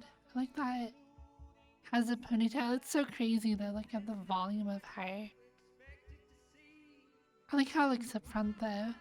Because I could easily take the back hair of one of these, stick it on this. I don't know, I don't love it though.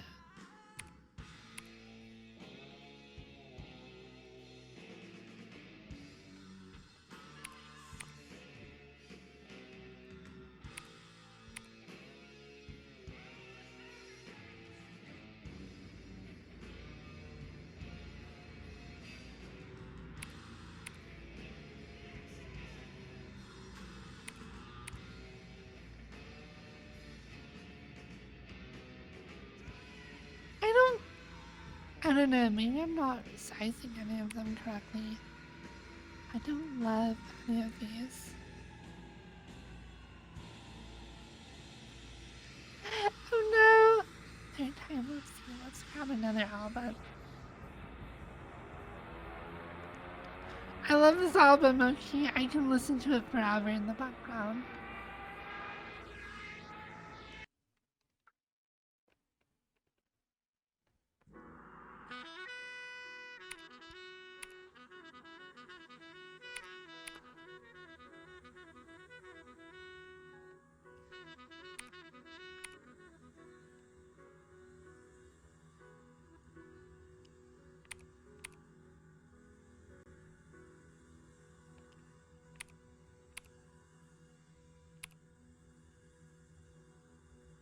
This one is probably one of my favorites so far.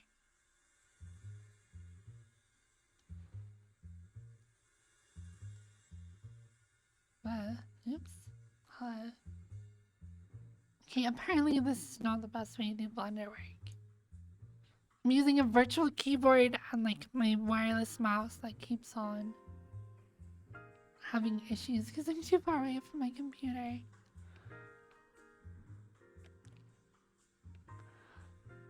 I don't like it though. I don't like any of these hairstyles.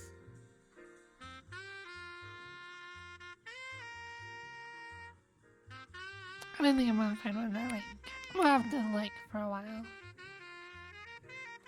Whatever.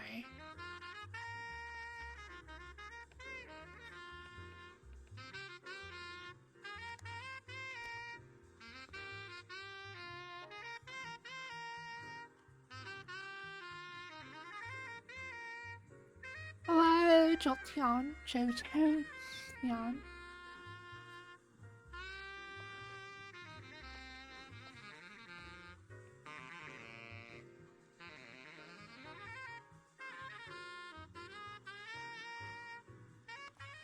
Uh,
I don't like any of those though.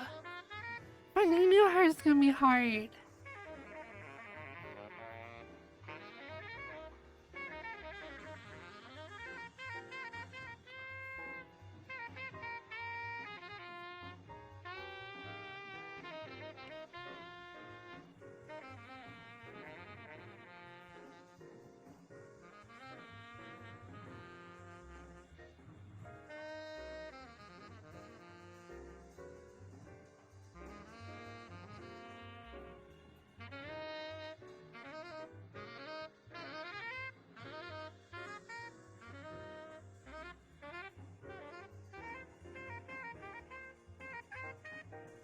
He's looking at them online now.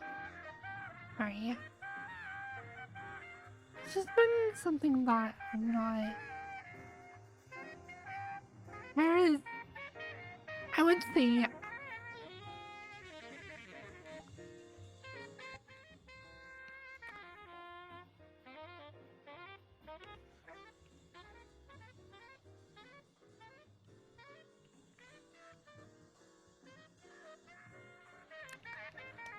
I would say her in VRChat more so even than avatar bases can define your avatar's look and the like traits and personality you're trying to portray with your avatar. In some ways more so than even the base that you use. Your hairstyle in VRChat is such a significant part of your avatar.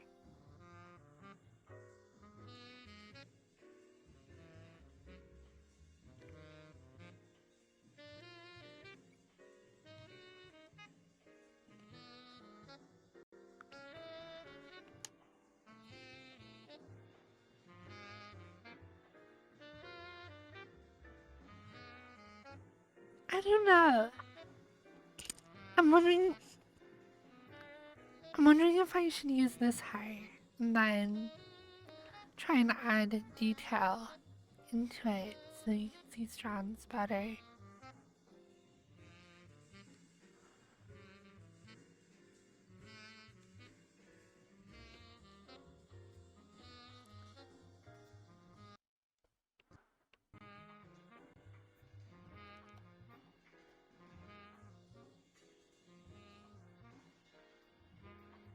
This hair, ended up being kind of a bust. This is how I tried making myself.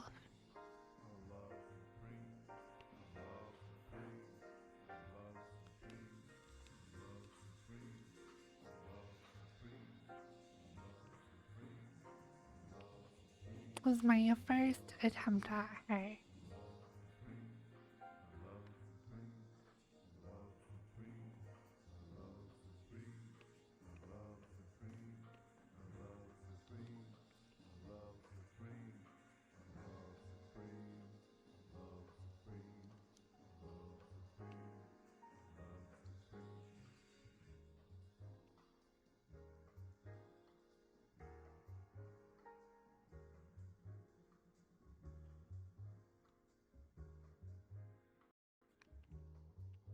Her's hard.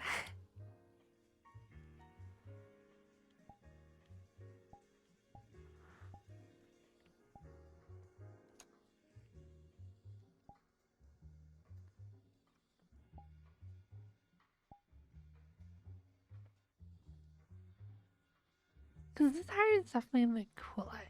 I think best made. It's not in a style I love.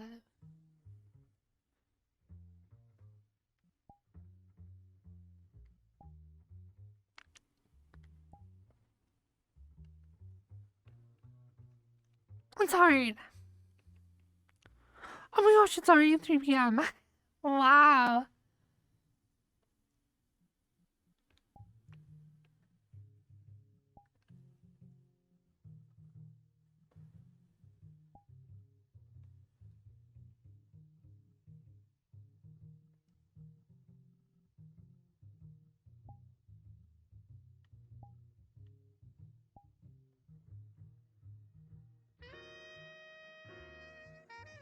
Sorry, today was kind of weird. Kind of. I don't know. I'll try and be more engaging next time.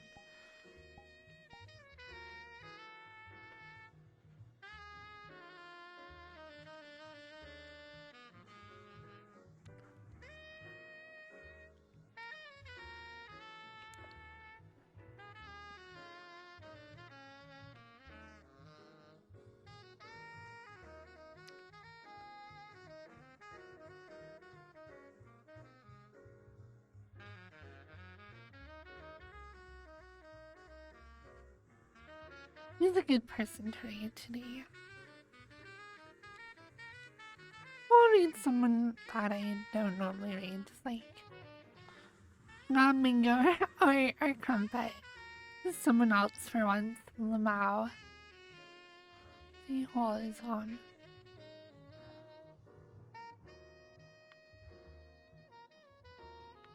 Depending on what Crumpet's doing, I might go join him on his stream. But we'll see.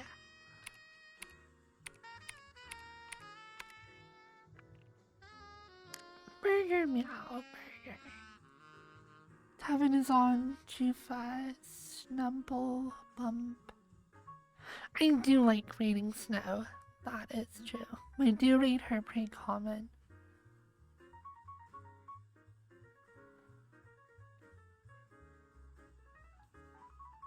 I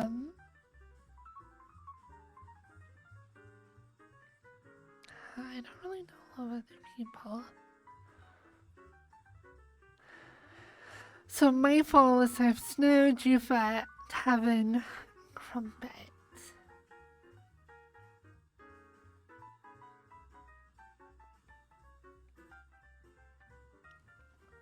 I don't know.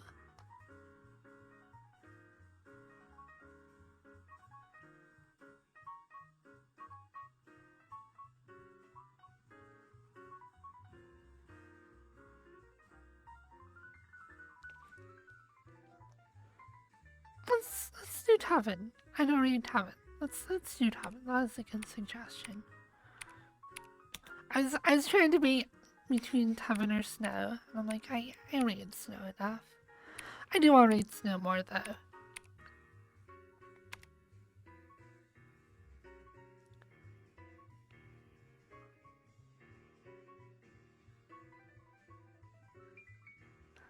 Thank Thank you everyone for coming. Lots of love. Big buds. My love.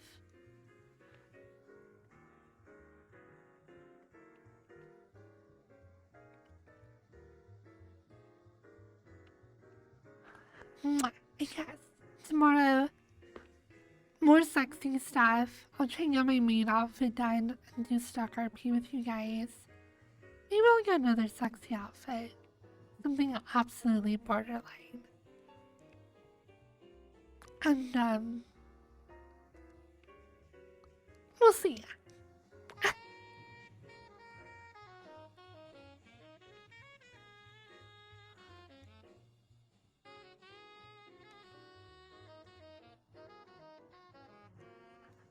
I love you guys. Goodbye. Goodbye. Goodbye.